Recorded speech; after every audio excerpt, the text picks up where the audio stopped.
1140. It's time.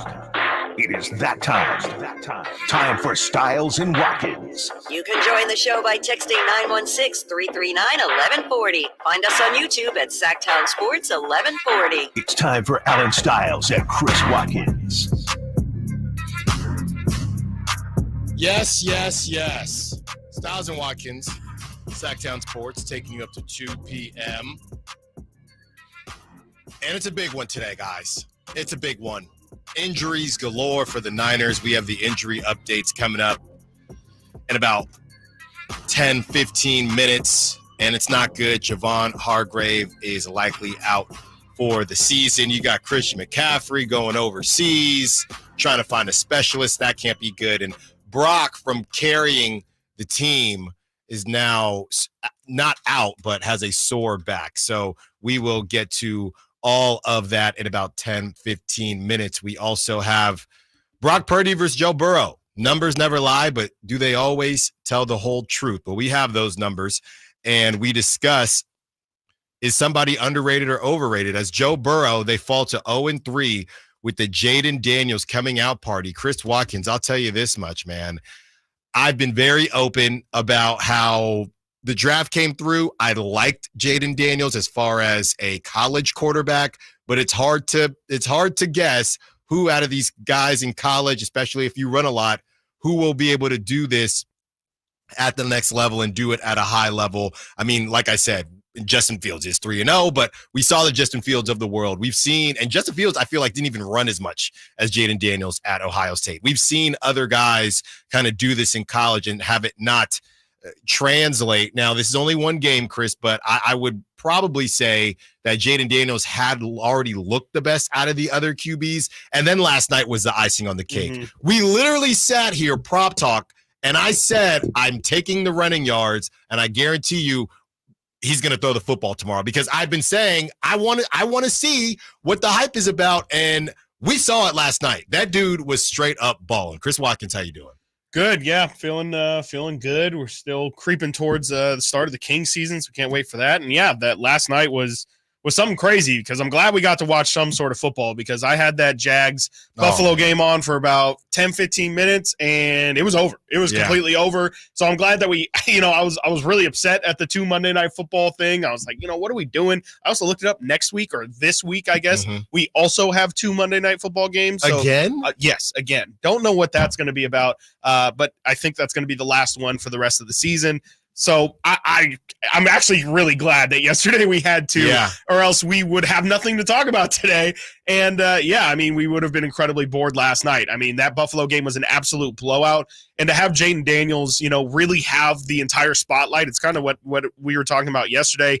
Neither of us had really gotten an opportunity to lock down and watch one of these Commanders games. We had heard he's doing pretty well, especially compared to the other rookies, but what he did yesterday was incredible. And I mean, it is definitely a statement to the difference in situations that they walk into. I mean, you look at Caleb Williams, he can't stay upright for 2 seconds. And Jaden Daniels, now it's not like he's working with what Brock Purdy's got, but he definitely has a really good complement of they bring Austin Eckler in there. He has a huge run, big return yesterday. That offensive line is clearly better than what Caleb Williams is dealing with in Chicago. You still have Terry McLaurin.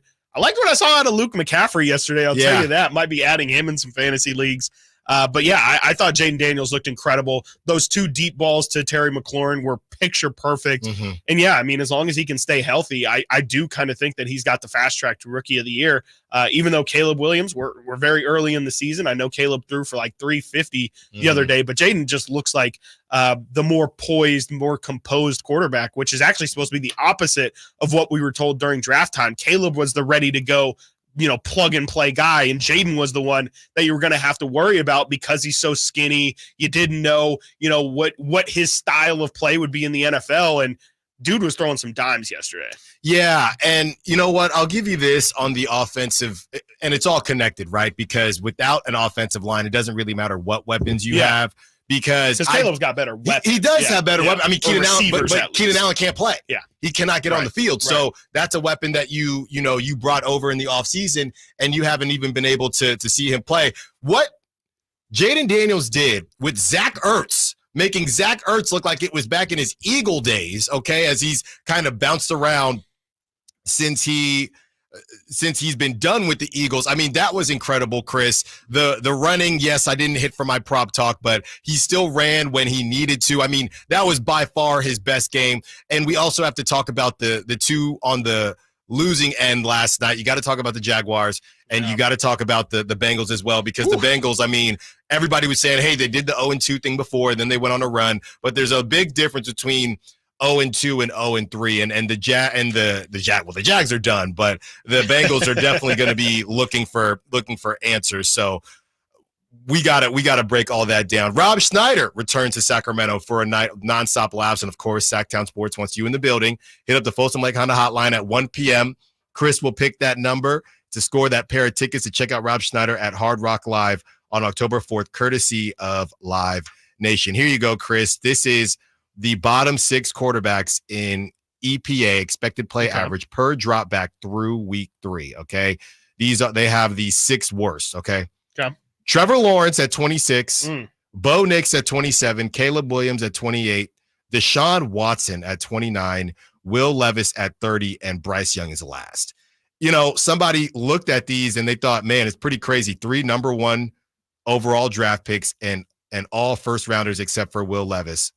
And situations matter so much, just like you were saying, Chris, because I don't know if that means these guys aren't good. Okay, I think the jury is still out for Bo Nix. The jury is still out for Caleb Williams. And the jury is still out for 6 of them, Bryce Young. But Will Levis, his situation isn't great either. Yeah. I've just never been a Will Levis guy. No. Trevor Lawrence, okay, and we'll get Deshaun Watson. I think we both feel like he's cooked at this point. He is well done, like how my family likes their red meat.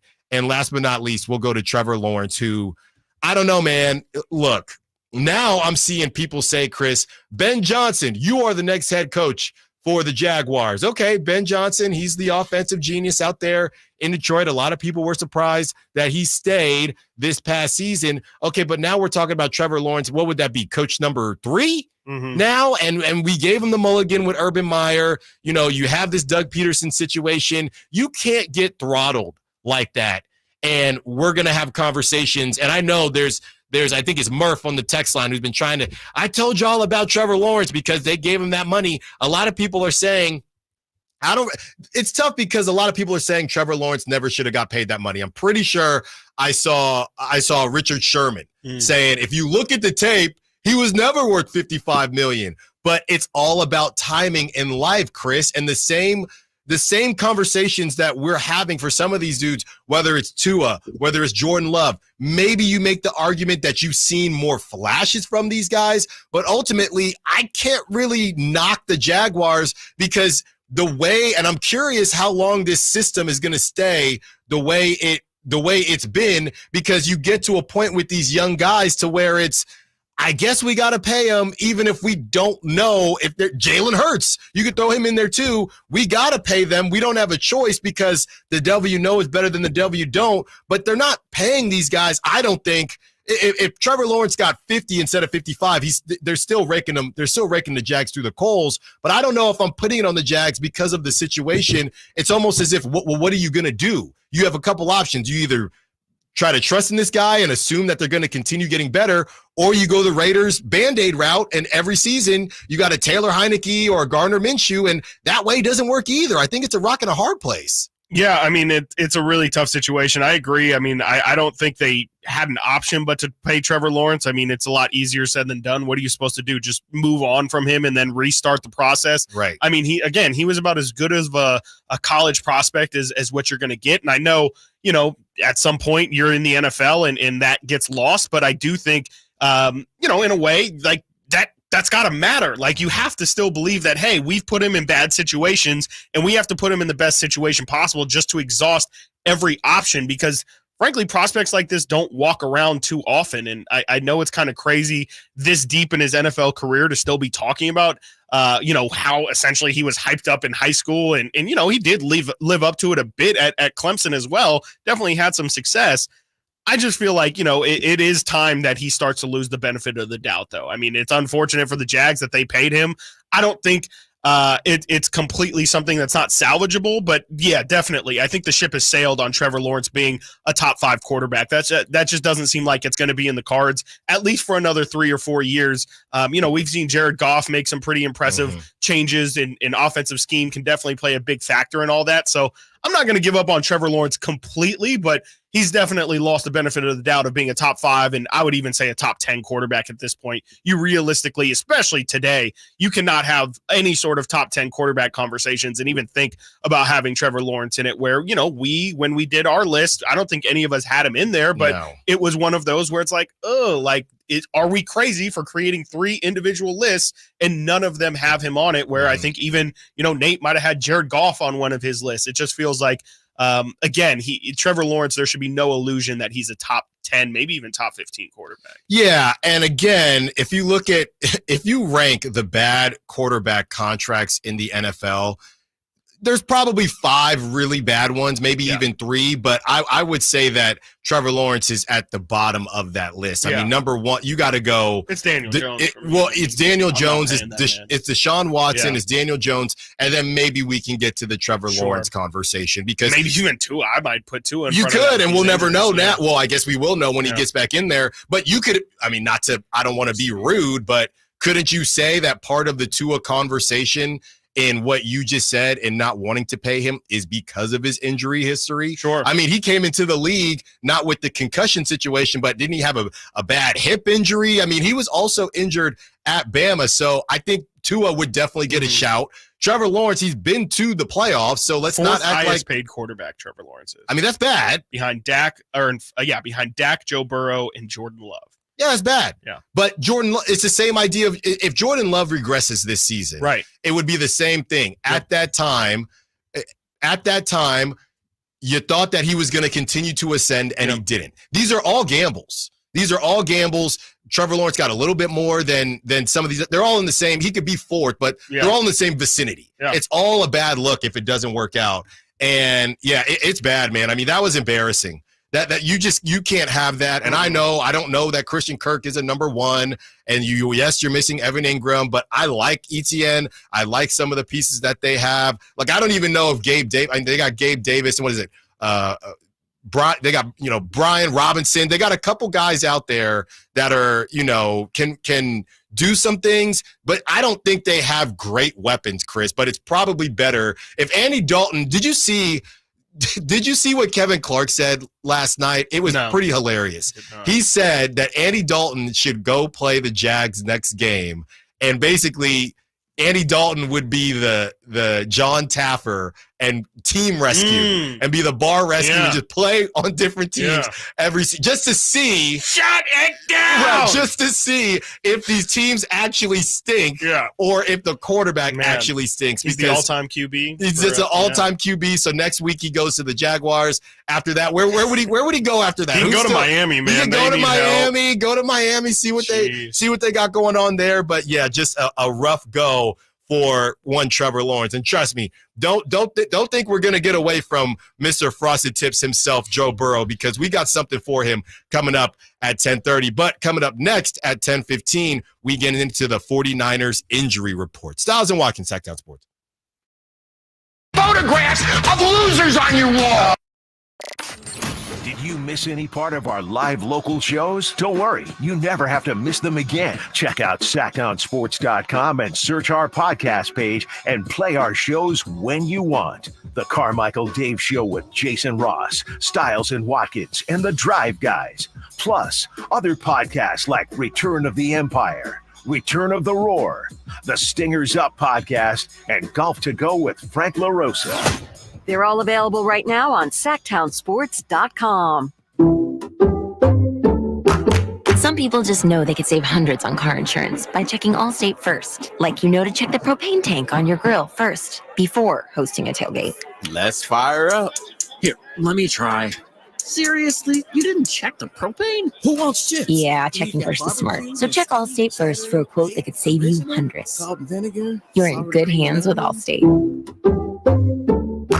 Savings vary, subject to terms, conditions, and availability. Allstate Fire and Casualty Insurance Company and affiliates, Northbrook, Illinois. Mom, meet Sarah.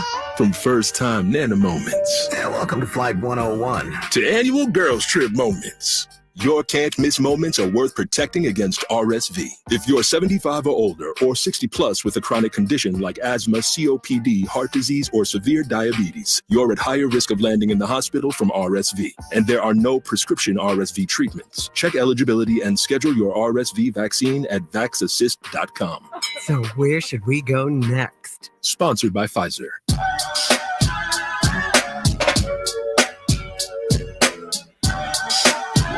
Sacktown Sports. Call or text at 916-339-1140.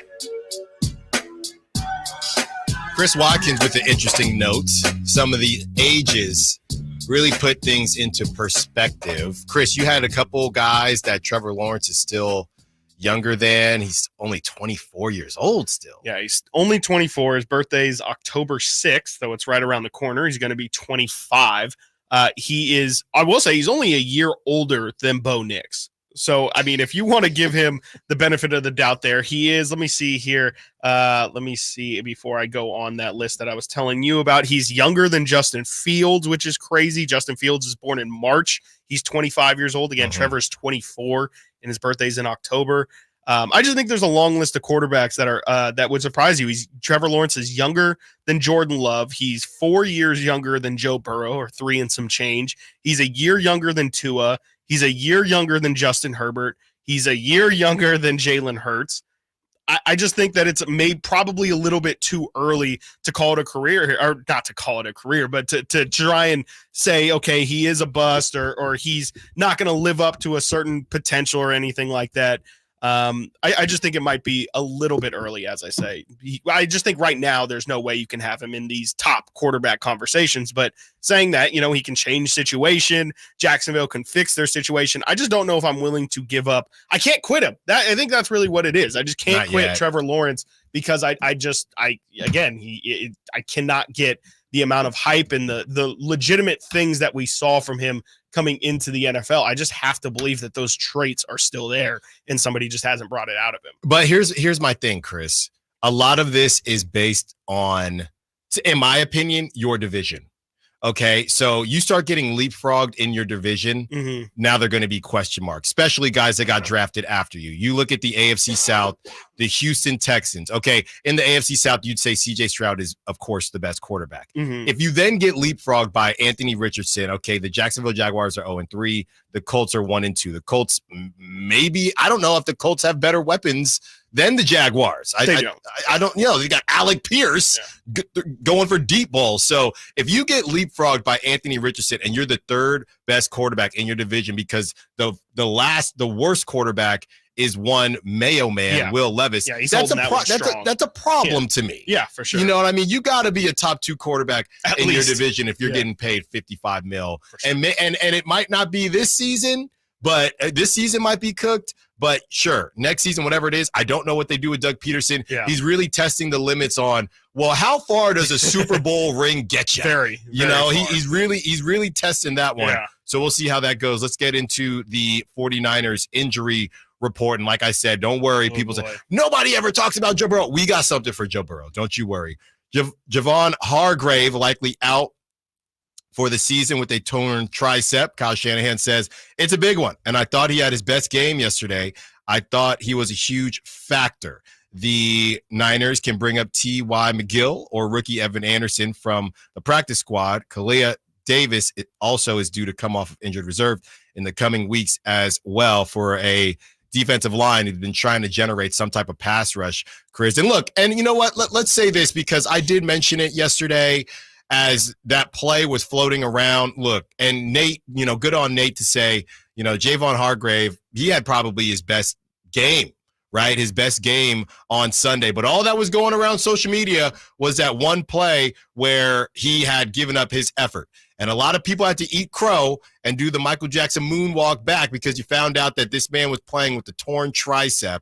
And you clipped one play and tried to make it seem like he was giving up effort. I mean, we don't police fandom. That's not what we do on this show, but it is always good to get the facts before you react. And a lot of people felt bad for how they spoke on Javon Hargrave the day after everything happened, or really the day of everything happening, because now that man was probably in terrible pain and he was still out there, and now he's probably out for the season. So just rough stuff right there, Chris. Yeah, I mean, that is absolutely brutal. More so, I mean, honestly, I hate to say it because, in a way it's the sports thing of dehumanizing, but like in a way it's honestly worse from the Niners perspective, just because you just haven't gotten what you really needed to get out of that guy. Yeah, I mean, yeah. You sign him as the big signing after having the failed season where Brock arm falls off in the NFC Championship game. You bring in Javon Hargrave. That's kind of your, hey, middle finger to the Eagles. We're going to take one of your best rushers and we're going to use it to beat you and to kind of get what you took from us last year. And I mean, last year was super just uneventful for him. It didn't feel like he really made much of any impact, and that you can maybe spread that across the entirety of the defensive line. And so maybe he doesn't get a lot of singular blame, I guess, for last year. But going into this year, I mean, they let go of Armstead. It really is Hargrave, last year we got Chase Young, we got Randy Gregory. We just tried to stack this D-line and overwhelm with talent. Now we can't do that, okay? We cannot continue to just throw assets at a position and just hope. So we have paid you and Bosa a ton of money to be better than everybody else. Can you do it? And again, like Shanahan said, I thought he played a really good game on Sunday. It was the first time I really felt like, okay, I'm noticing Javon Hargrave on multiple occasions here, not just on the sack. And then, for him to go down, I mean, it just feels like the Niners, we talked about it a bit yesterday before we knew he was out for the season. I just wonder if maybe the Niners look at, when they're looking at their financial books, if they're saying that's a lot of money for a guy that we just haven't really gotten anything out of. Yeah, a couple swing and misses from the Niners lately, and they got to try to figure it out. Speaking of one of their acquisitions that they are trying to get back on the field, Christian McCaffrey was off. There was a picture floating around of Christian McCaffrey at the airport. I think it was the day of the game, and everybody was curious what in the world is going on. Christian McCaffrey was headed to Germany to visit a specialist. 49ers running back Christian McCaffrey traveled to Germany over the weekend to visit with the specialist. Coach Kyle Shanahan said he's expected to spend a few days there this week to get help for his ailing Achilles. Let me tell you this right now, Chris. I don't know what they're trying to cook up out there in Germany, but this is not good. This is not good. I'm not really sure, and I'm no doctor. I'm not really sure what it is that you could do if you're trying to tape the bad boy or whatever it is. All that is telling me, Chris, that this thing is not either healing properly or something is not going as expected. Because if you already slotted in, hey, we're good to go. We're going to put you on the IR. You'll be back for the Chiefs game, and we're going to rock and roll from there. Going to see a specialist in Germany tells me something is not going to plan. This is kind of a nightmare. Yeah, I mean, it's obviously not great. I mean, if you have to, we have a very large union here in the United States of America, and you would think that, we have the best doctors possibly in the world, and, miracles happen every day in medical offices and things like that. And the fact that Christian McCaffrey cannot go anywhere in America to get this treatment. And from what I understand, it is going to be the platelet, what is it? PRP. I know it's platelet rich plasma treatment, I believe is what it is. Okay. And like, it's kind of an injection that they've done. A ton of different athletes have done it in the past. Kobe kind of made it really popular way back. It's obviously not good. It's got to be one of those last result kind of things, right? I mean, you're not doing this unless you absolutely have to, unless there's no other option for you to do. And, you're going overseas to get medical treatment. It's not good. There's no way that this is going to lead to McCaffrey getting back anytime soon. I would think that, maybe week 7 is a bit early. Maybe we are looking more week 8, week 9, maybe even week 10, just to kind of see how he reacts to the treatment as well. Yeah, and, obviously Kobe, part of that torn Achilles crew as well, So it's rough, Chris. Look, I'm going to be honest with you. You know what I think is going on here? Based on they're lying to us, first and foremost. Christian McCaffrey, remember, in the preseason. I could go right now.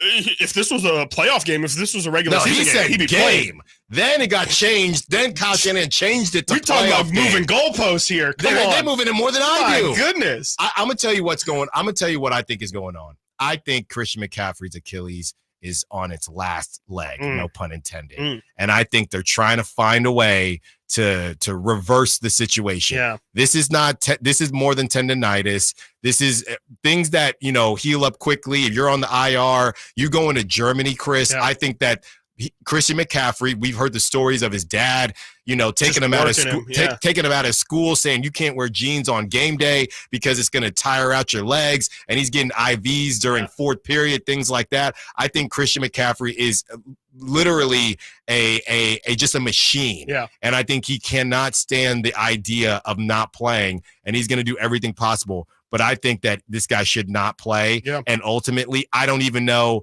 when he'll play again. I mean, when was the last time he played? It was February, right? He didn't play during preseason. He didn't do training camp, anything like that. It's been months. I think if you're looking at the ligament, we're almost in October here. If you're looking at the ligament, I'm sure. I think it's months.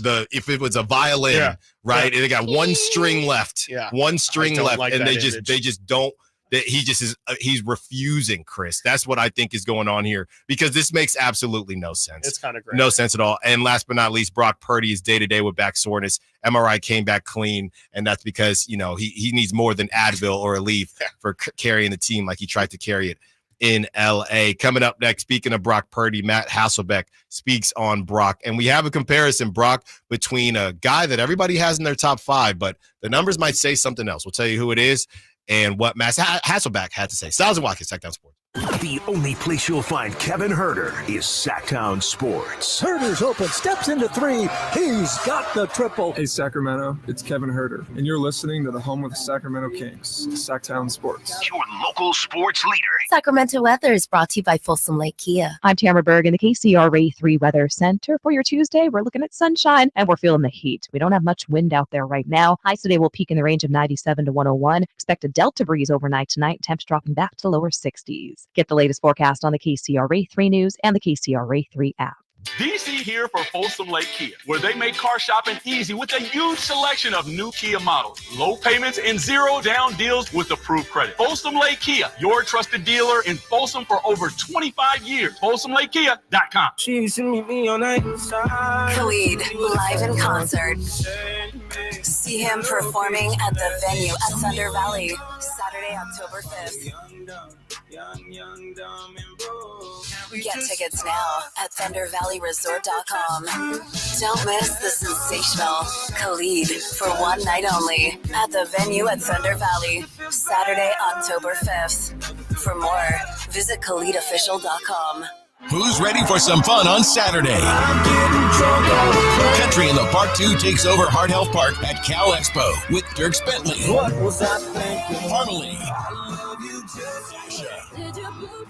plus line dancing and a mechanical bull, axe throwing, pop-up clothing stores, and food trucks. Tickets start as low as $52 at CITPfest.com. Grab your family and join us for Country in the Park 2 this Saturday at Heart Health Park. More at CITPfest.com. Brought to you by A&A Concrete Supply, Folsom Hotel, and Corval, California, Champaign. Attention! If you owe money to the IRS, this is an urgent message. The IRS is cracking down by sending out heart-stopping letters, aggressively garnishing paychecks, seizing bank accounts, and putting liens on homes and businesses. They call it enforced compliance, and you better watch out because penalties and interest on unpaid taxes compound daily, making it seem impossible to ever get out of debt. Don't let the tax debt destroy your life. You need to call Optima Tax Relief, the #1 tax resolution firm. They're experts in the Fresh Start Initiative, one of the biggest breaks that the IRS has ever offered. If you qualify, you could save thousands. Optima's resolved over $1 billion of tax debt for their clients. A+ rated with the Better Business Bureau, they'll fight to get you the best deal possible. Call Optima now for a free consultation. Call 800-343-6460. 800-343-6460. 800-343-6460.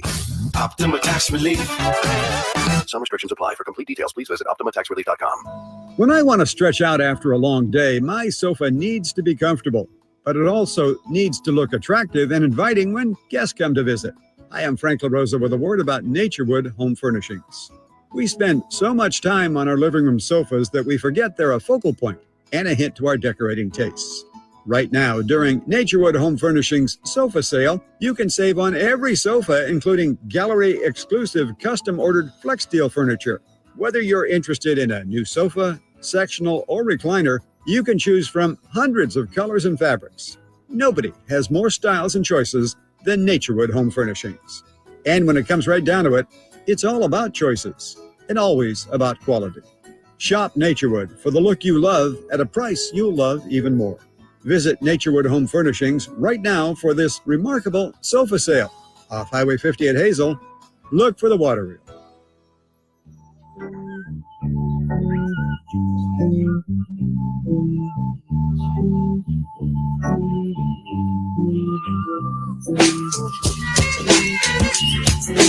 Live and local. Live and local. This is Sacktown Sports.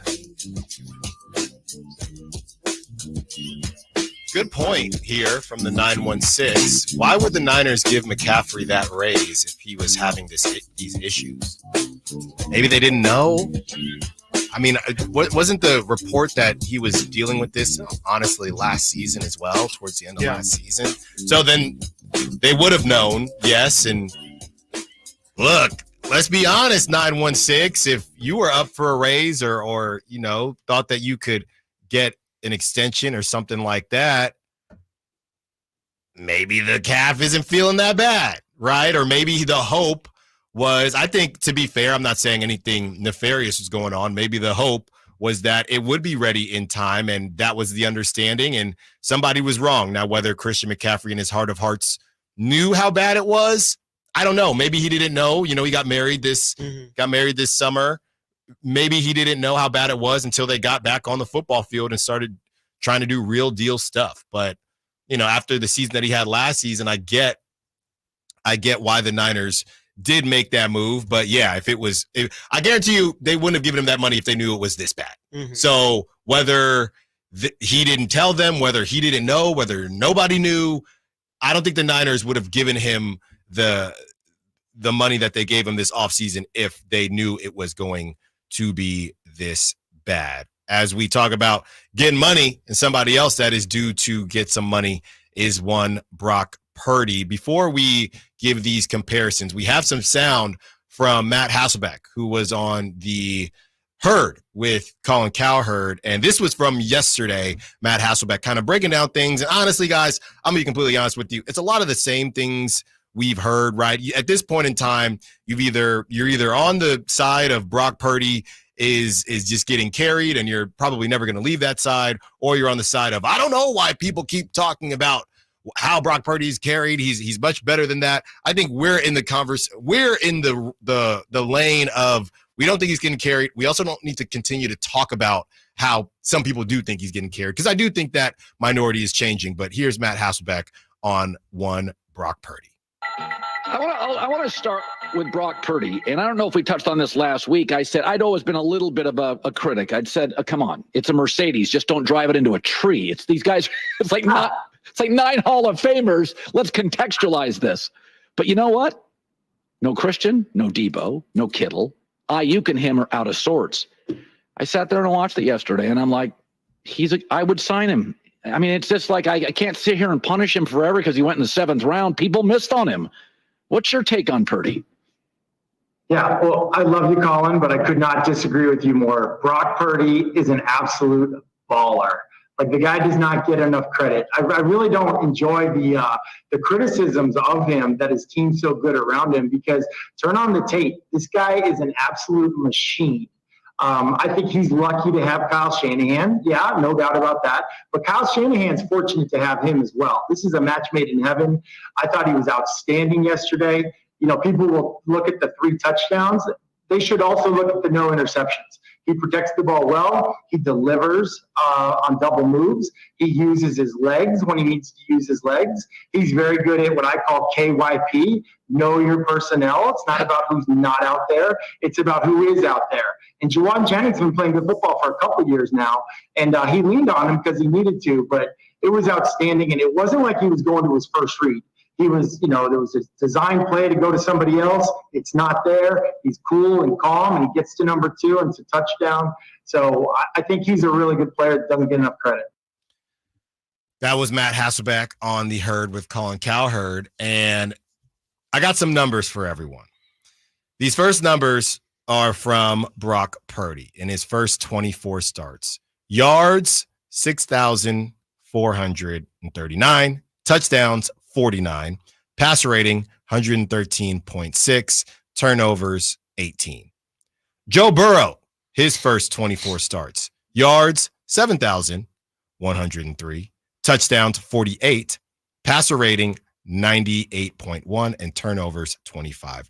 Besides yards, Brock in his first 24 games compared to Joe Burrow's first 24 games, Brock has more touchdowns by 1. Brock has a much higher passer rating, and Brock has less turnovers. The only place that Joe Burrow has him is in yards, where he has about, he has about 700 more yards than one Brock Purdy. Now, this is from Coach Yak. He goes on to say, Burrow is considered a top 5 QB, while Purdy is called a check down merchant who gets carried by his team. Now, Coach Yak is a Niner fan, so you can hear some of that coming through as he gives his take towards the end. But I do think it's interesting, Chris, and the reason I like comparing Brock to Burrow is because they don't have Mixon anymore, but Joe Burrow is one of those guys, and the defense is not as good as the Niners, but which might be why Joe Burrow is thrown for more yards.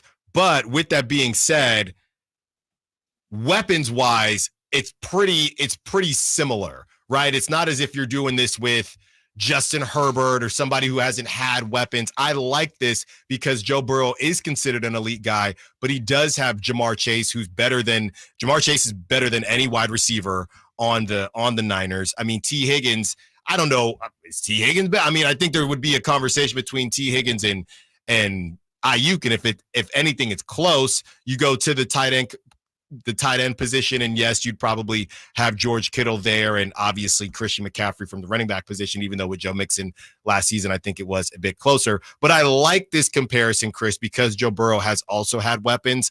I'm not necessarily saying that Joe Burrow is overrated or Brock is underrated, but when I do look at this, if I were to pick one, I don't think it would be that Brock is underrated at this point in time. I think it would be that Joe Burrow is overrated. I feel like it's more Brock is underrated. I mean, maybe it is Joe. I don't know. I mean, yeah, I think Brock's more just underrated. I mean, I still think Joe is, like who Joe's near the top 5. And I just think that Brock hasn't been brought up in that conversation. And that's what's more wrong to me. I don't think Joe needs to be put more so out towards the top 10. I think that Brock just needs to be talked more about as a top 5 quarterback. I mean, he's been incredible now for 2 years and some change. It might even be 2 full seasons, I guess, at this point, in terms of total games. I mean, I think that he's definitely, especially this season, proven that he's a top 5 quarterback. Definitely Sunday was an absolute feather in the cap for anybody who has any doubts about Brock. I don't get how you can realistically say anything negative about Brock Purdy's play, especially when you see some of the other quarterbacks out here performing on a week-to-week basis. Brock is incredibly consistent every single week. He's putting up touchdowns. He's not turning the ball over a ton at all.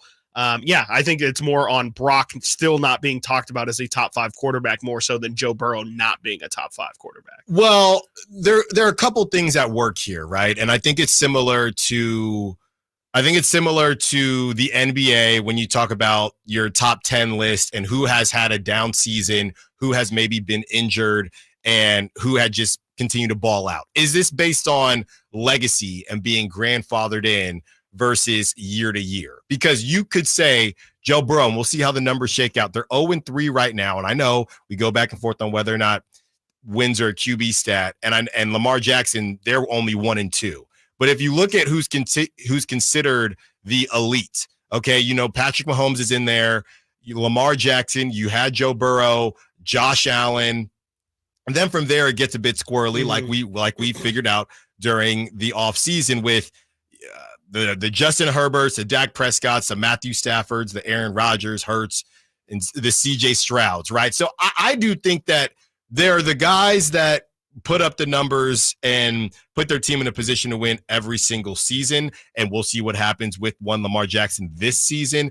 If the Bengals just can't figure it out and you get a huge Josh Allen season, and we'll see what happens with the other guys that we talked about, you could definitely say that, hey, here's 2 seasons in a row and if Brock Purdy does his thing and the Niners get back on track, you could say, hey, that's 2 seasons in a row, the last season being in part due to injury, 2 seasons in a row where Joe Burrow is not one of the top 5 QBs in the league. And I don't know how long of a leash or how long we should say, well, he went to the Super Bowl or, well, he did this, because there's an injury thing. And then there's just the fact right now that they're not winning. They're not winning. Yeah, but that's why I don't think winning's a quarterback stat, because, like, would you say Joe Burrow played well yesterday? He played well in Kansas City. That's 2 of 3 weeks that he played well, and his team's 0-3. I don't think that means that Joe Burrow, like, I don't see how that's a bad on Joe Burrow. He threw for 300 yards yesterday, and if you listen to some people, they would say, hey, if the Chiefs don't get the benefit of the doubt from the referees, Joe Burrow he wouldn't be 2-1, but he'd be 1-2 with a Herculean performance from Jaden Daniels in order for them to take him out on Monday Night Football. I just think that, I think Joe Burrow is definitely one of the top quarterbacks in the NFL, but I think that it's more so that people just don't respect Brock even still to this day. And I think that he's definitely earning more of the respect this year. I guess maybe your argument is that upper middle class is just as a little bit more jumbled and week to week and inconsistent in terms of fluctuation. Yes, I'm saying I don't think at this point in time I'm putting Joe Burrow in my top 5 in Sharpie. That I'm not doing that right now, because he's got to get it done.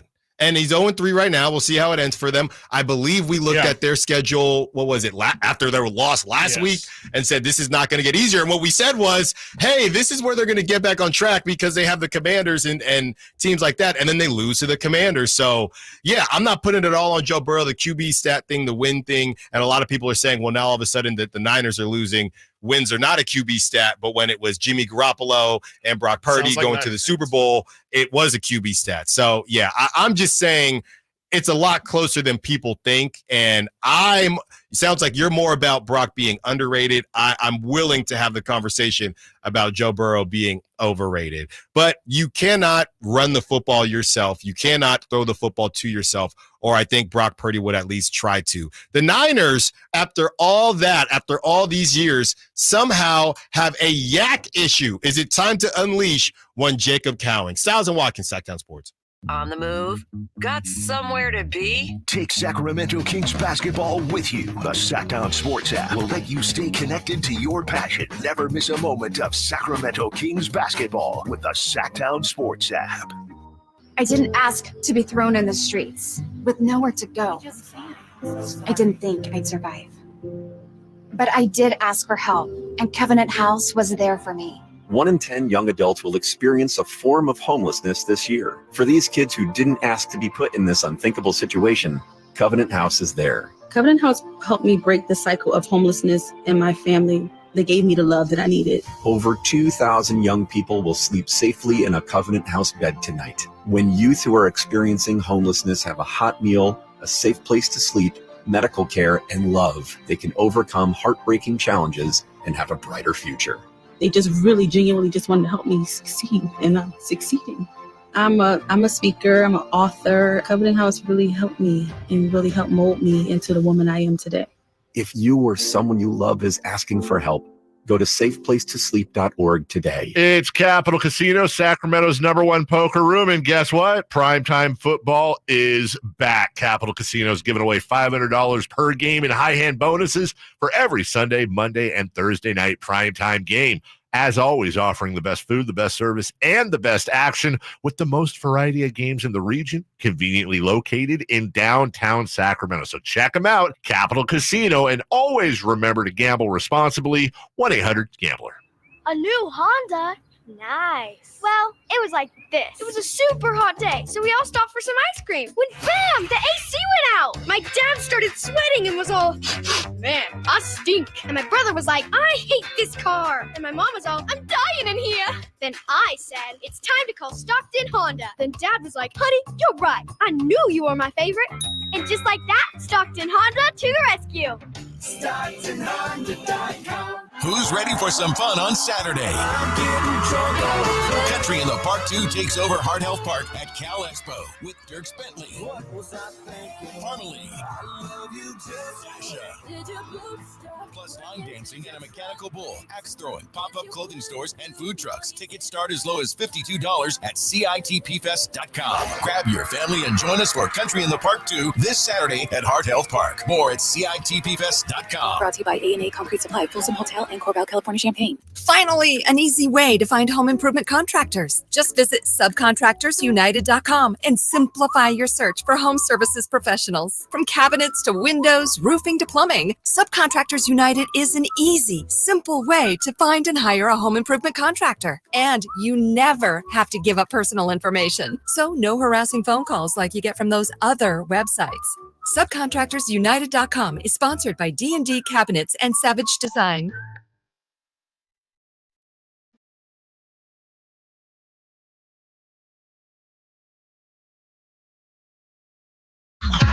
Sacktown Sports. Check us out on YouTube. Search Sacktown Sports and subscribe.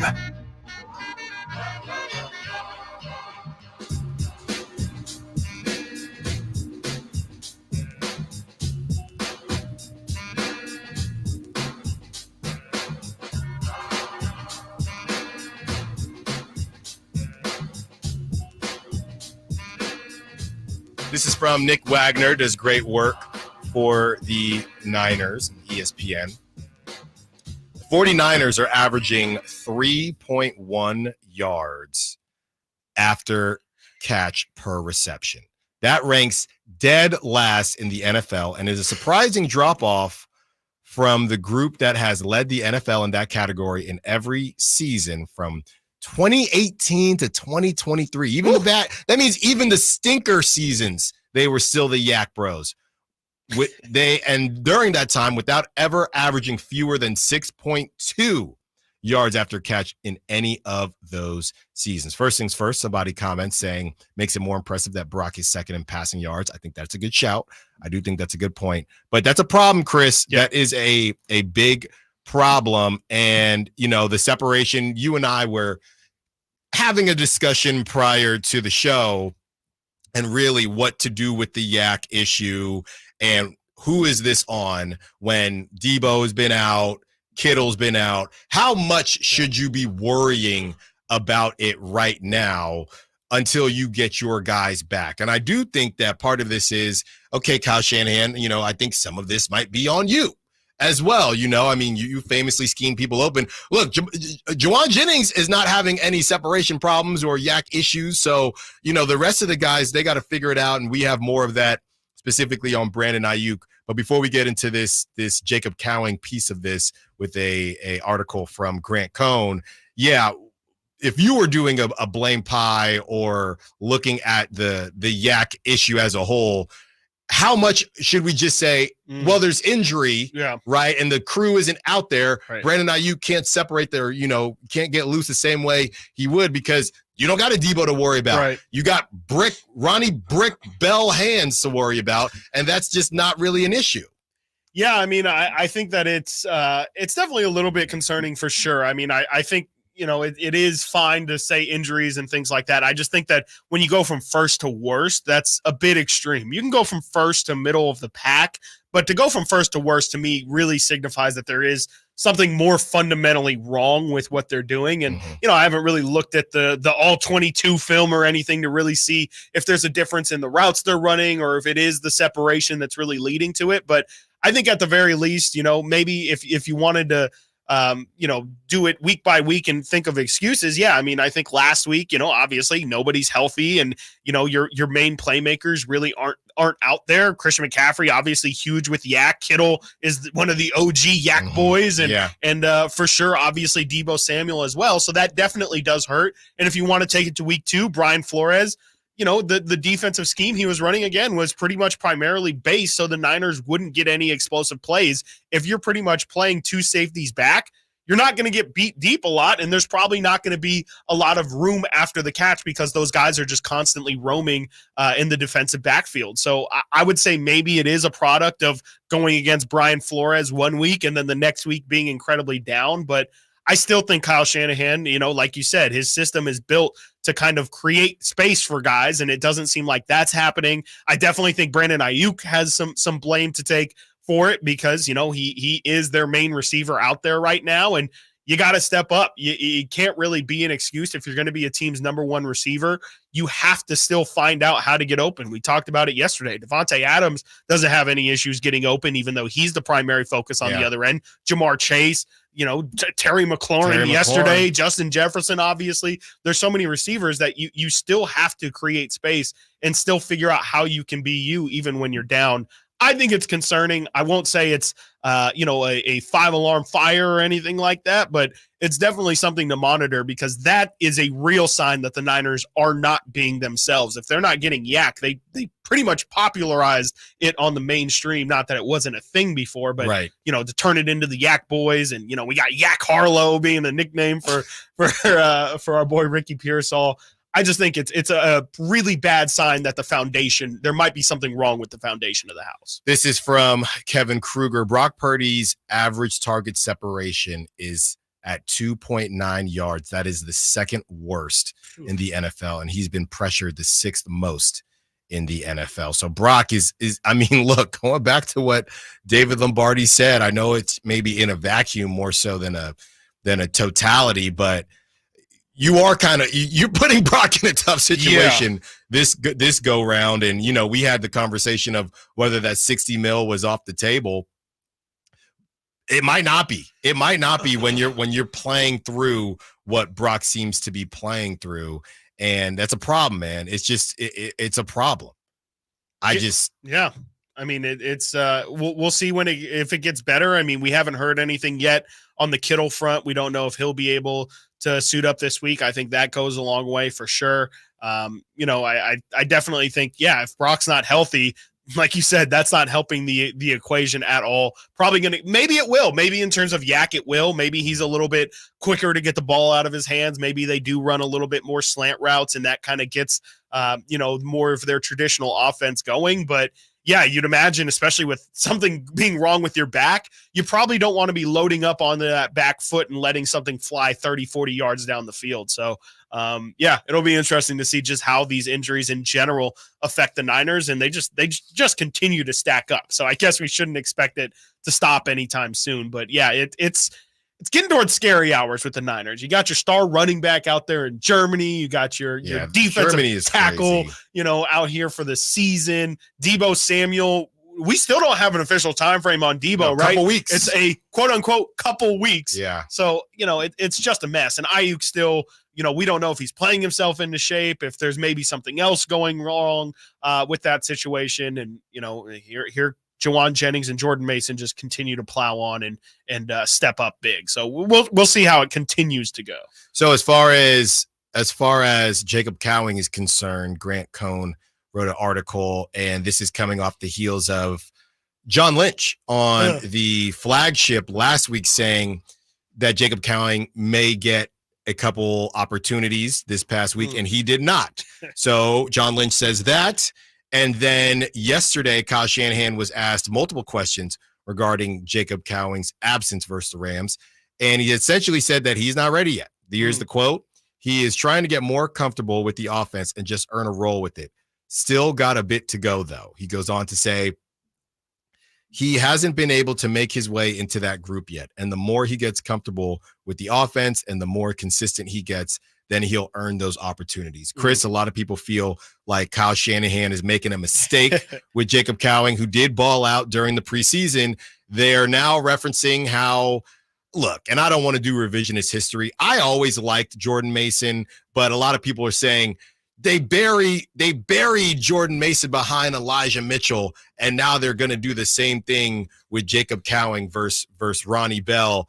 Look, Elijah Mitchell, let's not act like he's not really, really good. Yeah. The issue has been he cannot stay healthy. Right. So if your argument is, well, because of that, you should have went with Jordan Mason, I get all that, but I think Kyle Shanahan felt a little bit of loyalty to Elijah Mitchell. And to be honest with you, Chris, I think he just felt like everything was going to work itself out. No disrespect to Elijah Mitchell, but eventually we're either going to get a healthy Elijah Mitchell, which is really good, or he's going to get injured, and we have Jordan Mason. So I don't know that the Niners lost anything. I'll put it to you like that. If the question is whether the Niners lost something, are they holding the Lombardi if Jordan Mason had gotten more touches last season? I don't think so. But this situation, while you're missing dudes, this is a different situation because they weren't playing they weren't playing the second running back anyway. No. They were running Christian McCaffrey a lot. I won't say it to the ground. They ran him to Germany. He going to run to Germany. And now this is a different situation because you have Jacob Cowing, who could literally replace Ronnie Bell in a position where you need dudes without Debo, and we don't know about Kittle, and obviously you're missing McCaffrey, not just in the run game, in the pass game as well. So this is, I think the comparison isn't right, but I will say this is a situation where you could be actually making a mistake. Sure, yeah, and I mean, well, I would almost guarantee that Jacob Cowing gets more touches or at least more run this week. I mean, frankly, you can't really have the week that Ronnie Bell had and expect to get the same amount of touches or the same amount of looks. So I would guess that this is the week where Jacob Cowing probably gets a little bit more run. I still don't really know what to expect out of him. I mean, the Niners last week pretty much funneled the ball to Juwan Jennings. Ayuk got 10 targets but 5 catches. I don't know how involved he's really going to be at all anyway, but I don't see why not. Like you said, you're so injured right now. If you like him at all, I think it's at least worth putting him out there for some plays and seeing if you have anything, because you don't really have anything with Ronnie Bell, at least nothing special. You don't drop those 2 balls and then all of a sudden turn things around. That was a really, really damning game for him, and I just can't imagine that they don't look somewhere else after it. We have a very sad segment coming up next as we say goodbye to certain teams that we feel their playoff hopes are already dead. Week 3 is barely past, already dead. We have to come to a consensus between the 3 of us, Nate, Chris, and myself, and we bury certain teams and we question whether other teams are still hanging on. Stiles and Watkins, Sacktown Sports. On the move?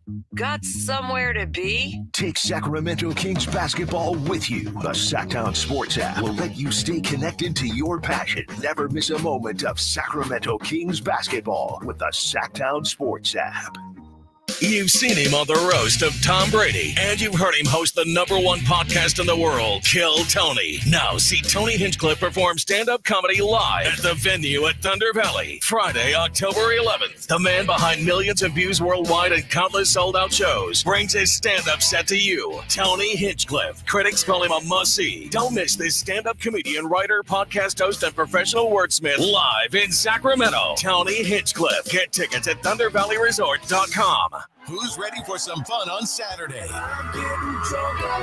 Country in the Park 2 takes over Heart Health Park at Cal Expo with Dierks Bentley, Harmony, Sasha, plus line dancing and a mechanical bull, axe throwing, pop-up clothing stores, and food trucks. Tickets start as low as $52 at CITPfest.com. Grab your family and join us for Country in the Park 2 this Saturday at Heart Health Park. More at CITPfest.com. Brought to you by A&A Concrete Supply, Folsom Hotel, and Corbell, California, Champaign.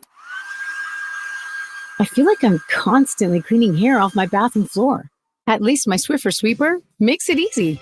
Sweeper heavy-duty dry cloths have ultra-thick pads to trap and lock hairs, like a hair magnet. And when I'm finished cleaning up my hair, Sweeper takes care of his too. Now the hair's gone, all thanks to Swiffer. Try Swiffer Sweeper heavy-duty dry cloths. I promise you'll love them or your money back. And also try Swiffer Sweeper Wet to make quick work of tough, sticky messes. Pros, now's your chance to save big during Pro Savings Days at Lowe's. Right now, save big on appliances like the GE Stainless Steel Kitchen Suite.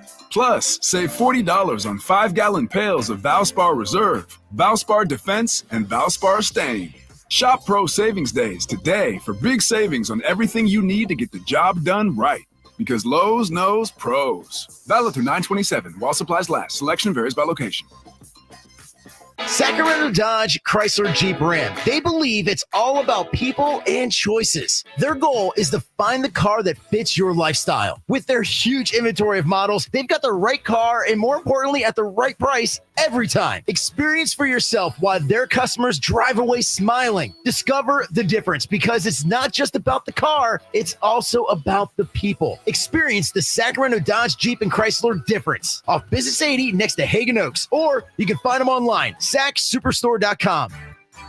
Hey, it's Carmichael Dave for American Energy Heating and Air with a question. Have you recently had a technician diagnose your HVAC system and you were a bit surprised at how much it cost? Or did something seem off about their quote? Because at American Energy, they take pride in giving you honest, straightforward solutions to get that system up and running. Have their qualified technicians come out and give you a free second opinion. It's free. You got nothing to lose but some dollars off of that original quote. They're making the uncomfortable comfortable. They've been doing it since 1981, serving the greater Sacramento area. A+ with the Better Business Bureau. That's why they keep having customers coming back for more and more and more. You can call them and set that appointment at 916-520-9990. That's 916-520-9990 or AmericanEnergyAir.com.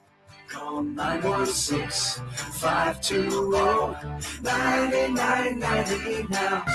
Increase leads and get more customers. We create tailored digital marketing strategies that deliver results. On your next campaign, aim higher. Go to aimyourdigital.com and get started today. aimyourdigital.com. KHD1 Sacramento, KYMX HD3 Sacramento. From the Power Business Technology Toshiba Studios. This is Sacktown Sports 1140.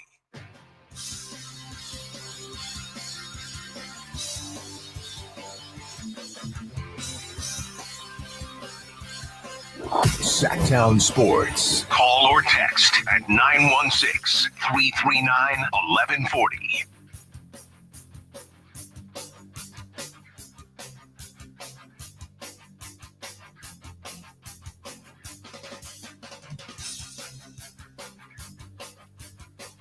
We have hit hour number 2. Stiles and Watkins, Sacktown Sports. Taking you up to 2 p.m. In a couple hours at 1 o'clock, we will give away tickets to Rob Schneider. Pair of tickets. And they went pretty quick yesterday. So you got to be ready. If you're on the app, switch on over around 12:45 if you want to see Rob Schneider at Hard Rock Live. All right. And Chris, I'm going to throw this over to you as we prepare to say goodbye to certain teams after week 3. Now, I'll let you break this down and we will go from there on the teams that maybe they're done, maybe they're still hanging on. Yeah, we'll focus on the 0-3 teams right now. It just seems the easiest to do. Let's start off with the hold on, just real quick here. We'll start off with the Tennessee Titans, who are 0-3 as it currently stands, with losses to the Bears, Jets, and Packers. They play at Miami this week, versus Colts after that, at Buffalo, and then at Detroit the next 4 weeks. Do you feel like we can officially put the stake through the heart of one Will Levis, Mayo Man, in the Tennessee Titans? Or do we feel like they are done? Do we feel like we can officially just stop thinking of them as any sort of serious contender for this season? The good news is they do have the Dolphins, and I'm actually curious, Chris, when we're going to get some news. I know that the Panthers already said that they said yesterday that Andy Dalton was going to start again, and the Raiders said that Gardner Minshew was going to start again. I haven't heard anything for the Dolphins, and I do think that matters. I feel like a Tyler Huntley could probably beat the Panthers. It's more about Will Levis beating himself. And I would be willing to say that they're done. I think I'm okay with them being done. Even if they do beat the Dolphins, I kind of feel like, the Colts is going to be a tough test for them, even though the Colts are not great either. Yeah. Then at Buffalo, at Detroit, we're talking about potentially 1-6 here, 1-7 maybe.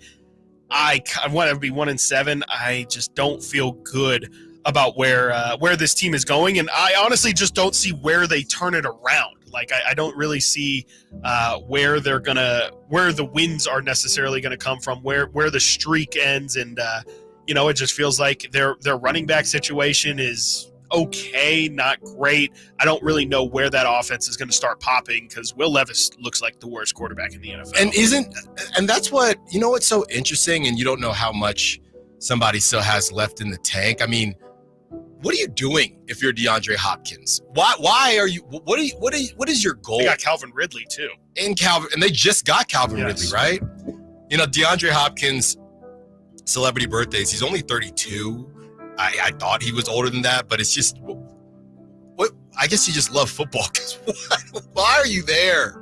Try to get somewhere. Try to make something of the last couple of years, man. Money. Yeah.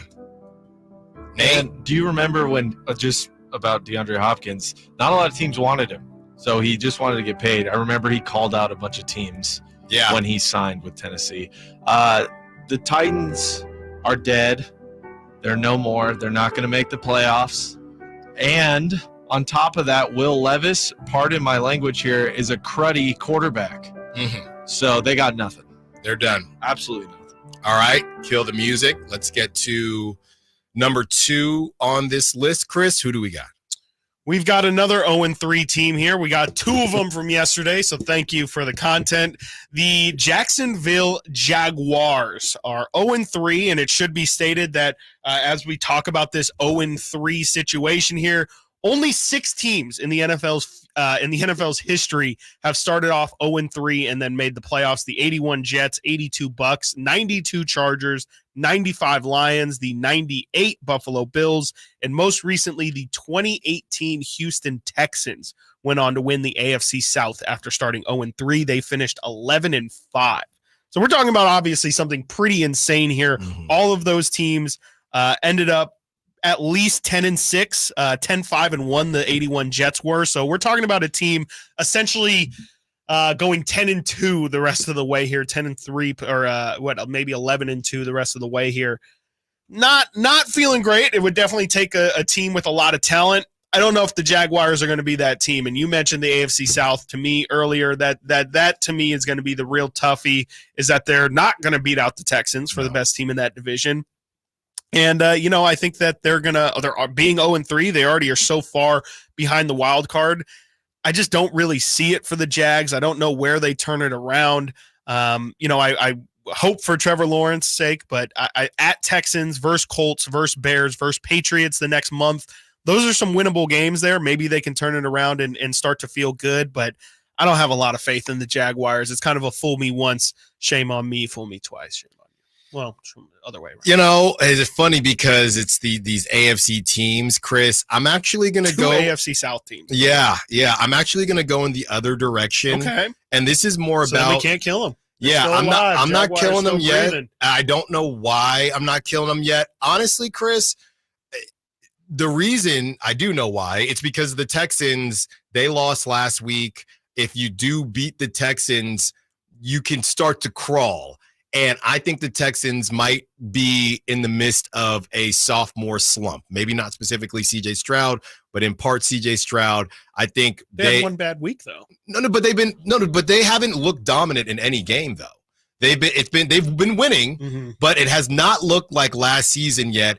Like we always say, Chris, my saying, exceeding expectations is easier than meeting them. The Texans came in with a ton of expectations, and they have not lived up to it since. If the Jaguars can beat the Texans, I think coming off their work, you just got whooped. Yeah. Okay. They beat the brakes off you. If you can recenter yourself and beat a Texans team, whatever that line may be, we know that the Texans are going to be favored to win. If you can beat that Texans team and cleanse the palate, I think Do I think they will? No, but I do think there is a path for them, and I don't know what. It's all you need. That's all you need is a path. Just need a path. And the path might be close next week, but I can't kill them yet. That's fine. We're very early in the season. You would have to be. This is also should be stated. You have to be down tremendous in order for us to count out the rest of your season in week 3. But we're going to do it every week, and I think this is the first week where I feel like, again, we killed off the Titans. This is the first week where I feel like you can really start to completely write a team off. Yes, Nate. Not that it matters, but would you have killed off the Jags? Yes, I would have. And my reasoning is so Alan's keeping them alive. Ridiculous. Hey, everything can change in a week. Ridiculous. So you talked a lot about their division. Titans are out, right? They're in the same division. Colts, I will get to them, right? So maybe. In the AFC, those wild card spots are going to be tough to come by. Only one team in that division is getting out, and I have no reason to believe it won't be the Texans. That's why this week is so big, though. Huge. That's why the next game is so big. Sure, and that's why you can wait for one more week. If they lose to the Texans, they're done. Yeah, once they're dead, we can't bring them back to life, guys. No, you're not. We can go Infinity War. Yeah. We can go back. No, we got one universe here, and we are living in it. Okay. Once they're dead, they're dead. Okay, if he dies, he dies. Let's go on to the other 0-3 team, the Cincinnati Bengals. 0-3, as we know, big loss yesterday. Emotional loss, that is, to the Commanders on Monday Night Football. Their losses have been to the Chiefs in week 2 and the Patriots, embarrassingly, in week 1. I say embarrassingly, but it would be a lot more embarrassing if the Bengals drop this week to the Panthers. The week after that, they have the Ravens, then at Giants, at Browns for the next month. How do we feel about the Bengals? Are we willing to give the Bengals another shot at life? They did lose their starting right tackle yesterday in Trent Brown. He went down. He will be out for the season with a ruptured knee tendon. Can I start with this one? Yeah, sure. You can't kill him yet. And Joe Burrow, like you guys said earlier, is playing great ball. And Jamar Chase is seeming to get back into things. T. Higgins had a pretty good game, some pretty big catches. He really likes Mike Gesicki. He's got that other receiver who caught it on the goal line, like barely got it over. What was his name? He had a funny name. I can't remember. Yeah. I don't want to butcher it. I forget if he was a tight end though. He was a tight end. Yeah. So I think there's definitely still life in that team. I think it's extremely minimal because of that ruthless, bloodthirsty division. That division is insane. We don't know what's going to happen with Cleveland. Baltimore could pop off at any second and win 9 in a row. And then the Steelers are 3-0. And if they keep playing like this, I think they're going to get 10 wins. Yeah. The problem is the Steelers, to be completely honest with you. They not Baltimore. Well, you knew Baltimore was going to be a problem. I think if you're the Bengals, you didn't count on the Steelers being 3-0 or Cleveland. If Deshaun Watson has a halfway decent game, which he's capable of, I think they're a 10-win team too. And let's just be honest here, guys.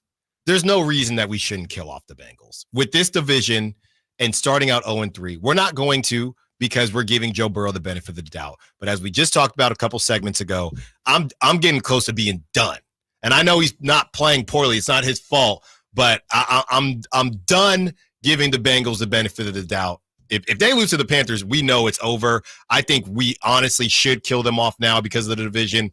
But, with the Steelers being 3-0 and we don't necessarily believe in the Steelers, and with the Ravens being 1-2, I think they still have a chance. It's going to be tough sledding though. So they can live, but I don't know that it's actually going to happen. They've got to have a good month. I mean, I think we have to keep them alive just because they play Carolina this weekend. The Baltimore game's definitely going to be tough, but if they can win those next 2 games at New York, at the Giants, that is, and at Cleveland, both of those teams haven't looked great so far this year. That can maybe be how, we could then be entering week 8, them heading into Philly or heading versus Philadelphia in Cincinnati. They could be 4-4 by week 8. I think that's the only saving grace for them, is that they do have 3 easier opponents this next month. They have to take advantage. The tough part is they're all on the road, at Carolina, at the Giants, at Cleveland. If they can get those 3 wins, that's how their season can get back on track. But if they lose any of those games, their season's done. Yeah. There are no mulligans. You get a breakfast ball, a brunch ball, a lunch ball, a dinner ball. They got none left. They got none left. On the other side, we talk about some of the shaky 1 and 2 teams. and whether or not we should kill them off already. Stiles and Watkins, Sacktown Sports. Subscribe to Sacktown Sports on YouTube and watch the Carmichael Dave Show with Jason Ross, Stiles and Watkins, and the Drive Guys. Live Monday through Friday from 6 to 6. Plus view archive shows and exclusive content. Subscribe at youtube.com/Sacktown Sports.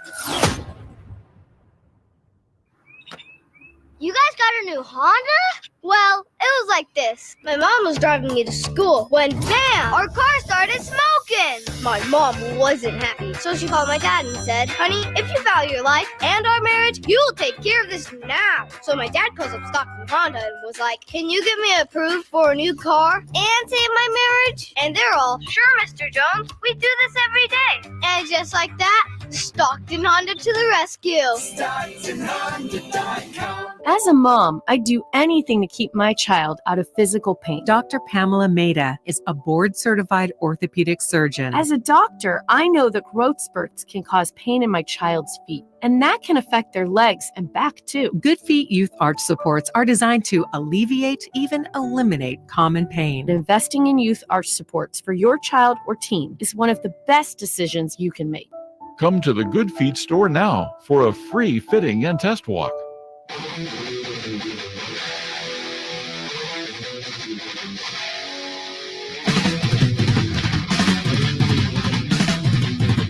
Live and local. This is Sacktown Sports.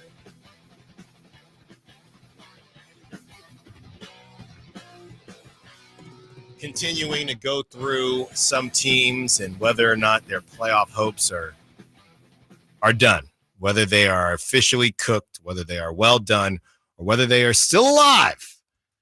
Chris Watkins, we went over the 0-3 teams, and out of those 3 0-3 teams, 2 of them I definitely don't think people expected in the Jaguars and the Bengals, definitely not the Bengals to be there. And now we have some 1-2 teams as we go on down. The 916 saying, just say it. The Bengals have too much talent to kill them off. Yeah. That's exactly what it is. They do. Yeah. But you lose to the Panthers and it's over. Yep. I mean, it's over. Yeah.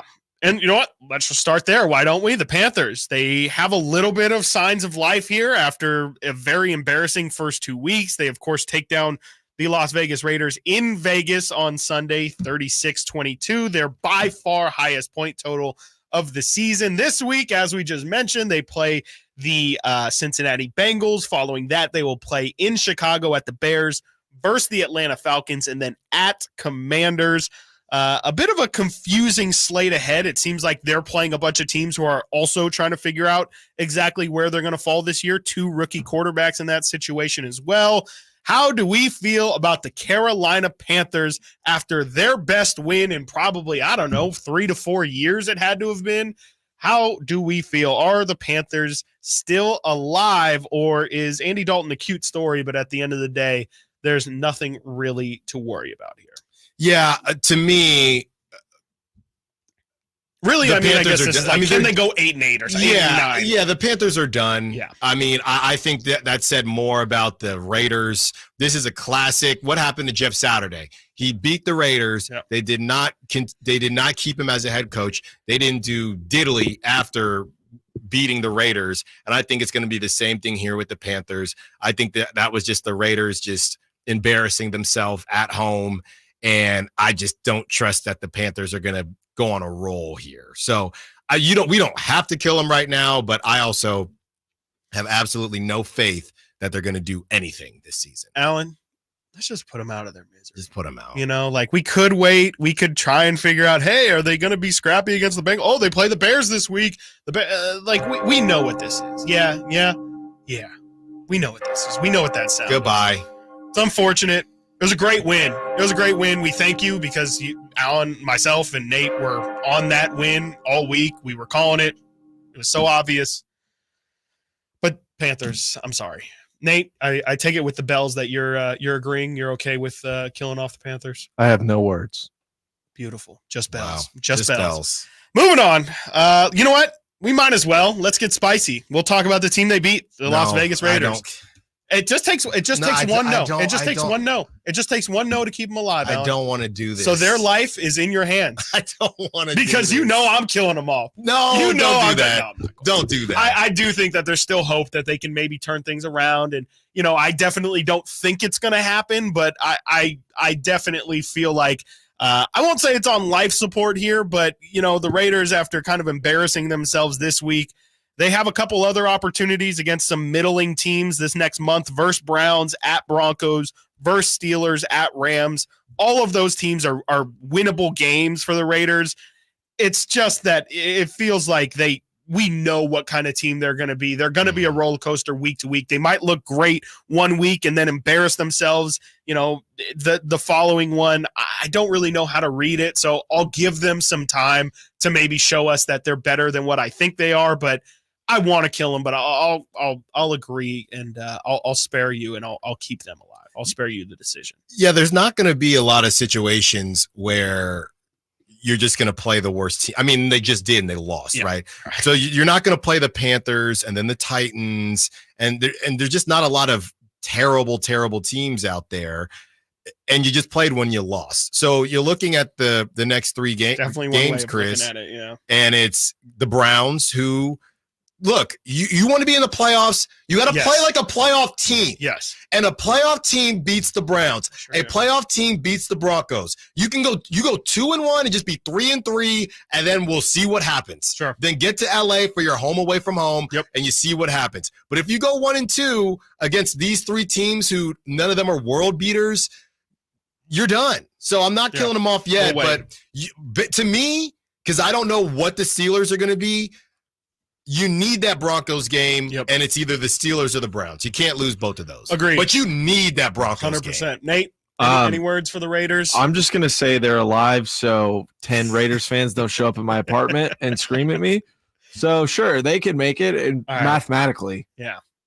That's all I got. All right, let's move on to another, maybe I would say possibly the shakiest 1-2 team. I really don't know what to do with these guys. We've tried to figure out what they're going to do at quarterback. To me, the Miami Dolphins are at least on watch here. Tua is going to be out, at least 4 weeks. That puts him versus Titans, at Patriots, at Colts, versus Cardinals here.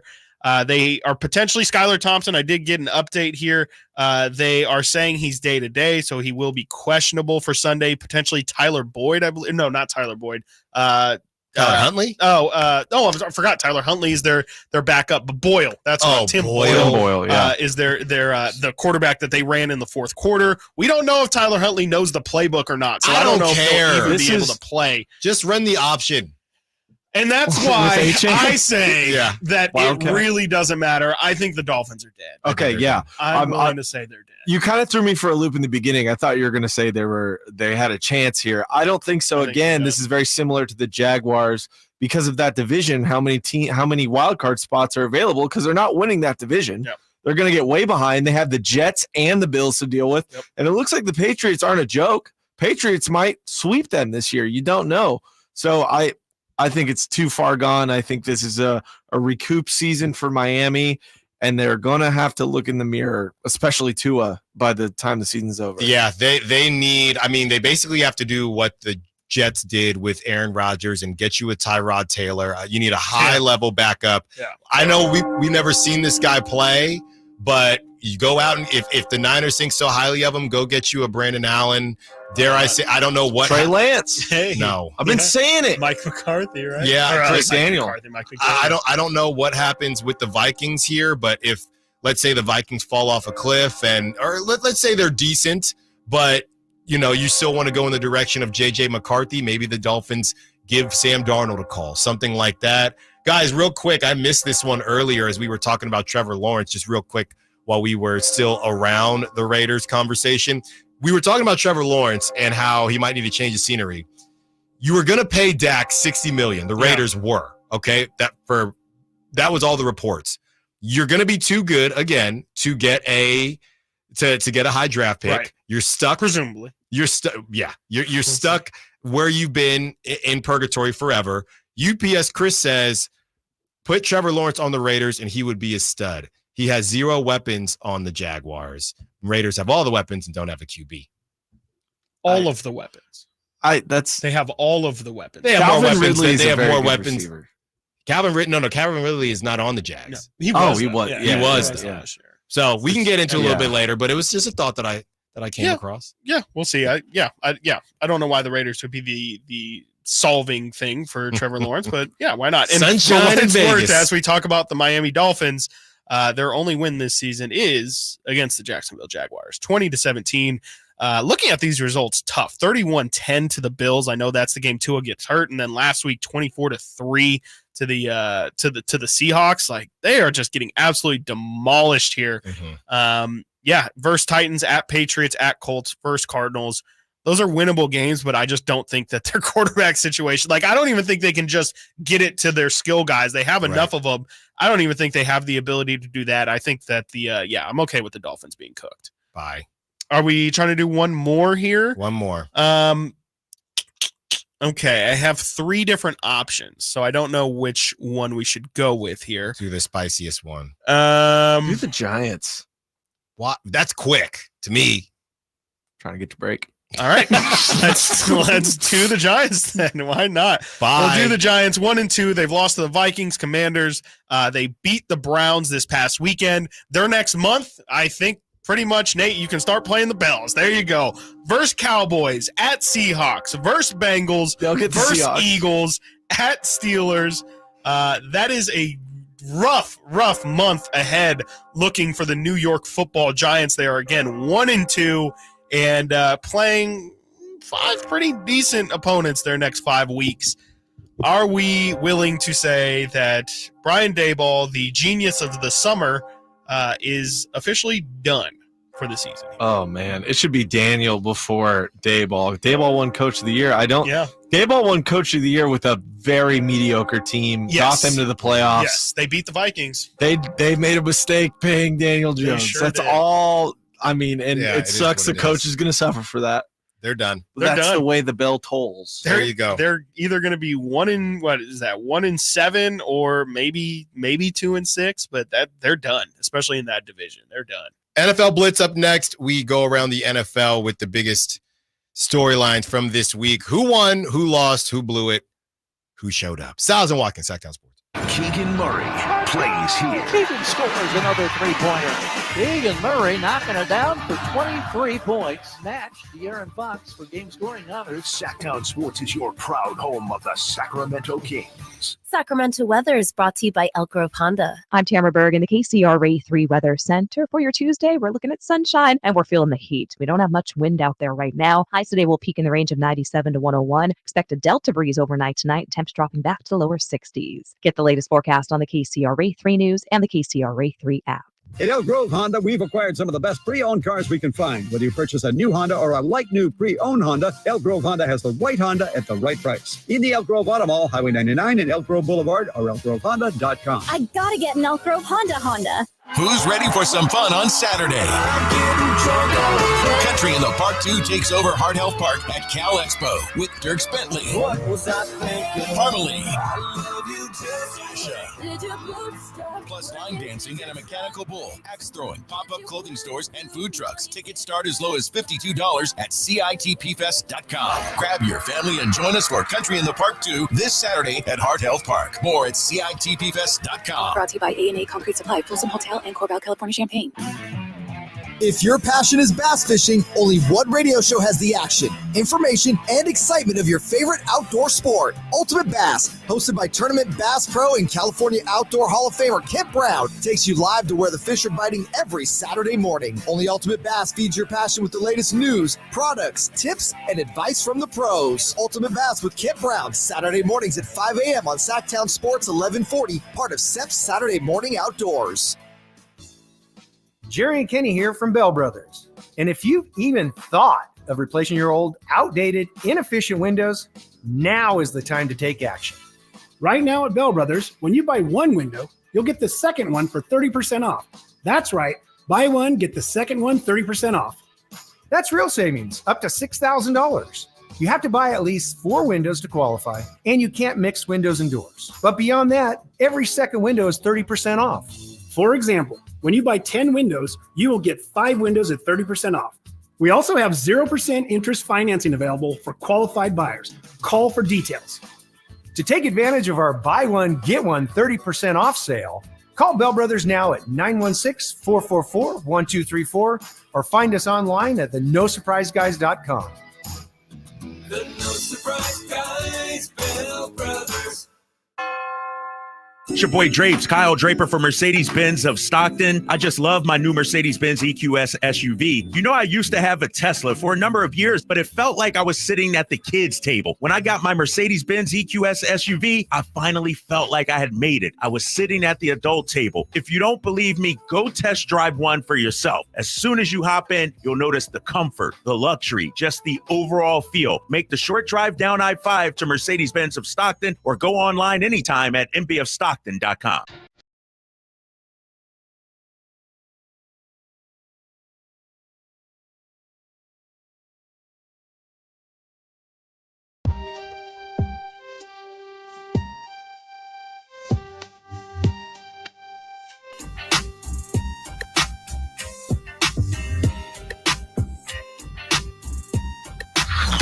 Sacktown Sports. Check us out on YouTube. Search Sacktown Sports and subscribe. 12 o'clock, we will get into some NBA as DeMar DeRozan was on Lou Will's podcast explaining his vet style and give some good stories. You know, it is so interesting, Chris.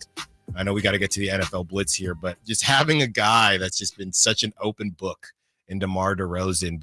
And prior to this, you had, and look, we're going to get to talk to everybody at Media Day next week, but before that, you had a random Kevin Huerter interview or Kevin Huerter podcast interview here or there, or, you know, somebody like Deuce and Mo get De'Aaron Fox randomly. But besides that, you just really didn't hear from the guys as much, you know, and I just think it's just cool to have somebody just out here, and every week you're seeing this guy talk and do a different hit, and he's just really just, like I said, not just his book, but an open book as it pertains to everything that he's got going on. So 12 o'clock, we will get into that. But first, we have our NFL Blitz. Midway presents NFL Blitz. Oh, yeah. This is taking me back. I love this game so much. It was a great game. I hope this guy's getting royalty still. Yes, from us, by the way. I forget what his name is, but he's awesome. We got some samples of Steve Blitz. Steve Blitz. All right, Nate, let's get it going. Our NFL Blitz. Let's go through the biggest games and the biggest results for week 3. Well, the Eagles had their own Mardi Gras in New Orleans. They beat the Saints 15-12 in the opposite of a barn burner. It was pretty ugly. Yeah, it was gross. And barn builder. Barn builder. But you know what, Chris? To me, that was the Eagles getting back to their roots, right? That's what the Eagles have done these last couple of years. Jalen did have kind of some explosions with the offense, but you don't have A.J. Brown. Dallas Goedert had a whale of a game, but you muck things up, and then you just hang around, and you get the W. It was a very much a vintage Eagles win. I don't really know if I believe in them anymore, but it was nice to see them go back to their roots there. You want to talk about nice to see somebody going back to their roots? Derek Carr came back to earth. God. Yeah, that needed to end. I was like, what are we actually going to have to redo quarterback rankings here and have Derek Carr top 3? What is going on? Oh, it's just 1 week. Let's see. It was insane. I mean, but he looked more normal. The offense looked fine. I say fine. It looked more like a Saints offense that I think we were all expecting to see. Yeah. I think the Eagles played fine. To me, that was definitely a story of defenses. I was really impressed, actually, more so with the Saints defense.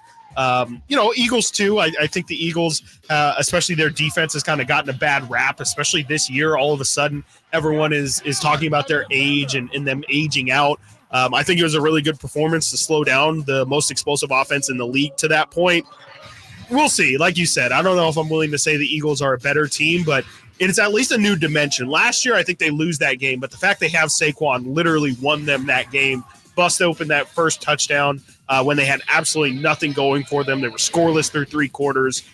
At the least, it showed that maybe, like you said, maybe the Eagles can get a little bit more to their roots and be a little bit more ground and pound. Yeah, they are confusing because you go back to the game that they lost to the Falcons. I mean, they really tricked off that game. They could be in a really good situation, so maybe they're a bit of a sleeping giant and they can get back to their roots. What's next, Nate?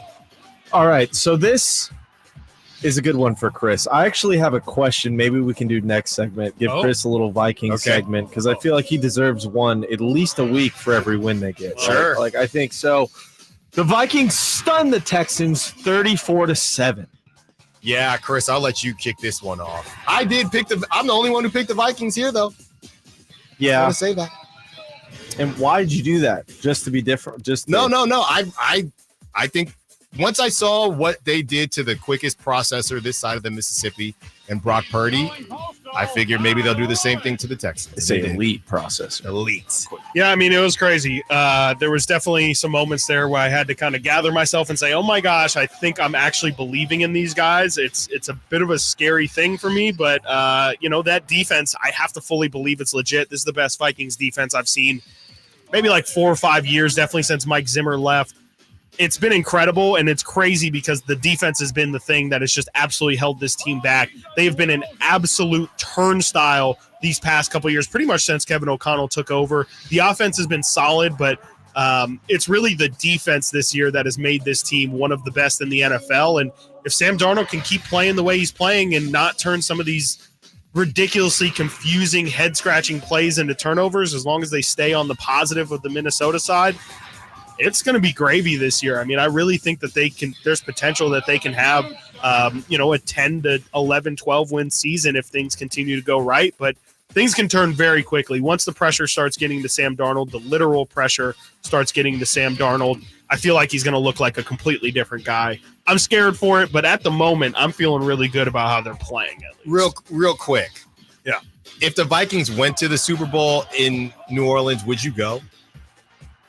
Not out of my wallet. Yeah, you would get credentialed, right? Yeah, you could. I could maybe get credentialed, possibly, because none of us would be going. No. I'm saying as a fan. Yeah. I wasn't saying as a. I would never go to the Super Bowl as a fan. Yeah, dude, it seems like a terrible fan experience. It seems horrible. If you actually like football, it seems horrible. That's why I hate Super Bowl parties. And we've talked about this. All right, it's next. horrible. This one was probably the biggest shocker to me over the weekend. Bo's Broncos best, Baker's Bucks 26-7. Yeah, the NFC South coming back to earth, and the Bucks started out hot, and that Sunday they were not. I don't know what to do with the Broncos. We'll know more about the Broncos next week, but I think it was a bit of a Cinderella situation in the NFC South, Chris, and we're starting to see reality striking them. That's basically my takeaway. It's not. I never really thought any that highly of the Bucks, so this to me is kind of par for the course. Yeah, I mean the Broncos are really bad though. I definitely didn't expect them to drop this one. I mean, I think the Bucks have looked really good through the first couple weeks. But yeah, I was not expecting this out of the Broncos. It was a good performance out of them. Bo Nix definitely surprised some people, using his legs really, really well.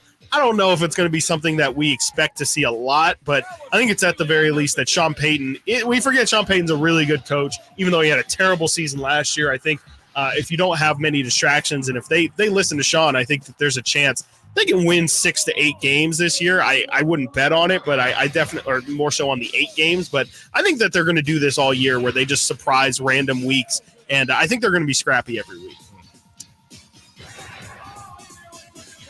I think we're going to have to roll over to the second segment, so this might be our last one here. Okay. But we got the Steelers unplugging the Chargers 20-10. Another surprise.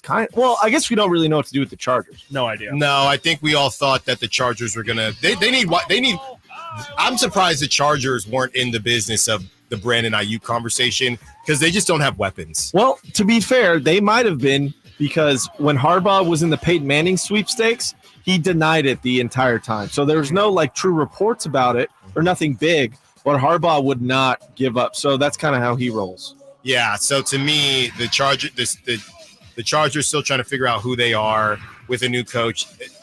Could have come in and taken care of business, but The Steelers, I mean, that's what Tomlin does. He's going to, if you're not going to blow them out of the water, we're going to scratch and claw. We're going to hang around. We're going to let our defense do the work. And Justin Fields was opportunistic and got it done, Chris. I actually think that the Chargers would have won that game if Justin Herbert stayed healthy. He was playing incredible that first half and then couldn't play the entirety of the second half pretty much after his ankle was just too much pain to deal with. I think it's unfortunate. I actually think that the Chargers are a good team. I think that Harbaugh just knows how to win a football game, and that's running the ball. They don't really throw it much with Justin Herbert, which has been a bit surprising, and it was most surprising to see it against the Steelers, especially with his ankle busted up. I was really, really impressed with them. I think that they might have actually shown me that they're going to be, again, like a really scrappy team this year, except I think on the good end of things, I could see 8-10 win for the Chargers this year. And I think I'm going to call it right now before we even make our picks. I think that they can upset the Chiefs this week. Wow. They run the ball. Those games are always, man. And the Chiefs are due. They've been playing with fire, and those matchups are always good ones. I mean, they've been getting all the calls, too, but whatever. Sure. No big deal. Let's finish up NFL Blitz on the other side. Then at 12, we hear from DeMar DeRozan. Stiles and Watkins.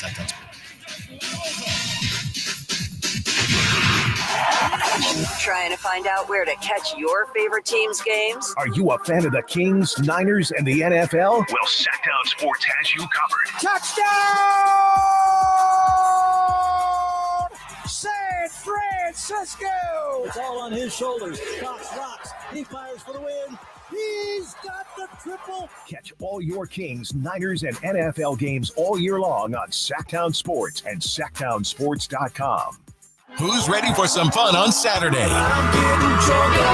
Country in the Park 2 takes over Heart Health Park at Cal Expo with Dirk Bentley, Harmony, Sasha, plus line dancing and a mechanical bull, axe throwing, pop-up clothing stores, and food trucks. Tickets start as low as $52 at CITPfest.com. Grab your family and join us for Country in the Park 2 this Saturday at Heart Health Park. More at CITPfest.com. Brought to you by A&A Concrete Supply, Folsom Hotel, and Corbell, California Champaign. Where do you go when you need someone to represent you? For me, you want someone that is local and that you can actually get to and talk with. There are plenty of big branded lawyers out there with the name, but you never get to talk to them. So go to SACLegalDefense.com and connect with the law offices of Jonathan Gonzalez. He's local, he'll represent you, and he'll have your back. Whether it's expungements, wrongful termination, when you're in a spot when you need legal help, call the law offices of Jonathan Gonzalez at 916-304-9187. Mom, meet Sarah.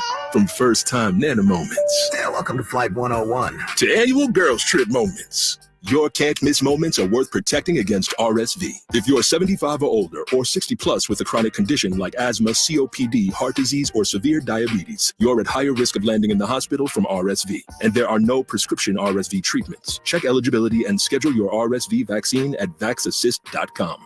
So where should we go next? Sponsored by Pfizer. Everywhere you look, things are getting more expensive. So at Consumer Cellular, we're lowering the price for those 50 and up.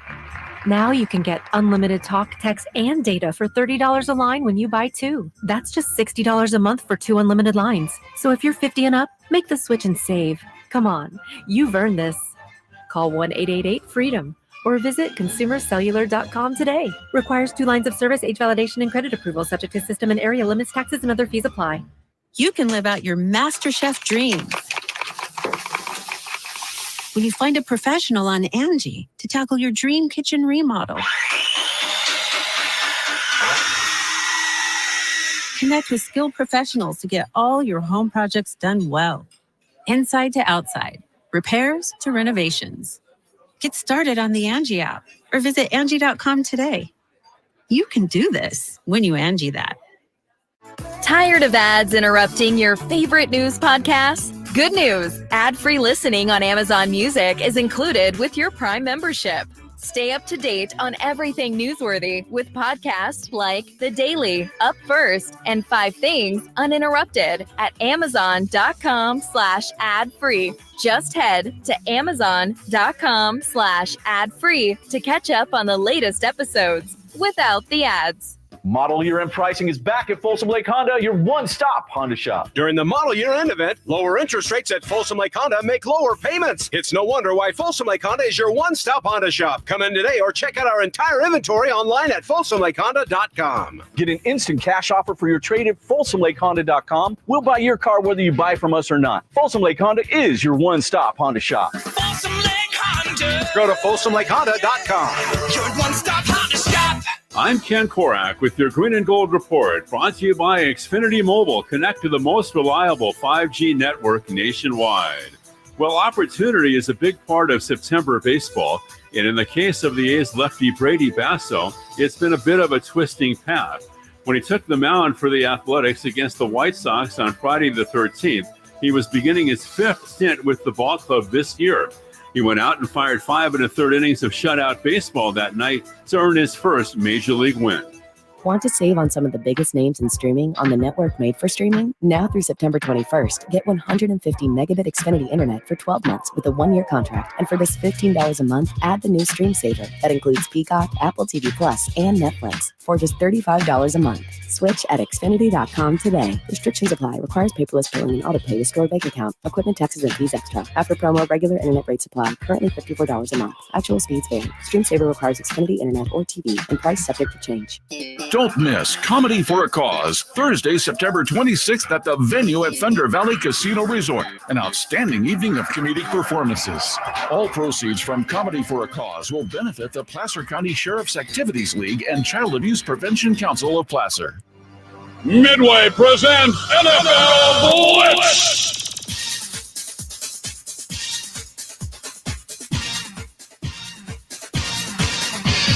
Oh, did he hammer him? All right, Nate, let's continue on. I think we have the Panthers up next. The Panthers crash Club Allegiant 36-22, one we all saw coming. Yeah, we can go pretty quick on this one. We've talked about it a good bit. Still just a rough go for the Raiders. Yes. They're continuing to move forward, Chris, with Gardner Minshew. Not that surprised. I think they need one more bad outing, and then they'll move to Aiden O'Connell. But ultimately, you kind of know where this thing is headed. Like I've said, they're not done. These next 3 games are huge for the Raiders if they want to make any type of noise. Yeah, we'll see how it goes. I mean, like you said, these next couple weeks are really, really big. They have to respond. They cannot come out flat again against the Browns. You have another home game. You just got to try and make up for last week. They don't have to look dominant, but you just got to get the win. And I think that's really where the Raiders are at right now, is you got to get it however you can. That defense needs to be great. There's no way the Raiders are going to be able to win if they allow teams to score 30 points in a game. They just don't have the offensive firepower. Yikes. Yeah, we'll see how that quarterback situation develops, but I honestly don't think it matters. And I think if you're putting in Aiden O'Connell, that's pretty much killing your season. Really? I just don't think Aiden O'Connell is better than Gardner Minshew. I'm in that boat. I've seen flashes, but I've seen flashes from Gardner Minshew. I've seen more consistency out of Gardner. I know Gardner Minshew can maybe work the ball down the field. I think AOC to me is a little bit more of an explosive play kind of guy. Yeah. Which we'll see. I mean, maybe that's better for the Raiders style right now. Brock Bowers, he hasn't had any issues, right? So he looks awesome. Yeah. A little bit of a quieter game, but that normally happens first 2, and then now you're on everybody's scouting report, and we'll see. Now you got to adjust to the adjustment. All right, Nate, what's next? One that almost put me in the IR. The Rams sneak out a win in the IR Bowl against the 49ers, 27-24. Yeah, the Niners, man, they let this one slip right through their fingertips. Have we talked about this one yet? Or oh yeah. Just a little bit, and there's just plenty of blame to go around. Not for Brock. Not for Brock. Not for Brock. Jawan. Yeah, Brock and Jawan. Or Fred. They brought their hard hats and Fred, but that defense. You know what, guys? And I want to be honest here. As you should lie. I saw somebody say Steve Wilkes was essentially on the hot seat by week 4 or week 3, and we saw everything isn't even, but Steve Wilkes' defense and the amount of points that they have, they let in last season compared to this season. Chris, we've gone back and forth, and I know that they want some stability here, and life isn't fair. We hate saying that word fair when it comes to sports. But if this thing is a bit of a mess, I do think it would be pretty messed up for Nick Sorensen to just kind of skate through. They got Steve Wilks out of here. I mean, the narrative for Steve Wilks by week 7, week 8 is we basically that they were winning in spite of Steve Wilks. That's what it felt like. I think, though, part of that problem was people were upset that he wasn't on the field, and not just fans. And I know it's silly to say, but like if that rubs the coaches and players the wrong way, and that's not what they want, I think that's fair to put criticism. No, that's fair. And you know what? To add on to that, Nate, if you think about it, somebody that was very vocal, and look, he has not produced the same way he has in the past since he got his bag. Nick Bosa was pretty darn vocal last season when it came to just weird jabs about Didn't he win Steve Defensive Wilks. Player of the Year after he got paid? Did he? I don't know. Okay. Well, you tell me if you're going to hop in and say that. Did he or not? I'm pretty sure he did. I'll double check that. But yeah, I'm just. The bottom line is he had a lot to say. He's having another slow start. He's having another slow start. And he had a lot to say about Steve Wilks, and he's had nothing to say about Sorensen so far. And I don't know. Let's let everything be. Let's let all things be even here. Let's let all things be even here. Yeah, I mean, it was obviously a really tough loss. I don't know if they'll let go of Sorensen, though, because the thing about Sorensen is the whole reason they hired him is because they were tired of getting poached, right? And if you're just going to let him go after this season and get another D coordinator in the building, you just kind of run the risk of further clouding things. I don't know. I mean, I think they need to solve it internally. I think they have the talent to get it done. They just got to figure it out. I mean, they cannot be this bad on the defensive end after really just years and years of defensive dominance. That would be, again, the thing that makes you start to believe. I keep saying it. There might be something wrong with the foundation of the Niners. If their defense isn't there and if they aren't getting yards after the catch, those are two absolutely fundamental things that have made the Niners incredibly successful over the past 5 years. They've got to fix it sooner rather than later. They have a really easy slate of games coming up to figure it out. But if they don't figure it out soon, that's really when I'm going to get concerned about this team long term. Yeah, by the way, Nate. Yeah, I was incorrect. Wrong. Incorrect. Incorrect. Yeah, my father says loud and wrong. That's right. Confidently wrong. Stillwater's run deep. Ioniscus. That's right. I was going to keep my mouth shut. All right, what's next? What is next? It's the Ravens saving their season with a somehow close 28-25 win over the Cowboys. Chris, this has been going on for a couple of years now. I don't know what it is about the Ravens, if they just get tight backsides, but the fourth quarter issues for them, that's a problem. Yeah, and I don't know how they're going to solve it. They had no business making this a close game. Like I said, I think the Ravens, they missed their window last season. Maybe they sneak into the playoffs, but I don't see the Ravens doing very much. But they did get a win over the Cowboys. The difference is the Cowboys, they get to go back to the NFC East, and the Ravens got to go back to the AFC North, who, by the way, Commanders come out, play well last night in front of everybody. Now the Commanders are the playoff team. Now everybody's talking about the Commanders not winning the East, but maybe getting a wild card with the Eagles winning the East. So the Cowboys. Why can't they win the East though? I think they could. I think they could. Why not? No, I think the Cowboys are in the big. They're in trouble, man. The Eagles are in a massive identity crisis too. Sirianni needs to be fired. I genuinely think it's his fault. He's got a lot of talent on that. They just team. won. That's the problem. This is but a close one. Like they should have beat the Saints. I think a little. I know. Saints were hot. Hurts through that touch or interception in the end zone, and I don't know. They should be a better team.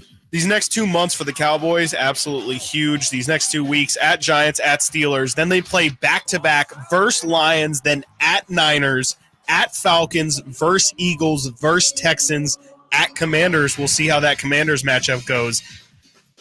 You know, I'm talking a lot about the Niners. Things might be shaky for America's team, too. That is tough. And they look terrible. I mean, that defense, I just lauded Mike Zimmer for how he performed with the Vikings. It has been shaky with the Cowboys. I don't know what's going on. They're already asking for his job. It's crazy the discourse that's happening in Dallas right now. Yeah, I'm seeing a headline on First Take. Jerry Jones says, quote, it's fair to blame him for the Cowboys' struggles. I think it's bad. And JJ McCarthy, my names are all over the place. Mike McCarthy, already pretty much on the hot seat. I could see things getting really ugly. And when did the Cowboys offense, it felt like maybe last year where there were signs of it, with especially how well CD played for that stretch, but it really feels like it is Dak Prescott and CD Lamb on that offense. That's what it was last year. Nobody else. Not a single other Yeah. star. They do not have a wide receiver crazy. too. I don't know, or a running game. Ferguson's it's insane. okay. They're tight end. Sure. Oh yeah, Sure. Ferguson. Sure. Yeah, He's he's okay. fine. He's Their fine. running game is. I can't believe they just let Tony Pollard walk. I guess maybe too much money. He didn't but play well for him last Yeah, year. they tried but to make him the main guy, and it didn't work But out. Rico okay, Dowd yeah. and Zeke are not the. I mean, I think Zeke was like their third running back now or something. Like he is not It's doing bad. well. He's a at fullback all. at this point. He He looks pretty like much- Jerome Bettis. What's next, Nate? Keep eating. All right, we got a couple more here. We got the Chiefs invading the Falcons' nest 22-17 with a no call in the end zone. Okay. There was. I mean, big no call. Big no call. Chiefs, this is what they do. I think Chris might be onto something, but do I try to block Chris and take the Chargers this week? Because the Chiefs, they're due for an L. They are. It's coming soon. They've been playing with fire and they just might get burned. But hey, I thought the Falcons were going to come out hot, and the Chiefs, just the most opportunistic defense I've ever seen. They're just bend, don't break, and they have a system, and they get it done. They get it done, even if Travis Kelce isn't getting it done. Yeah, it's crazy. I don't even know what to really think about them as a total this year. I don't know if you would still put them in that Super Bowl contender. I mean, they always are going to be with Patrick Mahomes out there, but I don't really know what they're excelling at this year. I mean, they're doing well of getting the ball to Rashee Rice, who probably shouldn't be playing right now anyway. He's been great for them, but really, I mean, Xavier Worthy had that first week, and since then hasn't really shown much of anything. You know, now Isaiah Pacheco's hurt. I think Clyde Edwards-Helaire is on IR. I don't know. Yeah, I mean, I'm not saying that they're not going to be contenders this year, but it feels like, again, maybe the Chiefs aren't necessarily at the top, and it is more so just jumbled in that upper middle class of teams. Well, they're at the top, but it's not by much. It's not. I just because there's nobody. Yeah, no, that's what I'm saying. Chiefs, it's the Chiefs by default. Yeah, it's the Chiefs by default right now. All right, Nate, two quickies. What's next? I Monday hate Night Chiefs Football slate by default so much. Bills demolished the Jags 47-10. It was never a game. Yeah, it was just embarrassing. Jags are really going to have to do some soul searching. But this might be more about the Bills, and they get rid of Stephon Diggs, who this might be a relationship where all's well that ends well. Stephon Diggs seems to be happy in Houston, and the Bills seem to be happy without Stephon Diggs. And Keon Coleman, his first touchdown of his NFL career. He looks good too, man. And you got Kincaid doing his thing. So yeah, they got some weapons out there, and you have that guy you're turning into a wide receiver one, but you have a lot of good supplemental pieces, and obviously the running game is pretty strong as well. Yeah, biggest point differential in the league, 64 points. They put up the most points in the NFL as well, 112. I think the Bills are the best team in the NFL right now, and I got nothing but great things to say about them. They were really, really scary. I was not concerned about Stephon Diggs. I kind of think that he overstayed his welcome there in Buffalo. I think that they can get it done without him. I, again, think that they are going to be the toughest out this season. And that's a huge surprise to me. I did not see them being this good. But Jaden Daniels introduced himself to the NFL world, 38-33. Yeah, I mean, the way he was throwing that thing, it was so effortless. Everything was on point. And you had the Bengals talking about how the Commanders run a very college offense with Cliff Kingsbury. And yeah, you got burned by that college offense. So good on the Commanders for standing on business. I'm going to go back to the Bills real quick because their next 3 weeks at Ravens, at Texans, at New York Jets. So we're really going to get an answer to how good the Bills are. If they can sweep that slate, again, no question to me. Jaden Daniels looked great last night. I don't even know what to really do with it. He looked so good. Like, you could definitely overreact and say that that's just going to kind of be the standard that he's going to set. Of course, maybe not. Maybe with a couple more incompletions and maybe a couple turnovers. But he looked incredible. If he's going to play like that, if he can stay healthy, maybe Washington can be a bit of a surprise team this year. Maybe they can sneak into a wild card spot, but it's all going to be on Jaden Daniels staying healthy. I think that he is a really small guy. He took some big shots yesterday too, ones that looked kind of like they could have been regular tackles, regular plays, but just with how small he is, the impact that he hits the ground, I don't know if he's going to be able to last 17 weeks. But if he can, he's Rookie of the Year. He looked incredible yesterday, and I am fully sold. To the hardwood, DeMar DeRozan explains his vet style and tells about how Fox and Devin Carter have made him feel a little old. Stiles and Watkins, Sacktown Sports. Our first year as the radio home of the San Francisco 49ers is one we will never forget. And Logan Ryan picks up. I didn't ask to be thrown in the streets with nowhere to go. I didn't think I'd survive. But I did ask for help, and Covenant House was there for me. 1 in 10 young adults will experience a form of homelessness this year. For these kids who didn't ask to be put in this unthinkable situation, Covenant House is there. Covenant House helped me break the cycle of homelessness in my family. They gave me the love that I needed. Over 2,000 young people will sleep safely in a Covenant House bed tonight. When youth who are experiencing homelessness have a hot meal, a safe place to sleep, medical care, and love, they can overcome heartbreaking challenges and have a brighter future. They just really genuinely just wanted to help me succeed, and I'm succeeding. I'm a speaker, I'm an author. Covenant House really helped me and really helped mold me into the woman I am today. If you or someone you love is asking for help, go to safeplacetosleep.org today. When an overwhelmed injury victim calls Ashton or Price, we immediately remove their legal burden and introduce them to the very best medical care in the region. They focus on their health and we handle all the rest. When they reach the end of their medical journey and are reunited with happiness and hope, we unleash our decades of legal experience to obtain maximum compensation. We are real, local, experienced litigators and snappy dressers too. Consultation's free and there's never a fee until we win. Remember, for the best advice, don't think twice. Call Ashton and Price. Who's ready for some fun on Saturday? Country in the Park 2 takes over Heart Health Park at Cal Expo with Dierks Bentley. What was I thinking? Harmony.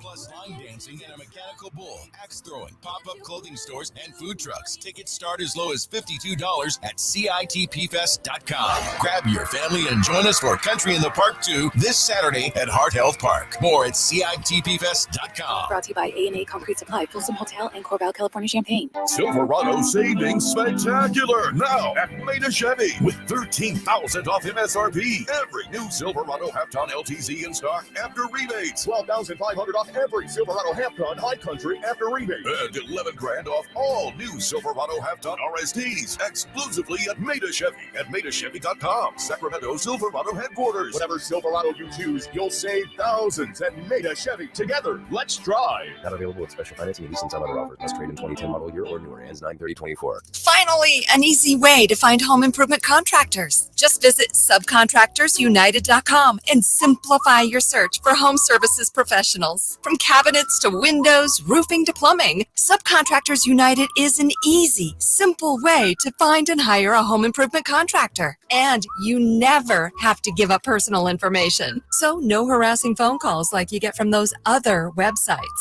Subcontractorsunited.com is sponsored by D&D Cabinets and Savage Design.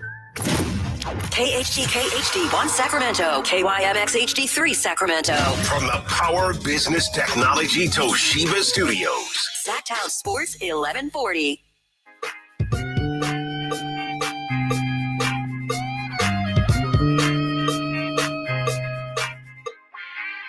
Sacktown Sports. Call or text at 916-339-1140. The coolest guy.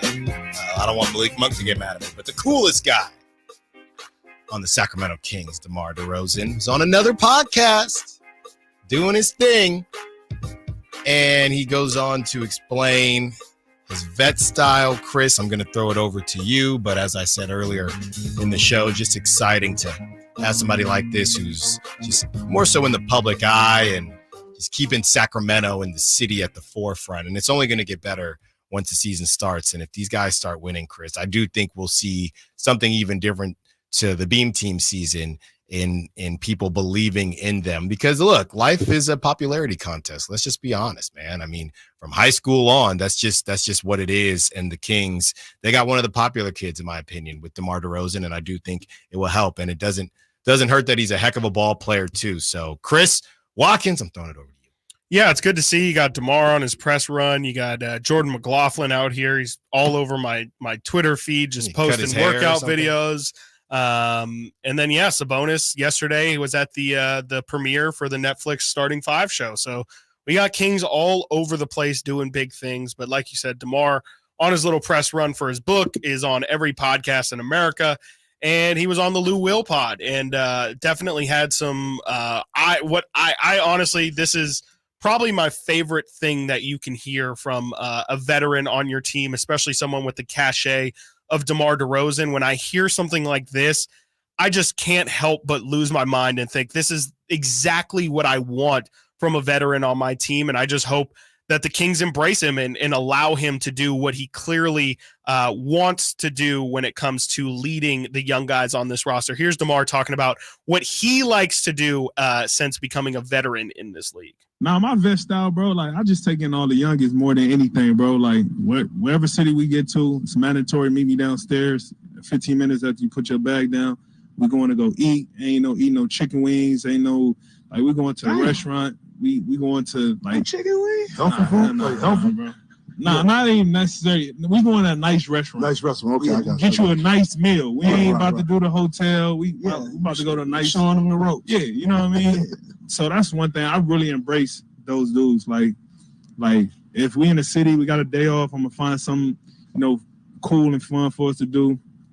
We lock in. So that's kind of like my vet style. But, when it's anything on the court, I push them up to a breaking point. I talk crazy to them. And like I don't let up. There you go. So there's DeMar essentially saying when he lands in any road city, likes to take the players out and especially the young guys and take them out to dinner. And first off, I just want to say that, that's great to hear specifically for this Kings situation, because we heard JaVale McGee kind of make some interesting comments throughout the summer of him talking about Keegan Murray. I can't remember exactly what platform it was on. But I think it might have been on with our friends Deuce and Mo. He essentially said that Keegan stays in the hotel and is very to himself and, might eat dinner in his room or get room service ordered and watch film or whatever. And not necessarily that he's being away from the team, but just, hey, he likes to keep to himself. And if nobody's going to push him to go out and enjoy a city or enjoy, I believe JaVale phrased it as enjoying the NBA lifestyle. Like, you're a millionaire, you get to go to cities all across the country, go explore the cities. And it sounds like that's exactly what DeMar's MO is. And you just love to hear it. I mean, I think it's great for a guy to teach these guys, these young players, how to coordinate themselves in the league. How do you tip at a fancy restaurant, things like that, all the small stuff that you just don't know unless somebody who's been there, done that, has gone through it. That's exactly what this team needs. It's the thing that, we talked with HB, like he's the wear the suit guy, but It didn't really feel like HB was doing the other veteran things, like taking guys under his wing, to a certain extent. Definitely HB helped with young guys, but it didn't sound like he really felt like, hey, that's a reason why I'm here. HB is 30 years old himself. He's probably thinking, I'm in my prime. I'm not in the spot where I'm, hey, young fella, let me tell you, sit down and let me tell you something. And I think DeMar is. He's 35 years old. He's 16 years into the NBA. He's fully accepting that role, and I think that's great. And funny enough, I told you, or I've said that I've actually did finish DeMar's book, and he actually mentions in his book a really, really interesting moment where, he obviously came up with humble beginnings, came from Compton, didn't really know, the syrup sandwiches and gram allowances, all of it. Yeah. He didn't really get that fancy lifestyle. And the first NBA teammate he ever got that really showed him the kind of what he's explaining was Jarrett Jack, who had a personal chef, and he went to Jarrett Jack's house, and, his personal chef cooked him up something. Of course, chefs, they just cook. They don't really tell you what's on the menu or anything. Yeah. DeMar says he got his plate and he was like, what is this sawdust on my plate? Ended up being couscous. But I say that story to say, like, I think he's trying to say, look, I went through this. I had to deal with, ignorance and just not knowing things, and guys showed me along the way, but it just kind of happened. I didn't know I was going to learn something. DeMar's actively trying to teach young guys that. And I just think, again, that's exactly what you want from a veteran. And I just think DeMar is going to be such a perfect fit for this team in so many different ways. As we've talked about, these guys needing a leader, needing a veteran, and needing somebody to show them and tell them, yell at them, say, look, what's going on right now is not acceptable. We can't lose to the Blazers. We can't lose to the Pistons. Can't lose to the Hornets at home. Sounds like DeMar is saying, off the floor, all good. I'll show you the ropes. But on the floor, you're going to hate me. You're going to really, really hate me. And I love to hear that. Yeah, and look, the elephant in the room is you have to be a certain level, and this isn't a comparing DeMar DeRozan to Harrison Barnes thing, but at the same time, there is a level of, hey, DeMar DeRozan has done some things in this league, and he's just going to be looked at a little bit differently than a Harrison Barnes for a couple different reasons, and kind of some of the things that I said before. I mean, DeMar is a veteran, but he's doing it in a quote unquote cool way, right? And he knows the balance of, he understands the balance of having fun and enjoying yourself, but also taking care of business. So I think that is something that really all of the Kings players are gonna like to experience by playing with him. So yeah, it's definitely something that shows what the Kings have been missing. I think we couldn't really put our finger on it. How many conversations did we have about getting a dog and whether the dog has to be 6'2", or the dog has to be a big, or does the dog have to play, or do you need an enforcer? And ultimately, we'll see how it happens because they haven't, laced them up and got on the court yet. But I do think that this is more of a happy middle ground as far as a guy that, like you said, he's going to push you and he's going to get on you, but at the same time, he's going to do it in a way that feels like it's a big brother thing and not I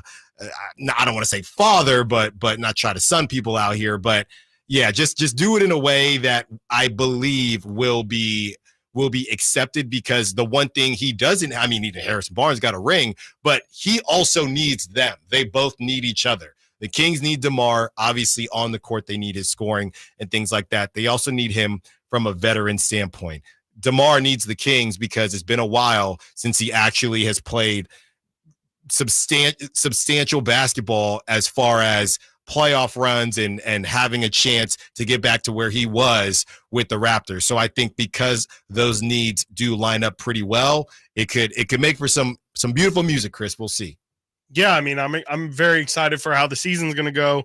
I just think that it's going to be the right fit. I think he's got all the right experiences that this team needs. And, I think, like you said, he's still hungry himself. And I think that's the thing that this team desperately needs is somebody who is dangling that carrot in front of them, that understands what the mission in front of them should be. And also, is going to show them exactly what, going all out means, is not leaving anything on the table, is going 100% every single night. And I hope that he leads by example. I hope that they follow him. And I think that there's legitimately something that every single player can take from what DeMar is going to show. I think he can teach De'Aaron probably more than he can teach anybody else on the team. And I'm really interested to see how that relationship goes. And I think later on in that podcast, DeMar did kind of mention that he talked with De'Aaron a couple weeks ago. So clearly they're still communicating, and I think they're working on their relationship. And to me, the season might the season could go as well as it can if DeMar and De'Aaron are on the same page, and if maybe they take their relationship off the floor to a different level, maybe it can translate on the floor as well. So I'm really excited just to see how the personal relationships of this team end up shaking out, and if maybe they have a little bit of a different personality than they had last year, maybe a little bit more of an edge or a little bit more of a here for business kind of tone to them. Very similar to how Chris and Nate will make me feel old at times when they don't understand some of my references. You have DeMar DeRozan talking about how De'Aaron Fox and Devin Carter made him feel old. We will get to that sound on the other side. Also, should the Niners have seen this Brandon Ayuk regression coming a mile away? Maybe we did. Stiles and Watkins, Sacktown Sports. Did you miss any part of our live local shows? Don't worry, you never have to miss them again. Check out sacktownsports.com and search our podcast page and play our shows when you want. The Carmichael Dave Show with Jason Ross, Stiles and Watkins, and the Drive Guys. Plus, other podcasts like Return of the Empire, Return of the Roar, the Stingers Up podcast, and Golf to Go with Frank LaRosa. They're all available right now on sacktownsports.com. Time to check out Capital Casino, conveniently located at 411 North 16th Street in downtown Sacramento. Hey, it's Carmichael Dave for American Energy Heating and Air with a question. Have you recently had a technician diagnose your HVAC system and you were a bit surprised at how much it cost? Or did something seem off about their quote? Because at American Energy, they take pride in giving you honest, straightforward solutions to get that system up and running. Have their qualified technicians come out and give you a free second opinion. It's free. You got nothing to lose but some dollars off of that original quote. They're making the uncomfortable comfortable. They've been doing it since 1981, serving the greater Sacramento area. A+ with the Better Business Bureau. That's why they keep having customers coming back for more and more and more. You can call them and set that appointment at 916-520-9990. That's 916-520-9990 or AmericanEnergyAir.com. Call 916-520-9990 now.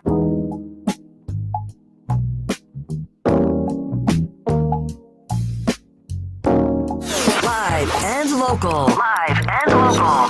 This is Sacktown Sports. Some good stuff from one DeMar DeRozan. Don't forget, in 45 minutes, we will give away tickets to Rob Schneider as he returns to Sacramento for a night of nonstop laughs. And, of course, Sacktown Sports wants you in the building. Hit up the Folsom Lake Honda hotline at 1 p.m. Chris will pick the number. You can score that pair of tickets to check out Rob Schneider at Hard Rock Live on October 4th, courtesy of Live Nation. For more information, visit sacktownsports.com. We are going back listening to DeMar DeRozan on the Lou Will podcast. Had some good stuff about his vet style. And when you are a vet in the game, you're not just a vet on the court, you're a vet off the court as well. And sometimes you can feel a little old. Here is DeMar DeRozan talking about how De'Aaron Fox and Devin Carter have made him feel old. Is it surreal to you that a lot of them telling you now, like, bro, I grew up watching you? Is that surreal to you? That there blows my mind more than anything, bro. Like I forgot who I was talking to. Yeah, maybe I was talking years in. Yeah, I think I was talking to like De'Aaron Fox a couple of weeks ago. It was like, man, you was drafted in 2009, huh? He was like, man, I wasn't even in high school. Like, yeah. I'm like, you know, when they say stuff like that and put it in perspective, or even like, for example, when I signed a sack, you know, one of the young fellas come up to me, man, you play with my dad.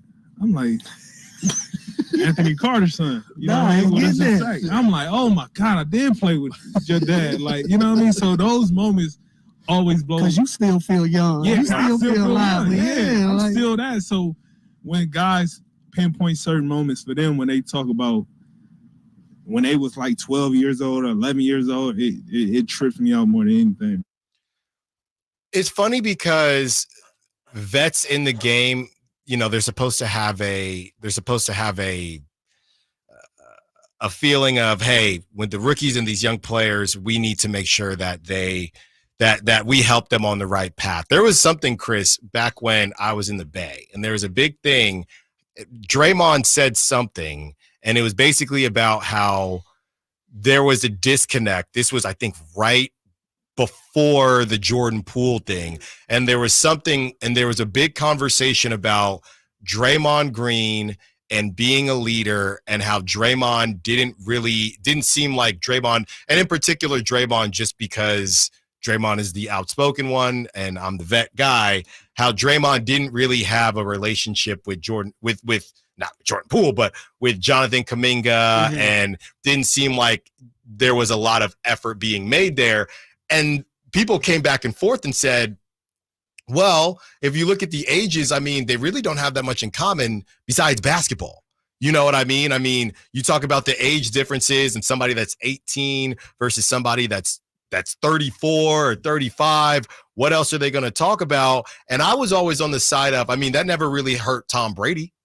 That never really hurt some of these older guys in the league. I mean, yeah, there is nothing else to talk about. What else do you have to talk about? You know what I mean? You don't have to talk about you don't have to have the same type of style or listen to the same music. Basketball is timeless, and your job has nothing to do with your age. So I always thought that was just a bad excuse for vet guys not kind of taking dudes under their wing. So with DeMar DeRozan and his ability to really say, yeah, I play this could help Devin Carter. I played with your dad. This is what he was good at. This is what he helped me do. And I think I see these parts of him. I see this, I see that. And I think when you have these elder statesmen, they've seen, unless you're just one of a kind, like a Wemben, nobody's ever seen a Wembanyama before. But throughout De'Aaron Fox's time of playing, he's seen different versions of the guys on the Kings team. And not to say, hey, I want you to be this guy or you need to act like this guy, but he can say, hey, De'Aaron Fox, I played with the dude XYZ and he did this very well like you.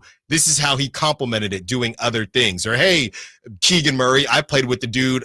I played with a dude who did this just like you, or I think your skill set, you could add this to the game. So I don't think that the age should ever hinder. I think if anything, it should help, because you're talking about guys who, DeMar DeRozan isn't far away from coaching age. And if you're able to coach and you're coaching dudes that are, younger than you, obviously, it's the same idea to me. So I don't think there'll be any type of issue there. I do think it's just funny when when we're doing celebrity birthdays and there's a name that me and you just look at each other, and David, we always let Dave and Jason go first because I'm just thinking, I have no clue who that is. Yeah, I think two things. I would say DeMar in this team it will be fine. I agree with you on that. I mean, I think their young guys are pretty old in soul and spirit. It sounds like Devin, obviously with his dad being around the NBA, does know a little bit about how the NBA world works. He's not really like a, frankly, I'm just going to pick on this guy for the next couple minutes. Like, it's not like a LaMelo Ball kind of, where it's like this kid is clearly interested in a lot of different things and there's not really much I can help him with. I think that Devin is definitely basketball focused, and I wouldn't imagine that there'd be any sort of complication with him, Keegan, Keon. Any of these guys seem like they're very receptive to learning and, again, like just carry themselves like they're a little bit older than what they actually are. But yeah, I mean, what you were saying about the Draymond thing, I think is definitely interesting.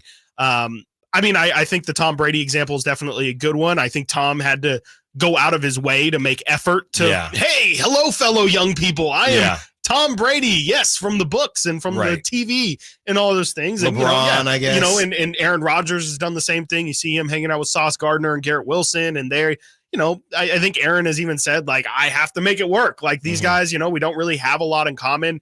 I think it's just like any other job, though. I mean, I still think, like you and Dave don't really have a ton in common. You guys can talk about radio stuff, but I think there is a line to where, especially, you're a little bit more integrated on a basketball team. You're a little bit more, you're flying, you're bussing together, you're in the same locker room. Sometimes you're showering together, things like that. Like, I definitely think there's probably a little bit more that goes into that relationship. And so that's why I would maybe say I could understand where these veterans and rookies don't quite see eye to eye, because a guy like Draymond, he's got 2 kids. Jonathan Kuminga's out here trying to party, and I think that it reaches a point to where you say, like Domantas Sabonis and LaMelo Ball, if they were teammates, I don't really know exactly where they would jive together. So I do think that sometimes there can be difficulty when you have a team that, like the Warriors, that are living in 2 different timelines, and you don't have guys that really relate on the same level. No, yeah, it's more about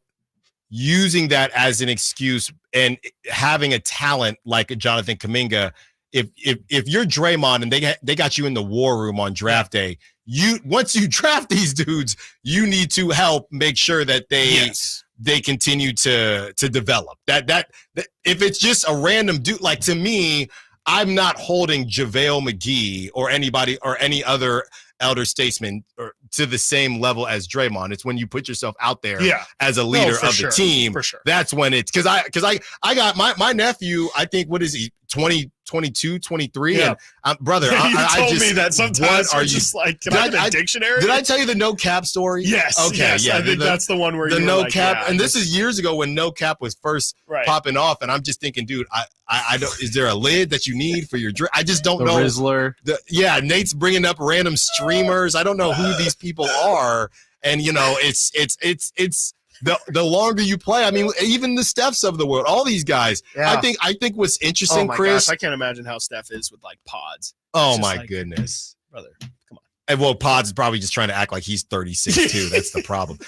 Chris, as much as I think nobody would deny that having KD would be amazing on this team. Yeah. I do think that there are things that DeMar DeRozan will bring. Sure. That I just don't think Kevin Durant is interested in bringing. Sure. I just don't think that's Kevin Durant's bag. No, I mean, to that point, like it sounds like DeMar is somebody who's actually helping and willing to build a foundation or make sure that his impact is around longer than what he is, even if he's only here. I mean, I saw a report the other day that I'm pretty sure it wasn't tongue in cheek, but there was a report the other day that said DeMar said he wants to retire in Toronto as a Raptor. I don't think he wants to spend a season there. I think he just wants to sign a one-day contract and kind of have his last image be as a Raptor. But even if he's here for 2-3 years, I think he wants the ability for De'Aaron Fox when he's 35, 36 to say, DeMar DeRozan really took me under my wing or took me under his wing. And, I became a different player. I became a different person. There's no way I would become the X that I am today if not for DeMar DeRozan. And I think that's the difference between, like you're saying, KD and DeMar is DeMar has that intention of, I want De'Aaron Fox to talk about the things I taught him in my time here. KD's like, you know what? I want them to talk about a ring that I won. And the second I leave, if they don't have a ring, well, they didn't do well by me and whatever. I played for 6 other teams and this is one of them. Yeah, and I definitely, don't get me wrong, I think KD on the court, he's a hooper. He's a hooper. You weren't talking about that at all. He is not saying meet me down for dinner. He's not doing that. KD is he's KD's probably partying with the kids, right? I mean, he's like, hey, JK, where are we going? Yeah, tonight? where we out to tonight? Yeah. Tiger. All right, coming up next. There we go again. Coming up next. I don't want to see KD at Tiger. We're all going to be there soon when the Suns are in town. Coming up next, should the Niners have seen this Brandon Ayuk regression coming? Maybe we did. Stiles and Watkins, Sacktown Sports. The only place you'll find Malik Monk is Sacktown Sports. Oh my, what an athletic move that time by Malik Monk. Hey Sacramento, it's Malik Monk and you're listening to the home of the Sacramento Kings, Sacktown Sports. Your local sports leader. Everywhere you look, things are getting more expensive. So at Consumer Cellular, we're lowering the price for those 50 and up. Now you can get unlimited talk, text, and data for $30 a line when you buy 2. That's just $60 a month for 2 unlimited lines. So if you're 50 and up, make the switch and save. Come on, you've earned this. Call 1-888-FREEDOM or visit consumercellular.com today. Requires 2 lines of service, age validation, and credit approval, subject to system and area limits, taxes, and other fees apply. Lowe's knows it's easier to make the right calls when you have the right team. That's why our Lowe's Red Vest associates can help with game time decisions. Plus, use in-store mode on the Lowe's app to find what you need. Under pressure at home and want it soon? Order online by 2 p.m. to get it same day. Same day valid on eligible in-stock items and select zip codes only, subject to driver availability. Fees vary based on purchase. Exclusions and more terms apply. See Lowe's.com/same-day delivery for details. Hey, this is Greg Papa. Are you working through a major insurance claim? SunPoint Public Adjusters can help. SunPoint prepares, presents, and negotiates your claim with the insurance company, working only for you, making sure you get everything you're entitled to, not what just some adjuster working for an insurance company thinks you should get. Call SunPoint today at 888-247-7865 or contact us at sunpoint.us. SunPoint Public Adjusters, the gold standard in public adjusting. License number 2N14884. Who's ready for some fun on Saturday? Country in the Park 2 takes over Heart Health Park at Cal Expo with Dierks Bentley, Farmally, Sasha, plus line dancing and a mechanical bull, axe throwing, pop-up clothing stores, and food trucks. Tickets start as low as $52 at CITPfest.com. Grab your family and join us for Country in the Park 2 this Saturday at Heart Health Park. More at CITPfest.com. Brought to you by A&A Concrete Supply, Folsom Hotel, and Corbell, California Champaign. What sets Ashton & Price apart from other injury law firms? I'll tell you. From beginning to end, all important legal decisions are made directly between our clients and their experienced local attorney. A gate agent flying the plane, the receptionist performing surgery, not a chance. There's simply no substitute for the unique power of the direct attorney-client relationship offered by Ashton and Price. And there's never a fee until we win, and between you and me, we win a lot. Remember, for the best advice, don't think twice. Call Ashton and Price. For most of the people that walk in our store, it's been an ongoing, nonstop issue, and they're finally walking into the Good Feet store. Okay, the guy that came into my store last year that has had plantar fasciitis for 30 years. I looked at him, I said, "Are you kidding me? I've been here for 14. Where have you been?" I helped relieve a problem that's plagued him for 30 years. I mean, how do you not go home and talk about that? Come to the Good Feet store now for a free fitting and test walk. It's Capital Casino, Sacramento's #1 poker room. And guess what? Primetime football is back. Capital Casino is giving away $500 per game in high hand bonuses for every Sunday, Monday, and Thursday night primetime game. As always, offering the best food, the best service, and the best action with the most variety of games in the region, conveniently located in downtown Sacramento. So check them out, Capital Casino, and always remember to gamble responsibly. 1-800-GAMBLER. When shopping for a new car, what do you want? A great selection? A low monthly payment? More for your trade? At Northern California's #1 Honda dealer, Stockton Honda, you get it all. Model year-end savings are going on now. It's savings you just can't say no to. Come in today or go to StocktonHonda.com. Anytime, anywhere, it's all here. StocktonHonda.com. #1 claims based on 2023 total new and Honda certified pre-owned vehicle car sales from American Honda Motor Company sold on report.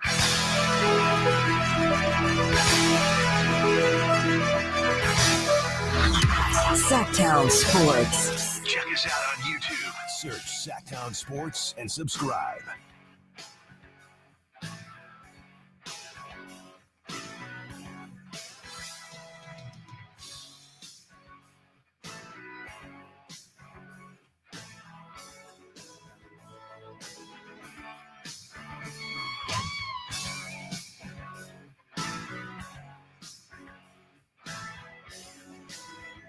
Minutes until Rob Schneider ticket giveaway. And is Ayuk giving away his opportunity to become a top 10 receiver if he wasn't already? Guys, should the Niners have seen the Brandon Ayuk regression coming a mile away? A number that we shared in a different way last segment or a couple segments ago with one Kevin Kruger. Brandon Ayuk right now is at negative yak, right? And it's just not good. Everything that's been happening with him, he's just been, again, I guess, pedestrian. Okay. Baldinger said pedestrian is the word that we would use for Brandon Ayuk right now. And that's how it feels. So it's been tough. Here it is. Brandon Ayuk this season is averaging negative 1.2 yak over expectation, the 6th worst in the NFL. But again, I asked the question, should the Niners have seen this regression coming? Now, we can argue whether it was 2 weeks where the contract was offered and Brandon Ayuk just sat on it, whether it was 3 weeks. Okay, it was all in the same month, so it was not more than a month. And now if you add on to that, okay, maybe that extra rest for 1 week, extra rest for 2 weeks, maybe even extra rest for 3 weeks. When will Brandon Ayuk return to form? And as you look at some of the other guys that they've dealt with, Chris, Deebo Samuel, I'm looking here. He had the situation with his contract. He got the new contract. What was that, in 2022? And in 2022, played 13 games, 56 receptions, 94 targets, 632 yards versus his 1,405 yards in 2021. That's the first example. Nick Bosa. Now, Nick Bosa, as Nate tried to point out earlier, Nick Bosa got that Defensive Player of the Year at the end of the 2022 season, and the Super Bowl was in 2023. And then right after that, last year, played in 17 games, but his sacks, he went from 18.5 sacks to 10.5. So this is something that we've seen before. And I can take it outside of of the NFL, and I'll actually take it to baseball. And this one is a little bit different, and I'm not calling Brandon Ayuk the Aaron Judge of the Niners offense, but Aaron Judge signs that ridiculous contract after he balls out with 62 home runs, setting the American League record. And what happens the season after that? So in 2022, he played 157 games. He had 62 home runs with 28 doubles, okay, and 177 hits. That next season, he only plays 106 games with 98 hits, only 16 doubles, and 37 home runs. Now, he has returned back to form. And I think the difference is, Chris, different sports, obviously. Aaron Judge has returned back to form. Nick Bosa hasn't really returned back to that form. Maybe the book is out on him. Maybe it's a little bit different. Brent and Debo as well. Debo, okay, he had the first season where he admitted that he was out of shape. Then last season, I'll even give you that Brandon Ayuk was brought more to the forefront. So maybe that's why his numbers were never going to look like what they look like from 2021. But we've seen this before, Chris, and now that brings me all the way back to Brandon Ayuk, who balled out last season, and now going back into this season, looking at the regression that we see so far. Should the Niners have seen this coming? I feel like maybe to some degree they should have. Well, why do you think they should have? I guess we'll start there. Because every other person that they've given the bag has not returned back to the form prior to them giving the bag recently. That's held out. Even Trent Williams. That has held out. It has negatively affected them in that season for all these dudes. Yeah, I that would definitely be the reason, I guess, but I just don't think that should be the assumed outcome. Like I think that you should still assume that even if Brandon Ayuk's not working out at training camp, he should still be doing individual drills. Yeah. He should still be ready for the football season because that date is firm. You know what date that's going to be that you have to be ready. And if you're not ready for that, I mean, you know, that's on you. I don't think they should have seen it coming. I mean, I kind of think you should expect these guys to be ready. I mean, if you're going to come in, again, you know what the first date of the season is. You know that's the date you have to be ready by. I kind of think that you should expect those guys to be ready by week 1. I kind of feel like this is just a really bad set of, not coincidences, but I think it's just the same occurrence happening over and over. But I don't think it's a guarantee that just because you miss training camp that you're 100% no way you're going to reach the same level you did before. I think it's on the guys to when you're not in camp and you are holding out, you still got to get ready for the season. So I mean, I'll tell you this, at the very least, I didn't expect or guarantee that there was going to be a regression from Brandon Ayuk this season. I thought, if anything, he was going to be more motivated than ever to ball out. Yeah, well, I think that they expected something. I think this week 3 would have been masked because Jawan Jennings balled out, and there was a lot of film that showed Brandon Ayuk getting a lot of attention. That's fine. The problem is they lost. Okay, so now you have a situation where Brandon Ayuk has not done anything these first 3 games, and now you go into, and he had the bad drop in week 1, but you won the game. So even when they won, there was still a bit of a stain on the win. Now you go into this game against the Patriots. I think that maybe they felt like, hey, the hope was, hey, we're probably going to get about 2 to 3, between 1 and 3 weeks of some type of rust with Ayuk. We've seen this movie before. We got to make sure he's right. It can't last any longer than that. There's nothing that they can do, Chris. I mean, they need him more than they've ever needed him before, with Debo out, and we don't know what's going to happen with George Kittle, and obviously Christian McCaffrey out there having Wiener Schnitzel in Germany. But you have to figure something out. And I don't know. I mean, we're sitting here. It's ridiculous, Chris. Can I actually just take a step back? We're sitting here talking about Jacob Cowing. We're talking about the Niners need to play Jacob Cowing, and you have a $30 million receiver. Kyle Shanahan has got to be ticked off. He's got to answer Grant Cohn questions about Jacob Cowing because his $30 million receiver just hasn't shown up. Yeah. And that's a problem. Yeah, I mean, definitely that's 100% a problem. I just don't know if they should have been able to see it coming. I mean, I just think it's 100% a problem. There's no question that Brandon Ayuk is not living up to expectation. I just think I don't know how they're going to fix it. I mean, I don't really know exactly what's wrong. Oh, I also have a question. What exactly, and I know there was a question that got posed, I believe, at the end of last NFL season that kind of got. Actually, no, it was when we were all having conversations of which sport is easier and what exactly it does every sport entail.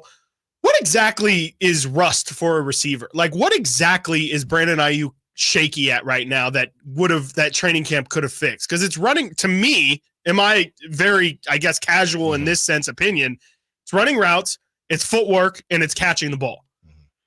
I don't really see what missing training camp, like what exactly being in camp besides timing and seeing the ball into your hands from the quarterback, understanding everybody has different throw styles and, the ball gets to some guys quicker than others, depending on the arm strength of the quarterback. But I just don't really know exactly what Brandon Ayuk missing training camp 100% puts him behind the 8-ball for. Yeah, I mean, you see some of the other guys that have held out, and I know CD is really just CD. But I guess I could also say this about Bosa as well. I would have said this about Bosa. Sure. Like, what is edge rushing running to the quarterback? Kyle Shanahan said that. Yeah, he did. He said, hey, when it comes to our schemes and things like that, Bosa essentially got one job. Yeah. Right. Get to the quarterback. And any means necessary. And clearly it's been more than that. Some of the other guys that have held out have not looked like Brandon Ayuk. Yeah. I hear you on that because I don't know what the rest is. Yeah. To answer the question, I think the Niners did expect some regression or rust, but I don't think that they expected this. I think that no way. I think that week 4, and then again, they're stuck. They can't let's just target Debo. The Debo ain't out there, right? So they can't sell. I mean, the whole reason, that's the funniest part of this, Chris. Because the whole reason you didn't move off of Brandon Ayuk before Ricky Pearsall had that tragedy, the whole reason you didn't move off of Brandon Ayuk is because you wanted to go now because of the Super Bowl window and you're not paying Brock yet. So even if you said Brandon Ayuk will probably be worth the $30 million, and it's still early this season, but let's say he's worth the $30 million for the rest of the rest of his time. The problem is now you needed him to be worth that, and this is why I wanted to blame the Niners because they saw the situation coming because you knew that you had to pay Brock coming, and now you get a rusty Ayuk in the midst of a season where you purposely didn't move off of Brandon Ayuk because you wanted to go this season. Yeah. Yep. So the order of operations were it was a complete hack job. Complete hack job. Coming up next, we continue the conversation a little bit later on Brandon Ayuk and the Niners. We want to bring back up the John Fisher letter that we read yesterday. Larry Beal of KGO, actually followed Larry Beal for a very long time out there in the Bay Area. He is making some waves, and it's not very often you see local news anchors just letting it fly like he did in Sacramento. I don't know how it will be received, but we're going to play a cut from that. We can't play all of it, but we will play a cut from that and react. And we want to hear from you, 916-339-1140, as the A's prepare for their last homestand in Oakland. Stiles and Watkins, Sacktown Sports. You never know what you might hear when listening to a Sacramento Kings game. Out of Keegan, going for another triple. Man, is he feeling it. Keegan, can he do it? Yes, there's number 11, Keegan Murray. Keegan steps back. He just knocked down his 12th three-pointer, a Kings franchise record. He's got 45 points. Never miss a moment of Sacramento Kings basketball with Sacktown Sports and the Sacktown Sports app. Hey, what's up, everybody? It's your boy, Kyle Draper. Equip your staff with top-notch uniforms, professionally cleaned and delivered weekly to your workplace by Alsco Uniforms, proud sponsors of the Sacramento Kings Mob Crew. Our services include uniforms, towels, floor mats, mops, first aid supplies, and restroom essentials to uphold cleanliness and safety standards in your business. Discover why it pays to keep clean with Alsco Uniforms. Visit alsco.com to learn more. Again, visit alsco.com. Only one radio program captures the excitement of hunting and fishing as it happens. The award-winning California Sportsman with Sep Hendrickson. Only California Sportsman takes you where the action is, live on the water, live in the blind, and live with the top pros and experts in outdoor sports. California Sportsman with Fishing Hall of Famer Sep Hendrickson is your premier destination for all things outdoors. Sep's Saturday Morning Outdoors. Ultimate Bass and California Sportsman, 5 a.m. to 8 a.m. Saturdays on Sacktown Sports 1140. Y'all want to hear about the AARP auto insurance program from the Hartford? Well, if you're age 50 or over, you can save hundreds when you switch. Are you ready for some exclusive discounts too? Phone's in the air now. We're going to sign you up, baby. Go to visithartfordauto.com today for your free quote. When you're with the Hartford, the Bucks got your back. Provided by Hartford Fire Insurance Company, not AARP or its affiliates. Individual savings vary. The Hartford pays a royalty fee to AARP, which is used for external purposes. For information and restrictions, go to thehartford.com. Whether you own a local business or a global one, you're always looking for ways to position your operation to create opportunities and move on them faster. With Bank of America, you get access to experts, award-winning insights, and business solutions so powerful, you'll make every move matter, locally and globally. Visit bankofamerica.com/banking for business to learn more. What would you like the power to do? Copyright 2024 Bank of America N.A. Okay, everyone, what did you think of the chocolate bar? It's too chewy. Feels kind of chalky. Too much nougat. I need to go brush my teeth. Business is booming for Steph's small marketing research firm. After all these focus groups, there's only one conclusion. I need more researchers. And she's way too busy researching Does this have peanuts? to waste time researching resumes. I need Indeed. Indeed you do. Put our matching platform to work so you can spend less time searching and more time connecting with talented candidates. Visit Indeed.com/credit and get $75 towards your first sponsored job. Terms and conditions apply. Pros, now's your chance to save big during Pro Savings Days at Lowe's. Right now, save big on appliances like the GE Stainless Steel Kitchen Suite. Plus, save $40 on 5-gallon pails of Valspar Reserve, Valspar Defense, and Valspar Stain. Shop Pro Savings Days today for big savings on everything you need to get the job done right. Because Lowe's knows pros. Valid through 9/27 while supplies last. Selection varies by location. Finally, an easy way to find home improvement contractors. Just visit subcontractorsunited.com and simplify your search for home services professionals. From cabinets to windows, roofing to plumbing, Subcontractors United is an easy, simple way to find and hire a home improvement contractor. And you never have to give up personal information. So no harassing phone calls like you get from those other websites. Subcontractorsunited.com is sponsored by D&D Cabinets and Savage Design. Toyota's legendary truck event is on, and the deals are legendary. Get $2,000 cash back on any 2024 Tundra, or get a great lease on a new 2024 Tacoma 4x4. Get to your Toyota dealer now, because this truck event is gonna be Toyota. Let's go places. Offer available through TFS to buyers with premium rated credit. Ends 9/30/24. Sponsored by Xfinity Internet. Enjoy ultimate control of your home network. Personalize your Wi-Fi name and password. Assign user profiles, view and control connected devices, and more with the Xfinity Internet app.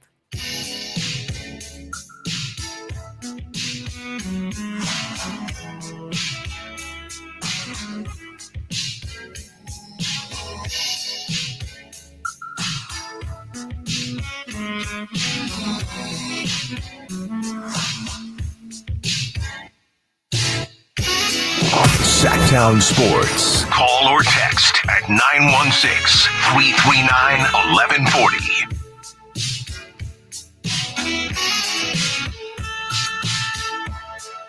"15 minutes. Yeah, now's the time for sure. Now is definitely the time to switch on over to AM or YouTube if you have been listening on the Sacktown Sports app. Rob Schneider tickets. Rob Schneider returns to Sacramento for a night of nonstop laughs. And of course, Sacramento Sacktown Sports wants you in the building. Hit up Folsom Lake Honda hotline right now. Well, Excuse me, at 1 p.m. I went Ron Burgundy there at 1 p.m. What? Where's the event at? It is at Hard Rock Live on October 4th. We've talked about, I've been there, and we went to Thunder Valley for the first time this week at the venue there. Yes. And they're very similar. Yeah, I think very the other similar. one's a little bigger because I think it's a little newer, maybe. Yeah. But both are fantastic places. Yeah, both to are see a great. show. Both are great. Excuse me. That is at 1 p.m. in 15 minutes. I Now- got just real quick before you get into it. I know this is Sure. a big thing with the A's, but there's got to be a spot later in the show. I have this dire question for Chris Watkins. It's football related. It's about the Vikings. It's something I want fans to think about. So I just, I want to plant that in your guys' mind. I'd like to get there at some point. I think it's we will important get to there. ask. We will get there. All right. Right now, we are going to get to Larry Beal on John Fisher. So basically, to lay this out for you, this is your typical evening newscast, and Larry Beal is doing his thing. He's been doing it for a very, very, very long time. I've been watching him for a very long time when I was growing up, and in my later years. And Larry Beal basically reads the John Fisher letter, who it was making its rounds, the open letter to A's fans. And I didn't really give a lot of my own opinions on it. I mean, I think it goes without saying how I feel, but, a lot of people wanted to give their opinions, and John Fisher basically gave his version of how things went down. And when you put a letter out and you don't answer questions, but you say you want to talk to people, makes it hard for people to believe what you got going on. So Larry Beal decided that he was going to speak his mind on the situation, and he's been just as close to this as anybody. And like I said, we're not going to play the whole thing. You can check out the whole thing on social media. It's going around everywhere, but we got about a minute and a half, 2 minutes of Larry Beal just kind of cooking John Fisher and the whole situation. Here it is. Final series ever in Oakland starts tomorrow. The A's hosting the Texas Rangers. The very last game at the Coliseum is set for Thursday afternoon, starting at 12:45.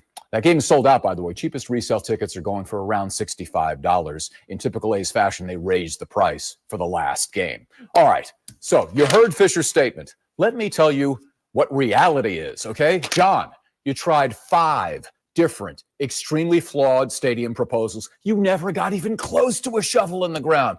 Yes, Oakland politics is often a mess. I will give you that. But John, you surround yourself with incompetent yes men. And because you were born into a billionaire family, apparently never learned you have to spend money to make money. See Joe Lacob and the Golden State Warriors, your buddy, who still wants to buy the team.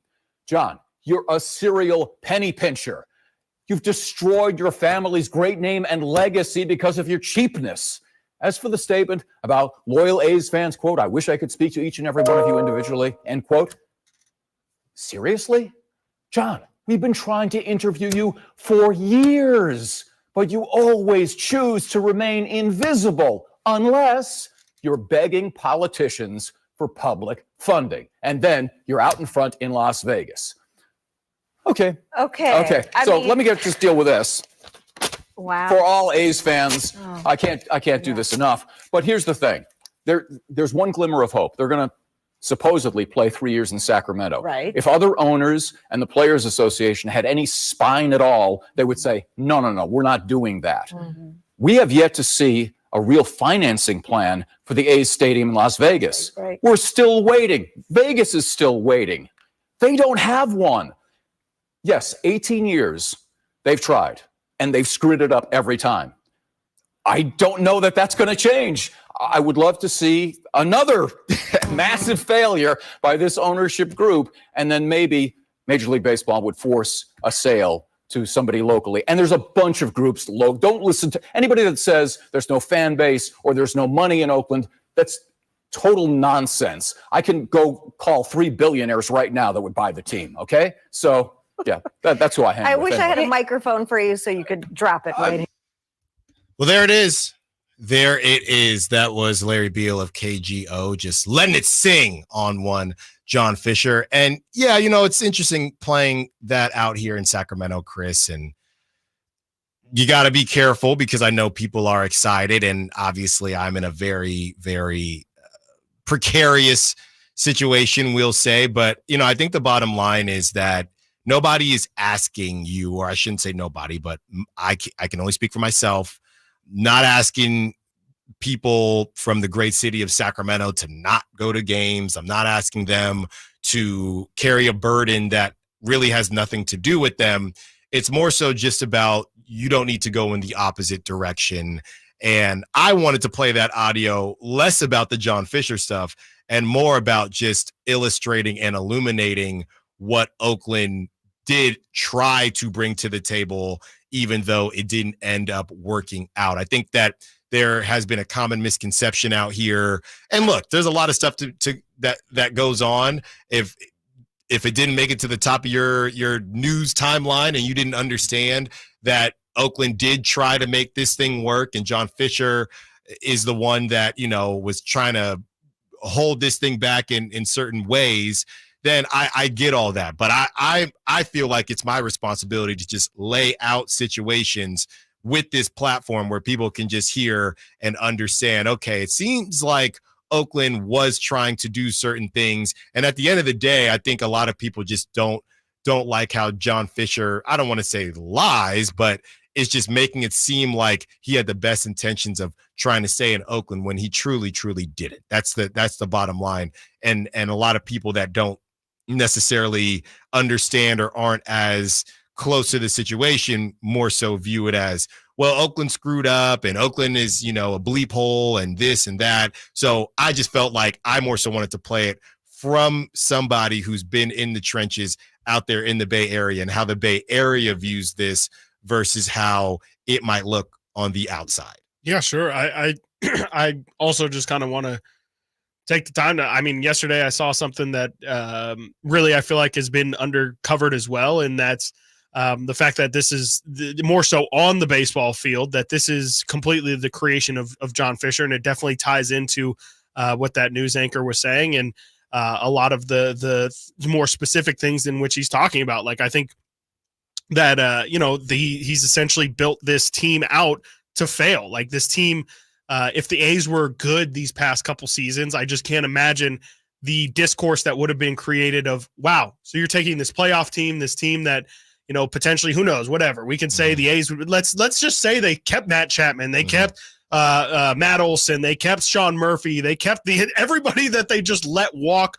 or go to the Braves or whatever team they're on now. If the A's would have just kept them, like, you're taking a potential title contender away from this town just because you really don't want to be there. John Fisher's created this mess intentionally, and they are trying to frame it, or trying to use it as if, oh yeah, nobody shows up to the games. Like, oh, even if the fans are loud about wanting to go, look, the proof is in the pudding. They don't show up to watch the team that's even there right now. And that's because he's forcefully took that good team away. And he's done it not just this time, but he's done it before as well. It's what he continues to do. And I just, really want to point out the fact that I don't know why we should expect things to change here in Sacramento. Like they are playing, they definitely exceeded expectations this season, but if they are good next year, maybe the year after that, I don't know why we should believe that they're going to pay these guys, that we should invest our fandom while they are here, or if they go to Vegas after Sacramento, why we should continue to follow them, because he just continually creates messes for his actual baseball team. And yeah, people can get upset about all the stuff that goes on outside of the team, but if the team is good, a lot of people will put some of those feelings aside and at least enjoy what they can. He's giving them nothing to enjoy. And I just think that needs to continually be highlighted, that the mess of a baseball team, and again, they've outperformed expectations this year by far, and who knows how they're going to do next year. There's a lot of exciting players that you can realistically say, who knows if Lawrence Butler is a real thing, if Tyler Soderstrom figures it out, if whatever you want to say. But the fact that they are not a competitive baseball team right now is by design, and John Fisher designed it. Coming up next, we have our top stories at the top of the day. Stiles and Watkins, Sacktown Sports. Domantas Sabonis plays here. He finds Sabonis, put the frosting on the cake, put the cherry on the sundae. Sabonis with a two-hand flush makes it 114-106. Sacktown Sports is your proud home of the Sacramento Kings. I didn't ask to be thrown in the streets with nowhere to go. I didn't think I'd survive. But I did ask for help, and Covenant House was there for me. 1 in 10 young adults will experience a form of homelessness this year. For these kids who didn't ask to be put in this unthinkable situation, Covenant House is there. Covenant House helped me break the cycle of homelessness in my family. They gave me the love that I needed. Over 2,000 young people will sleep safely in a Covenant House bed tonight. When youth who are experiencing homelessness have a hot meal, a safe place to sleep, medical care, and love, they can overcome heartbreaking challenges and have a brighter future. They just really genuinely just wanted to help me succeed, and I'm succeeding. I'm a speaker, I'm an author. Covenant House really helped me and really helped mold me into the woman I am today. If you or someone you love is asking for help, go to safeplacetosleep.org today. Khalid, live in concert. See him performing at the venue at Thunder Valley, Saturday, October 5th. Get tickets now at ThunderValleyResort.com.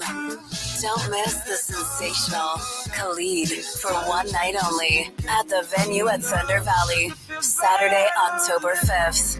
For more, visit KhalidOfficial.com. Who's ready for some fun on Saturday? Country in the Park 2 takes over Heart Health Park at Cal Expo with Dierks Bentley, Harmony, Dasha, plus line dancing and a mechanical bull, axe throwing, pop-up clothing stores, and food trucks. Tickets start as low as $52 at CITPfest.com. Grab your family and join us for Country in the Park 2 this Saturday at Heart Health Park. More at CITPfest.com. Brought to you by A&A Concrete Supply, Folsom Hotel, and Corbel, California, Champaign. Tommy! I can't wait for golf this weekend, huh, buddy? Time flies. Love you, man. Oh, don't forget your knee brace again. We aren't in college anymore. Moments together matter, so help protect yourself from RSV. If you're 75 or older or 60 plus with a chronic condition like asthma, COPD, heart disease, or severe diabetes, you're at higher risk of landing in the hospital from RSV, and there are no prescription RSV treatments. Check eligibility and schedule your RSV vaccine at vaxassist.com. Sponsored by Pfizer. Every business faces challenges, but complicated, expensive, and uncertain shipping shouldn't be one of them. With USPS Ground Advantage from the United States Postal Service, you can avoid all the noise. No more unexpected surcharges, hidden fees, or complex rate structures. It's just easy, cost-effective, and dependable shipping. Tune your business's frequency to success and turn shipping to your advantage. Learn how at USPS.com/advantage. USPS Ground Advantage. Simple, affordable, reliable. KHD1 Sacramento, KYMX HD3 Sacramento. From the Power Business Technology Toshiba Studios. This is Sacktown Sports 1140.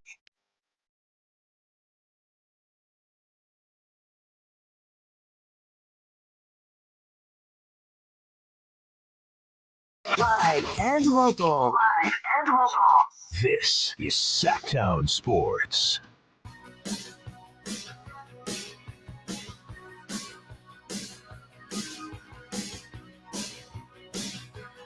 It's time. Rob Schneider. Rob Schneider returns to Sacramento for a night of nonstop laughs. And, of course, Sacktown Sports wants you in the building. Hit up the Folsom Lake Honda hotline right now. For real this time. Right now. Looking for caller number 4. Caller number 4. Looking for caller number 4. 916-339-1140 to score that pair of tickets. Check out Rob Schneider at Hard Rock Live on October 4th, courtesy of Live Nation. For more information, visit sacktownsports.com, 916-339-1140, 916-339-1140, 916-339-1140. Let's get into, as Nate picks the winner, looks like one more. You still got to, it just came through, number 4. Nate, let's get that music going as you handle that and get into top stories at the top of the hour. Thank you very much. Number 1 on the list for today's top stories at the top of the hour. Jason Tatum, who they're having their media day, Chris, the Celtics are, and Jason Tatum got shoes released, got a lot coming out. Jason Tatum says, I talked to Joe a lot, talking about Joe Mazzulla. Joe was probably the happiest person in the world that I didn't win Finals MVP and I didn't play in 2 games at the Olympics. That was odd, but if you know Joe, it makes sense. Fair or foul, and I don't think it's a shtick, but I guess it could not be a shtick, but you could still just be kind of Tired of it. It can be an ick. It could be an ick for sure. Shtick or ick, fair or foul, Chris, on Missoula kind of just doing the coach thing. Now you're going to be even hungrier. You must not know me because I love Joe Missoula. I know you do. All of this. I know you do. This is so on brand. Are you kidding? I'm sure it came along with some speech about some, war hero from France in 1874 or something like that. He's just chock full of these kind of things. Give me all the Joe Missoula weirdness, please. Inject it into my veins. Yeah, I need it. That can be all you. Okay, this one was put in by one Nate. Kings mentioned at the Sacramento WWE SmackDown. Let's hear it. What was that? Hey, I haven't seen a choke like that since the Kings did against the Lakers. Couldn't have been me. But you know what? I'll tell you this. Just put the fries in the bag, bro. You washed. That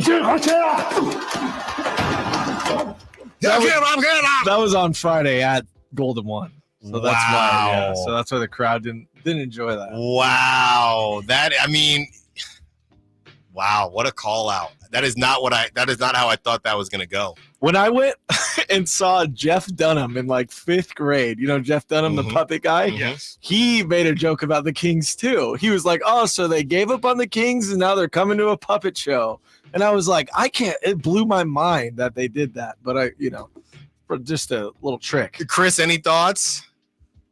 Yeah, get a new joke is the first Yeah, one. that's so just old. like, you can still make Kings choking references and have it be, I don't know, did Mel Kiper write this joke? Talking about the Baltimore Colts and stuff? I Chris kind of is ticked off. I think it's a bad joke. I mean, I just would have made a joke about the Warriors. Yeah, I would have said, Steph dropping 50 or something like that. I don't know. You can make easier jokes than that. Yeah, that one probably the writers could have done him a better solid. What do you mean writers? Sorry, is this like the Is this how we find out? Santa Claus thing? Hey, yo. No, I got in trouble for that before. Well, you just I just said the Santa Claus thing. I didn't say anything. Oh my goodness. What? You are Mr. Controversy. No, I'm not. I'm not. Good thing kids are in school. Light the beam. Are they? All right. Learn your algebra. Okay. Todd McShay discusses Travis Kelce's lack of production so far this season and gets absolutely fried by the Swifties fan base. But here's Todd McShay. And are we not talking enough about Nate and his emails? Are we not talking enough about Travis Kelce's disappearing act? Here it is. Are we not allowed to say that he's out of shape, that he's been partying all off season? He's been jet setting around with the most famous person probably in the entire world. The coverage and the respect he gets is the same. The athlete is not.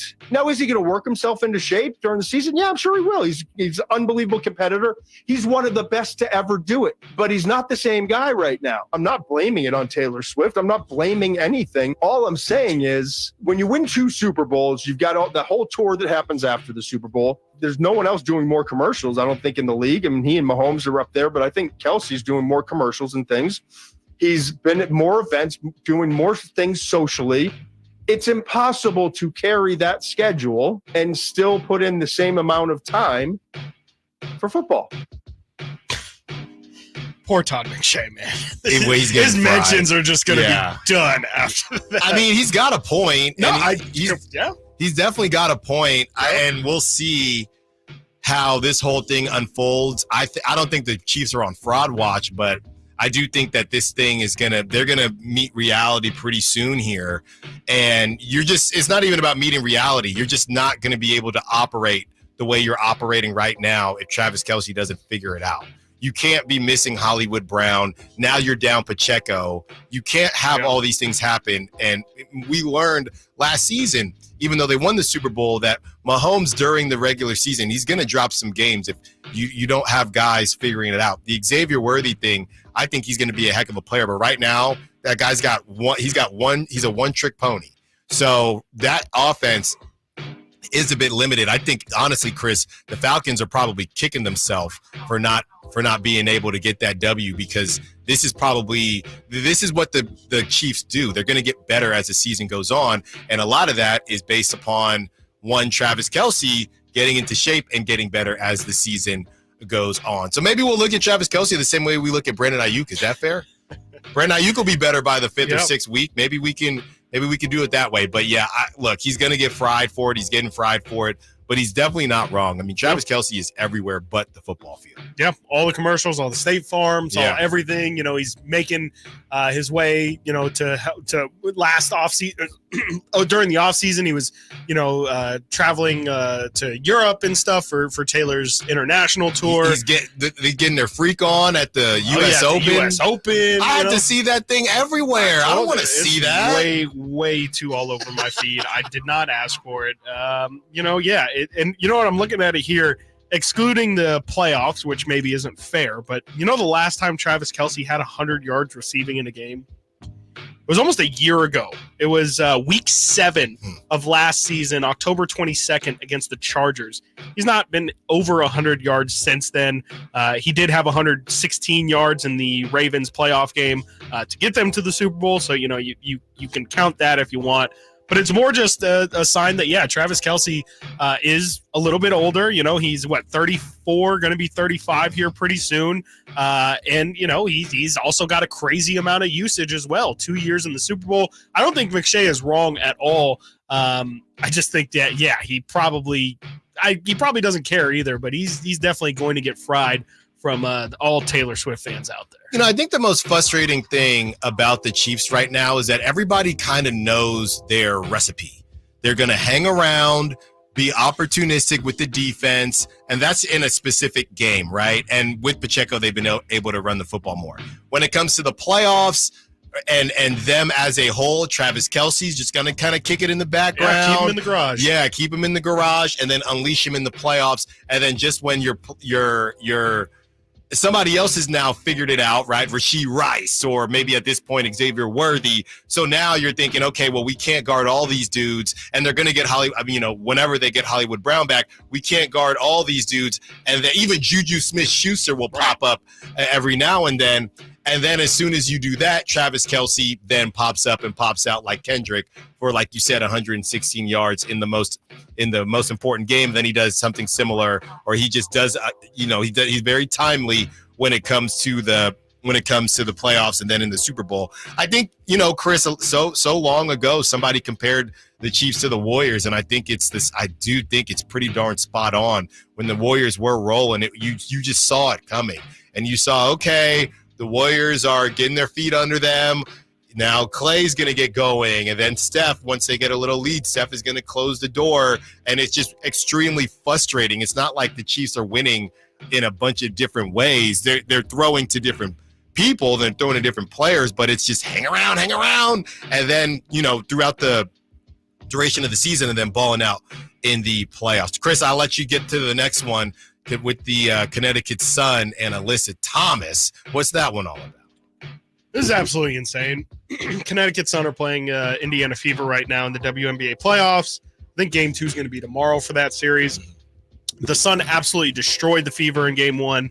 And Alyssa Thomas, who is the Sun's best player, said this, and it's really disgusting in terms of just the treatment that WNBA players are getting.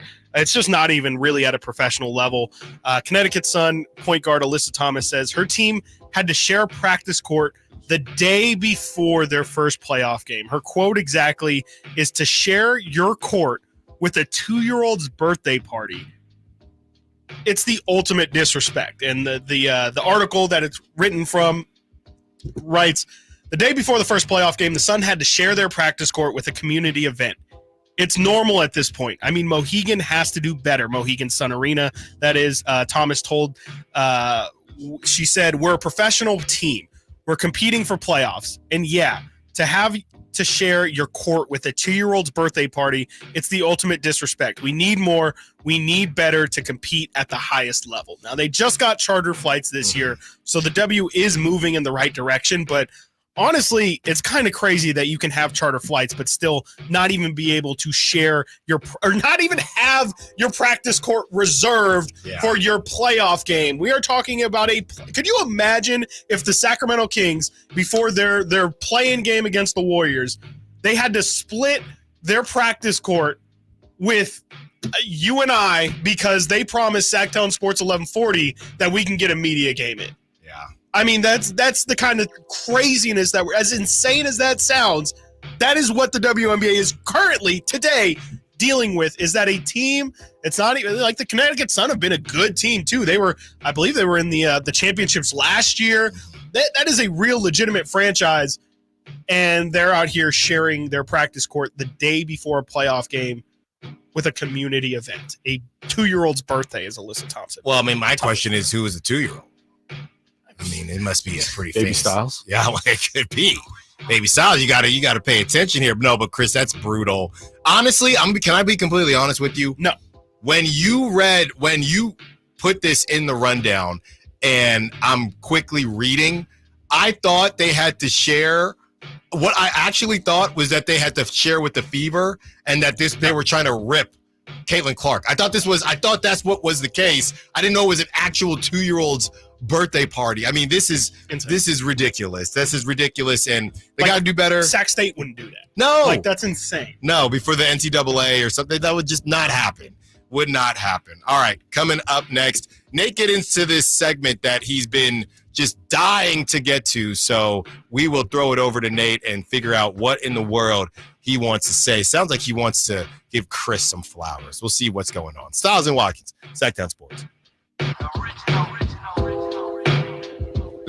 Subscribe to Sacktown Sports on YouTube and watch the Carmichael Dave Show with Jason Ross, Stiles and Watkins, and the Drive Guys. Live Monday through Friday from 6 to 6. Plus view archive shows and exclusive content. Subscribe at youtube.com/Sacktown Sports. Time to check out Capital Casino, conveniently located at 411 North 16th Street in downtown Sacramento.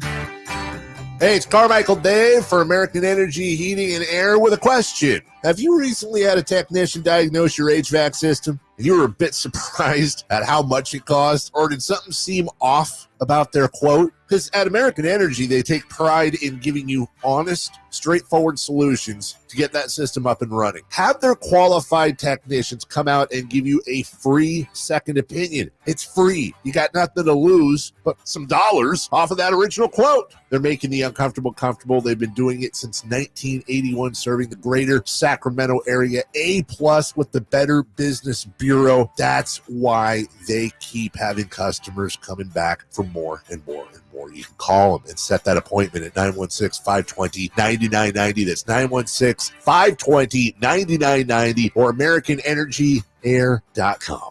Call 916-520-9990 now.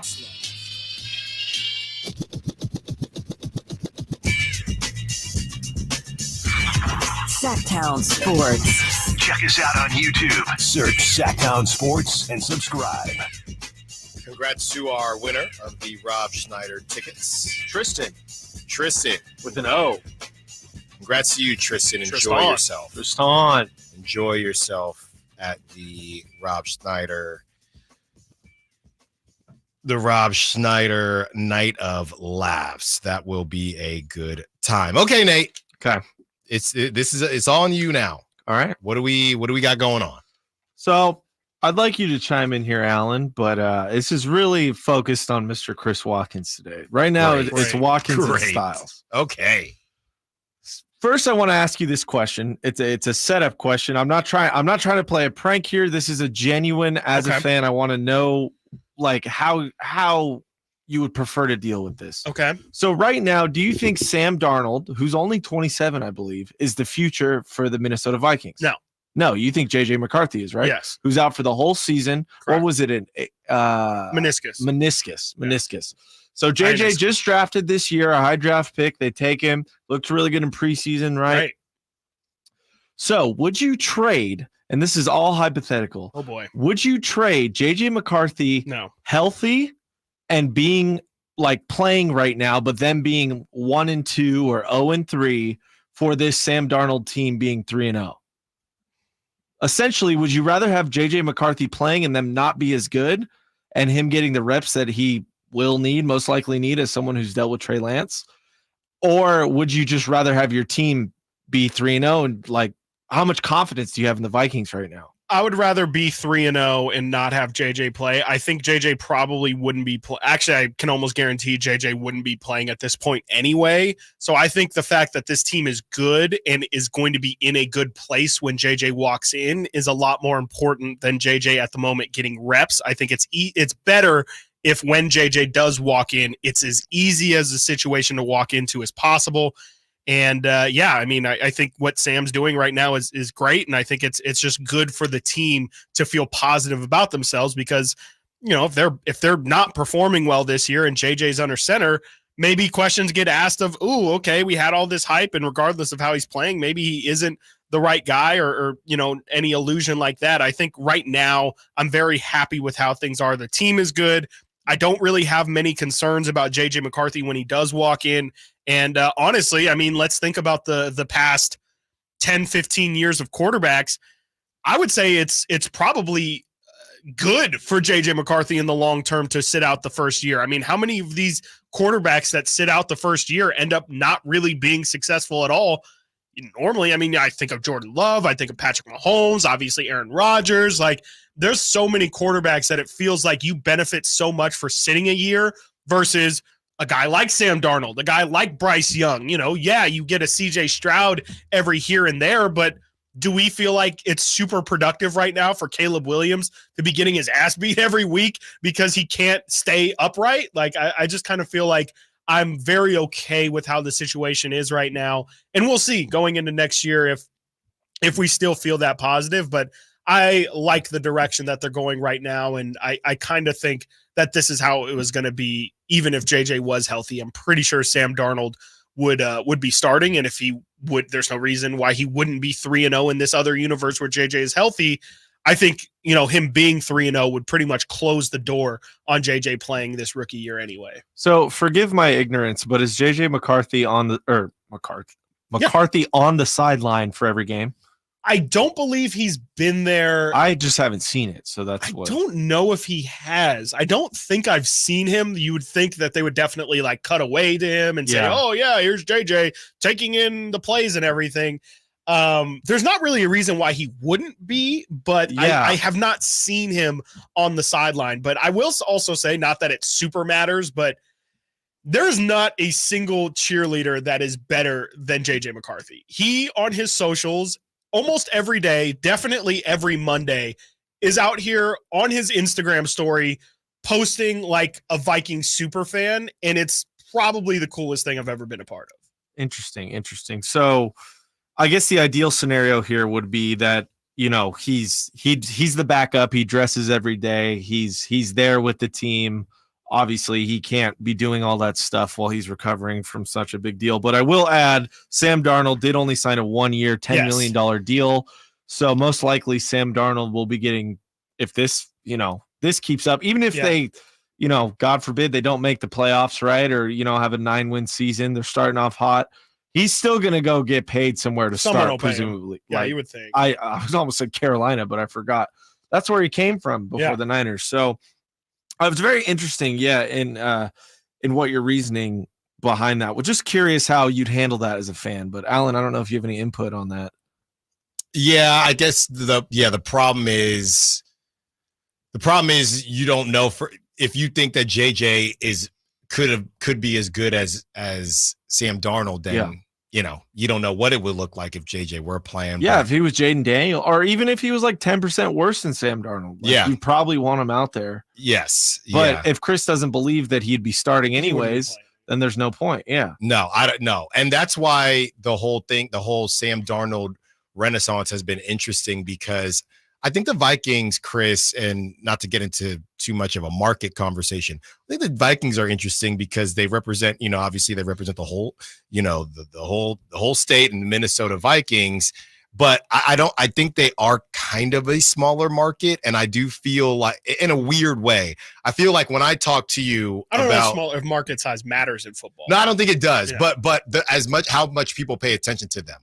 I feel like when JJ McCarthy went down, I had a different conversation with you as a Vikings fan than I heard from national media as far as, oh, the Vikings are cooked, whatever it is, because a lot of people thought Sam Darnold was going to start anyway. And whether JJ McCarthy's on the bench in pads or out of pads, they would still be 3-0 right now. Yeah. And every game that you win, okay, are they 3-1 and now they're going to bring in JJ? I mean, each game you win, it has to be more of an implosion to see JJ. Yeah. So I do think that it's been interesting getting a kind of inside track on, hey, obviously we'd rather JJ healthy, right, but it doesn't really change too much on the season, where I think the outside looking in, a lot of people are saying, oh my goodness, I mean, this is going to be JJ, because just the NFL world in general wants to get these dudes out there regardless. And did you see the tweet that went viral? Somebody saying, this is why the sit-a guy thing has never made sense, and talking about Jaden Daniels.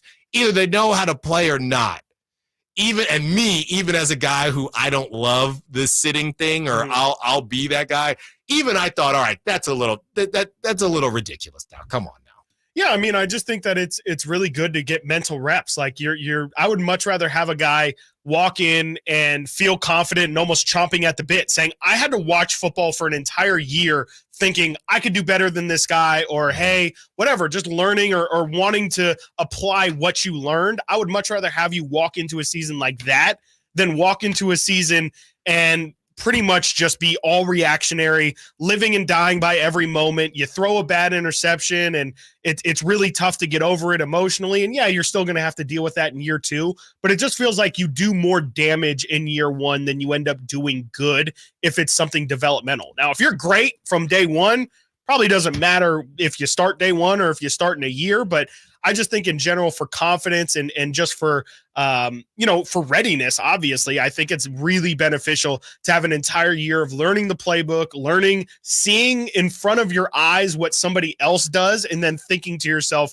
how would you do that differently? And then being able to apply it. I just think it's worked so many different times that if you are able to have the patience to do it, I definitely would recommend every single team doing it. And it's just, not every team has that luxury. Even Brock, right? Like, right. I don't know how good Brock would have been if how different everything could have been if he started game 1, but circumstances happened and he played game 10 or whatever it was of the season, and he was ready to go from day 1.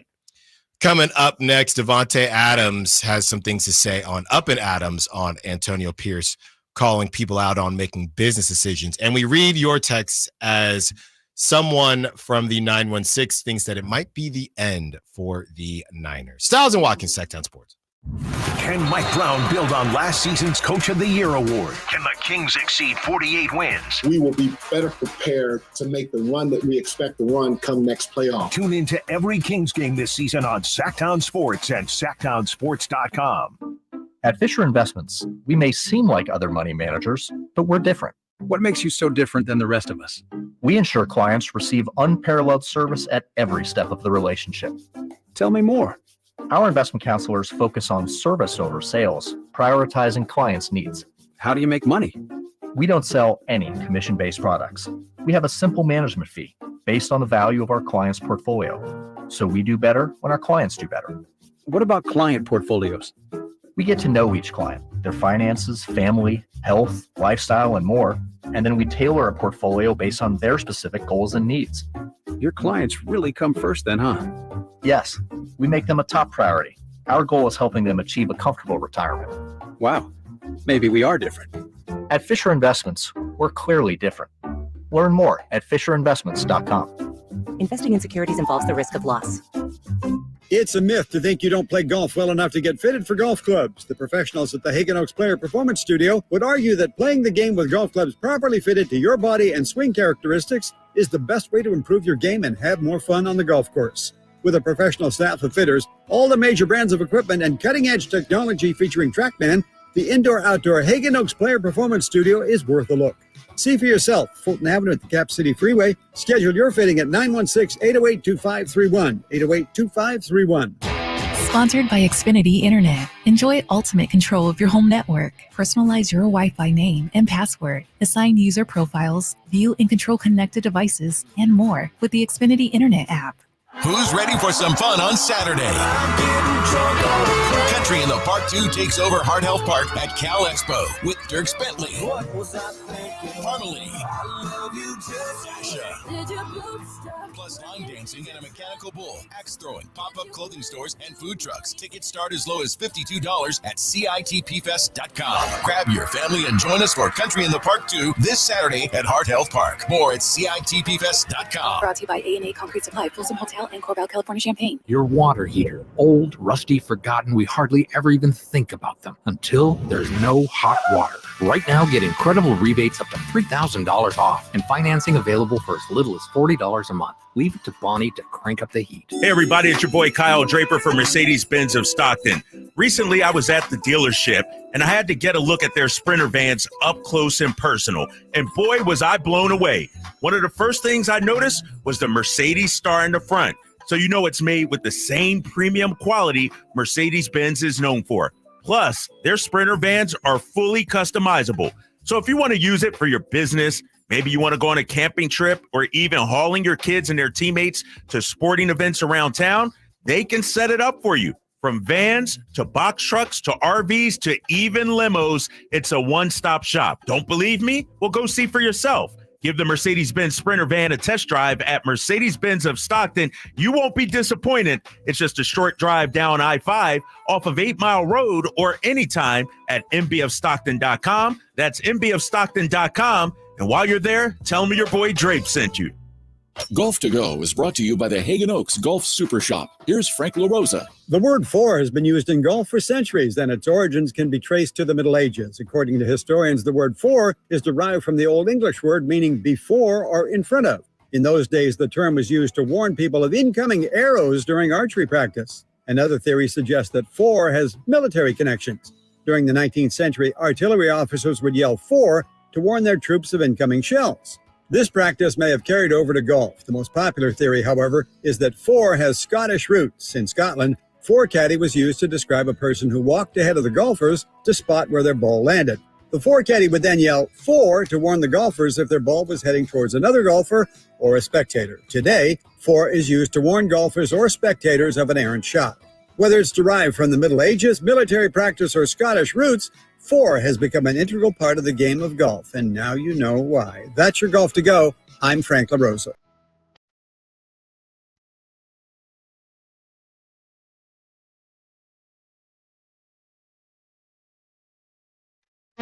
Sacktown Sports. Call or text at 916-339-1140.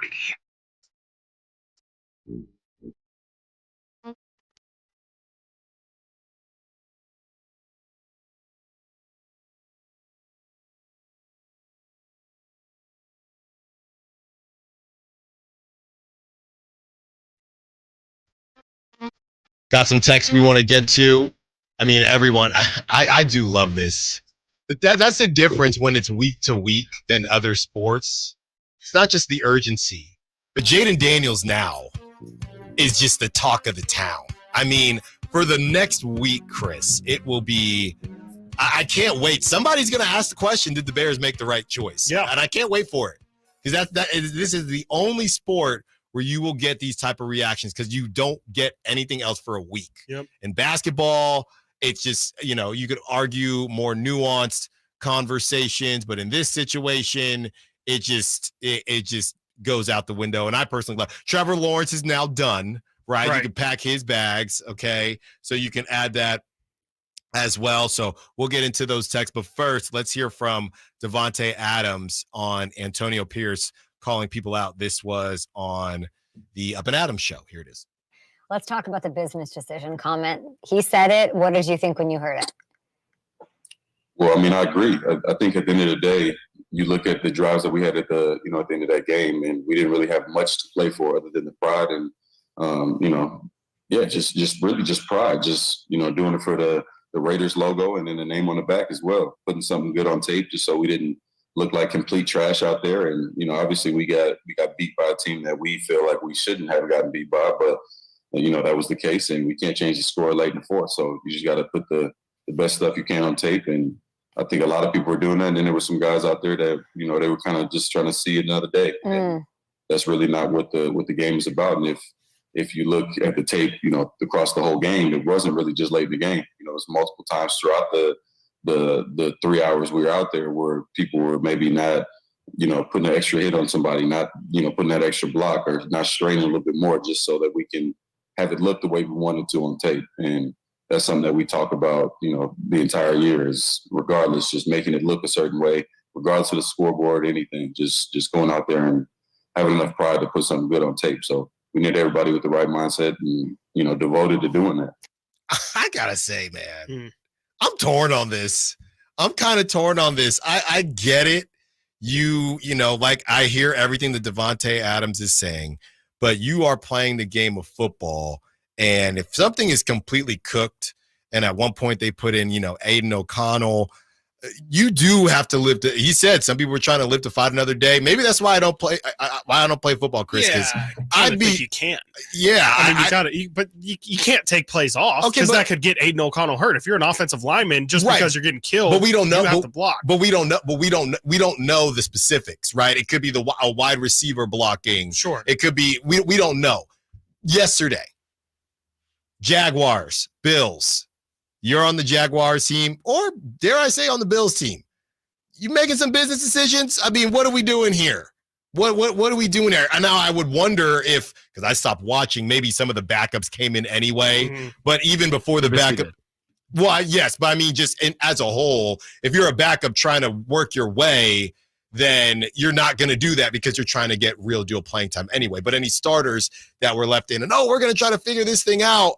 I hear what Davante is saying, and you got to work hard. I get all that, but I'm sorry, brother. I might go alligator arms on some things. That's just how I feel. Yeah, I just kind of feel like it's one of those football things where you have to just go out there and in basketball we talk about players taking possessions off all the time. I just think in football it's a lot scarier. Like you can't taking off possessions for anybody. Like you can get others hurt, you can get yourself hurt, and that's they always say keep your head on a swivel and you have to give your 100% when you're on the field. I think, it's a bit of a cliche, but I do think it is true because it is such a violent sport. You really can't take time off. I kind of think what I heard from it was also just with my experience with the Kings, they're talking about like one or two specific people. It is really interesting that they're framing it as like, as a team, there's, we're maybe not competing to the whistle and things like that. From what I've experienced, that usually means that it's actually one or two specific people that they have in mind and have probably been doing this and have been doing it in practice and they've made a point to it. And they are just continually pointing out that person until something changes or until they actually get called out by name. But if I had to guess, I would say that they're more so talking about 2, max 3 individuals that just aren't doing what they need to be doing. Yeah, week to week, Tuesday is normally the most dead time of the week as everybody's getting a rest in. But we'll see throughout the rest of the week if somebody gets cut, or it might not be that obvious. Maybe this person just doesn't. Maybe this person doesn't start, and we're gonna find out who it is. It's not gonna be that hard to figure out. So, wanted to hear Davante's thoughts on that. Let's get to this text, Chris. This is from the 916. Eras come to an end quickly in the NFL. The cliff is steep, and the Niners are falling. Make no mistake. I would say they have a better chance of being awful this year than good. It's not hard to see the holdouts, the injuries, etc. It's over, people. It was a good but not great run. They go on to say, this is from a lifelong Niners fan, by the way. There's just no recovering from what happened in the Super Bowl. I'm not even mad. Kind of sound mad. Just sad, they say. Just sad. I'm not even mad. Just sad. Well, you're definitely mad because there's no way you can't say the Niners are closer to being or bad. What is the phrasing that they're closer to being awful? Awful than good. Yes. That's just ridiculous. I mean, they lost a game in which they had 1 million people injured, and then in week 2, you lose to a Vikings team, but that Vikings team is also looking about as good as any team in the NFL, and you kind of almost made a comeback. It was also almost a blowout, but I don't know. That to me definitely feels very overreactionary. I mean, we don't even have Raider fans out here talking like that. The fact that there's a Niner fan talking about that is crazy. Yeah, well, when you've gotten so close and you haven't been able to get it done, I mean, Nate's talked about it before. I just think it's a feeling that I feel like only Niners fans know how it feels. Maybe Bills fans. 90s Bills fans. Yeah, Bills fans back in the day. Yeah, but it's a very lost tough close games. No, I'm just saying, like a stretch like this where you're really happy because you've been really successful, but you won't really be remembered. You have nothing to show for it. Well, how are you supposed to feel as a fan? Just be happy that you got close. I mean, I think or feel like you're knocking on the door, just continually knocking on the door. But the door's getting smaller and farther away. Yeah, or thicker. I don't know which one. Yeah, thicker. Yeah, something's sure, happening. However you want to go with yeah, that. however, whatever. There's something wrong with the door. I think that's the problem. This door is messed up, dude. I've been banging on this door for a while. The door has a headband and curly hair. I would say that you shouldn't feel like your team is closer to awful than good. Well, no. That's what I would say. That one, yes. I don't. And maybe they're talking specifically how things are trending, but no, I wouldn't agree with that. But I do think it's funny because you talk about the Raiders. I mean, the Raiders, they haven't been close. It's almost as if, you get, what is it, right? If you don't fall in love, you can't get hurt, right? Sure, I don't think the Raiders have fallen in love, or Raider fans have fallen in love, so they can't get hurt the same way as the Niners, who have fallen in love. And then when I say fallen in love, thinking this is going to be the year, this is going to be the year. And it's not just some fairy tale story here. They've gone out and they've tried to make it happen. You go out, you get Christian McCaffrey. You go out and you get guys to get after the quarterback, and it Chase Young, and it has not worked out. Doesn't matter what they do. So it's not as if it's this, oh, nobody expected us to be here thing. It for the Niners, it's no, you're expected to be there. Yeah. And everybody's asking the question, hey, are you going to be able to get it done? And they haven't been able to do it yet. So I'm just saying I'm not saying the Niners are experiencing something that the Vikings or any other team, everyone has experienced loss, but this is a very specific stretch to where you have been this close and you haven't been able to get it done. Yeah, no, I mean, I definitely get that. I don't know why that should lead to you completely falling off and saying this team is actually terrible and the window is over. Like, you still have one of the most talented rosters in football. And, if you had won a Super Bowl, I think a lot of people would be saying, why can't we win another one? Mm-hmm. And I think just because you haven't, everybody's down and feels like, well, now it's never going to happen. And I just don't think that's true. I think you can still be really good and you can be really close. I don't know. I mean, one team wins the championship every year. Yes. The stars got to align. And I do think there's luck involved in all championships, right? Luck was more so on the Niners side last season, maybe. Don't tell Niner fans Well, that. I'm just saying. I put what about injury Hufanga? luck? What about Greenlaw? Hufanga, Greenlaw, but then let's do the thing with every other team that's in the playoffs. Exactly. So I would say you go into the playoffs without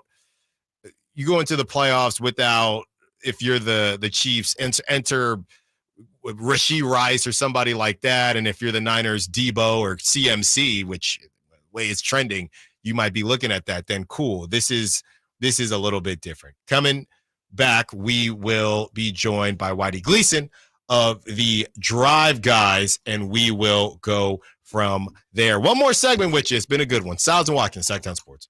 The NFL's leading rusher plays here. Gonna hand off to McCaffrey, walks in the end zone. Hand off to McCaffrey, takes it right down to the goal line.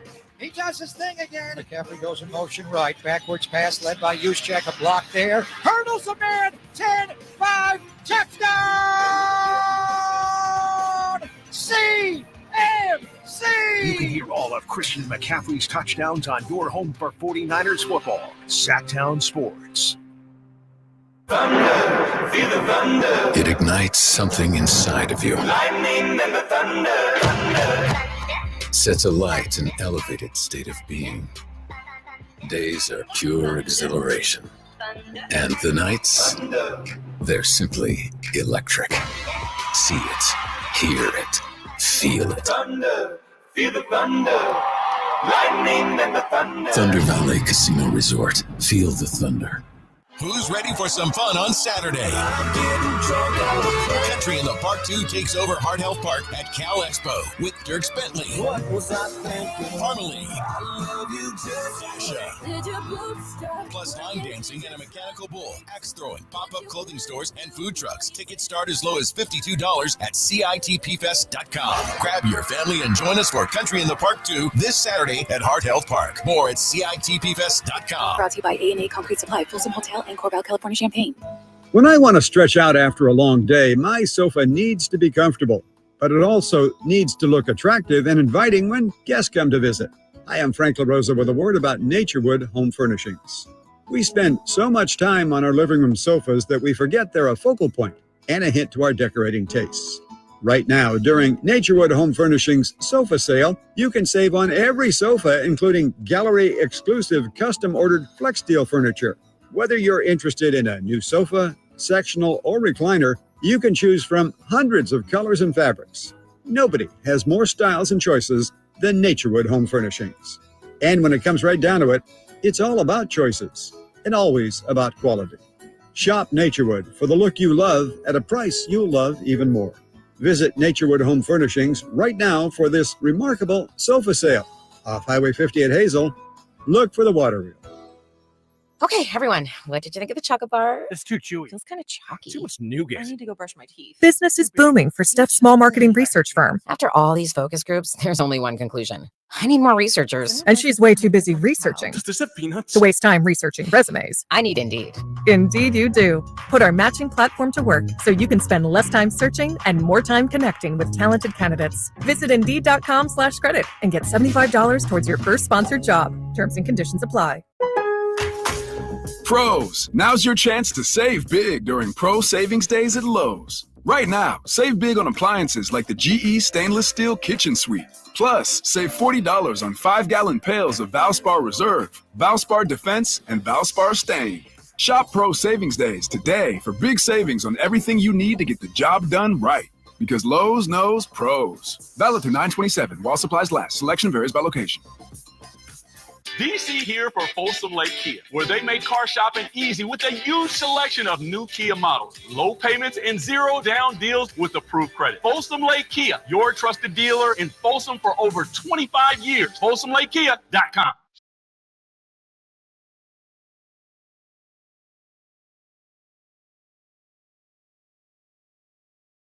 Live and local. Live and local. This is Sacktown Sports.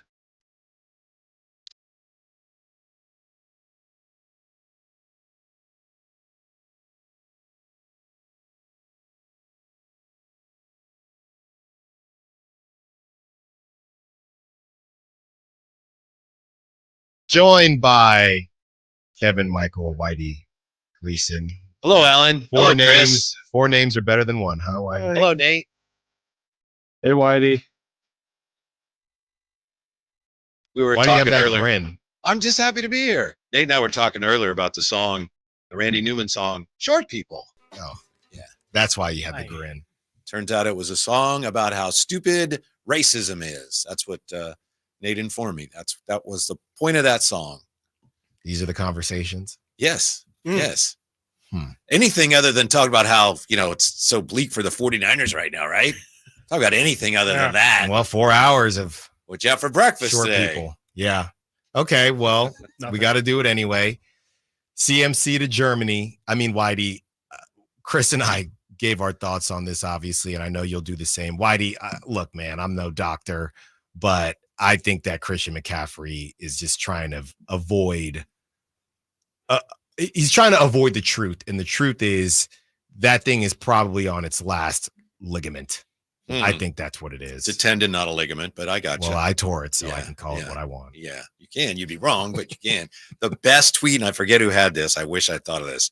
Somebody said, Christian McCaffrey is going to Germany. That means he'll be back in week 9. That was very good. That is a good one.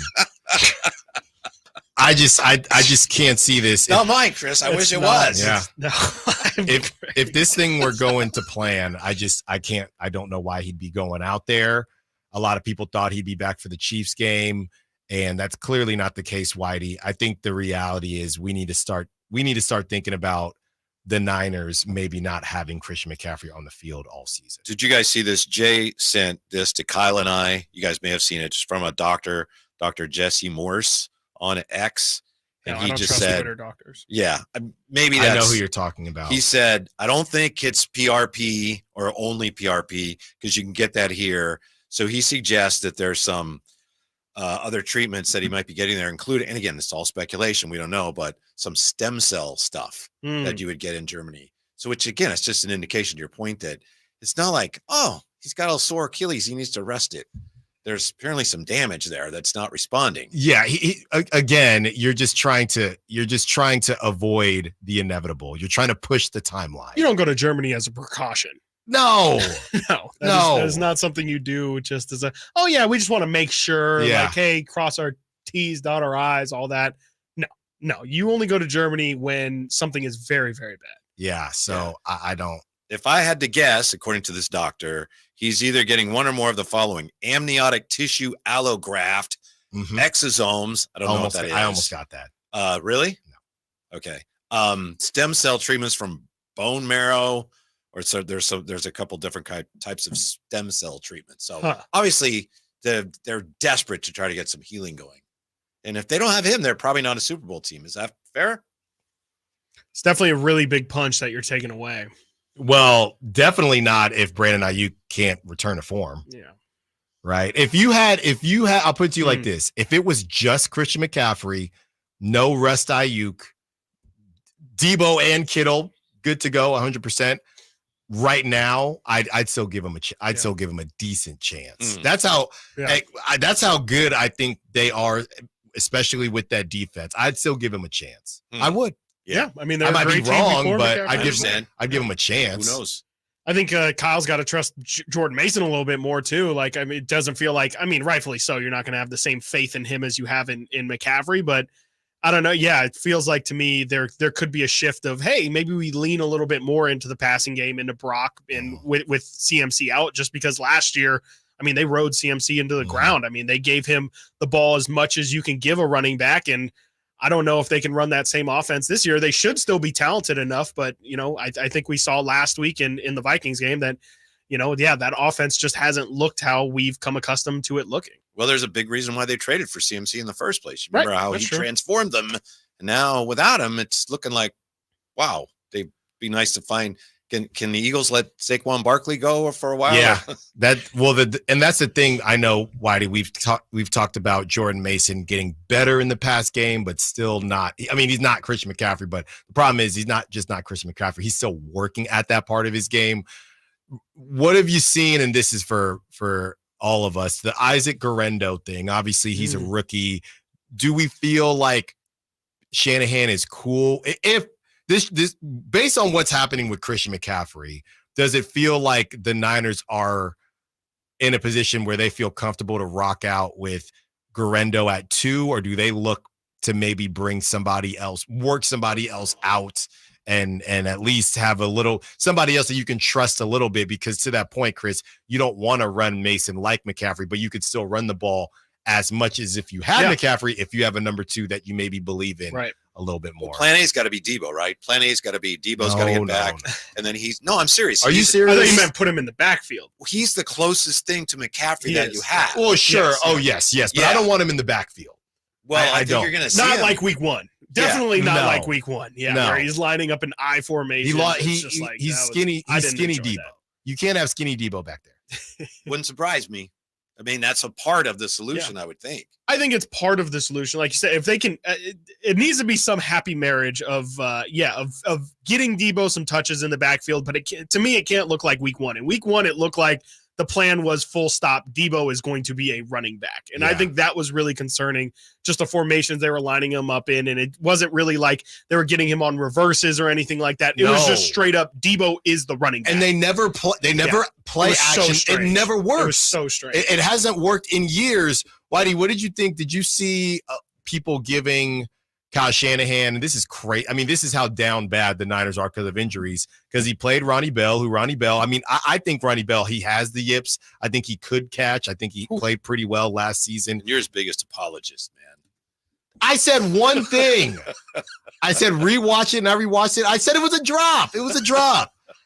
A lot of people, he answered probably more questions. If you had told Kyle Shanahan right at the beginning of the season, right? Maybe even after they drafted Pearsall, hey, week 3, after week 3, you're going to take about 7 questions on Jacob Cowing. What has gone wrong? Mm-hmm. What did you think about that? What did you hear? I mean, a lot of people are saying those should have been Jacob Cowing's opportunities, not Ronnie Bell. We know he can't catch. And Kyle Shanahan essentially saying, well, Jacob Cowing isn't ready yet. And now everything is now changing into Kyle Shanahan buried Jordan Mason behind Elijah Mitchell when we knew he was better. The revisionist history, it never ends. But do you think Jacob Cowing deserves more touches? Sure, but I think their bigger issues are on the other side of the football right now, despite all the injuries. Yeah. When you have a 10-point lead in that situation, and you have that makeshift Rams offensive line with like a shoebox, a traffic cone, some bubble gum, rock, and they still were only able to get 12 pressures. Yeah. That had to be the biggest. Now they lose Hargrave. Right. So, yeah, it's rough stuff. Did you catch last night? Chris and I was watching the Giants and the Diamondbacks. Oh, okay. You didn't see Jaden Daniels? I did, but throw to McLaurin for the touchdown was the most impressive thing to me on that was that he took the hit. Yeah. That to me is the most impressive thing a quarterback does. Maybe not the best thing, he's got to be accurate, but when you see a guy like, Kurt Warner used to hang in there, and you're going to get clobbered and you still wait and make sure you get the pass away. That's among other things, that's leadership. The rest of the team sees that and goes, man, that's our guy. Well, a lot of people do say that, not to bring it back to the red and gold, but a lot of people do say that's a huge reason why people love Brock Purdy. He'll stand in there. Yeah. He'll stand in there. That's why he lifted those quads. I think that was a big part of that. He's been squatting and doing things like that. Whitey couldn't let you go or couldn't get out of here without getting your thoughts, and I'm sure you're going to talk about it. It had come out, so maybe you talked about it yesterday on yesterday's show, but we played the Larry Beal audio from KGO. Yeah. And yeah, just your thoughts on the letter, your thoughts on the reaction. To me, it's just another opportunity for John Fisher. He knows the way everyone's going to see it. It's just another opportunity for him, probably with baseball's backing, to lay it out there that, we really tried, and he knows it's not true, and baseball knows it's not true. Everyone knows it's not true, but it's an opportunity for them. They know that look, we really tried and it wasn't our fault. And so I just think they're continuing to push that narrative, which is important because baseball has to sell this, not just here. At some point, everybody, around the country, fans all over, those that are paying attention have to buy that too. Well, the good news is John Fisher said that he's been wanting to talk with everybody. So I assume we're all going to reach out. We're all going to reach out. Yeah. Yes. You're going to have him on the show today, yet. tomorrow. Yeah. Why not? Yeah. Why either or? Why not both? Right. Today and tomorrow have him. Yeah. On. Meeting with Jose and then meeting with John Fisher. Yes, exactly. Yeah. Sounds good. Okay, cool. Yeah. So glad that at least that's a positive to take out of the letter is, he wants to talk to everybody. I still think the A's are going back to Oakland at some point in some way, shape, or form. I really do. Well, you heard maybe for the playoffs, right? Because it won't be here in Sacramento. Well, you heard Larry say, I could call a couple billionaires right now. These guys want to buy the team. So, will the league kind of intervene if this thing falls through? I want it's tough, man. I do want Sacramento to experience this, but it's so tainted. I don't really know what it's going to look like. So, yeah, it's a tough one. And last but not least, Whitey, as we brought up Brock Purdy, we read some Brock Purdy numbers, and basically Brock Purdy and Joe Burrow, very similar numbers. I like talking about Joe Burrow 0-3 now, or the team is 0-3, because he's one of the only guys that I think has had a similar list of weapons to Brock Purdy, and how people don't really talk about that. If I were to ask you, and I know where you're going to go, but I'm going to ask you anyway. If I was going to ask you to answer one of the two questions, is Brock Purdy underrated or is Joe Burrow overrated? What would you say? Do I have to pick one? Yes. Because I don't think either one of them's true. But if I had to pick one, I guess I'd say Joe Burrow's overrated, but I don't. Wow. I'm only saying that. No, you heard it. You heard it here first. Joe Burrow. Was it Chris Canty today went off on him? It was just ridiculous. On Joe Burrow? Yeah. Yeah. He's the one that lost him the game. It's like, no, that's so wrong. Yeah, I saw somebody, on, Marcus Spears or somebody walked out when someone else said he didn't do enough to win the game. And, when you lose games, but that's the thing. It's not a QB stat, but when you do lose games, the wheels can fall off quickly. Alan, if I may, what are we doing here? What are we? Yeah. What are we doing? Exactly. What are we doing? You know what? Somebody, who was it on the Sack Chat? They said yesterday when either Moody missed the kick, or it was either when Moody missed a kick or Ronnie Bell, they said, they tagged me and they were like, I gave out at Alan. What are we doing? Yeah. What are we doing? Well, we know what we're doing next. We have the Drive Guys, Whitey Gleason, Kyle Draper, and Jay Johnson. Congrats to the winner of the Rob Schneider tickets. Thank you to all the callers, texters, and sack chatters. Thank you to Nate, doing a great job as always. That has been Stiles and Watkins. We'll be back tomorrow. But until then, secure the bag like the beat. Our first year as the radio home of the San Francisco 49ers.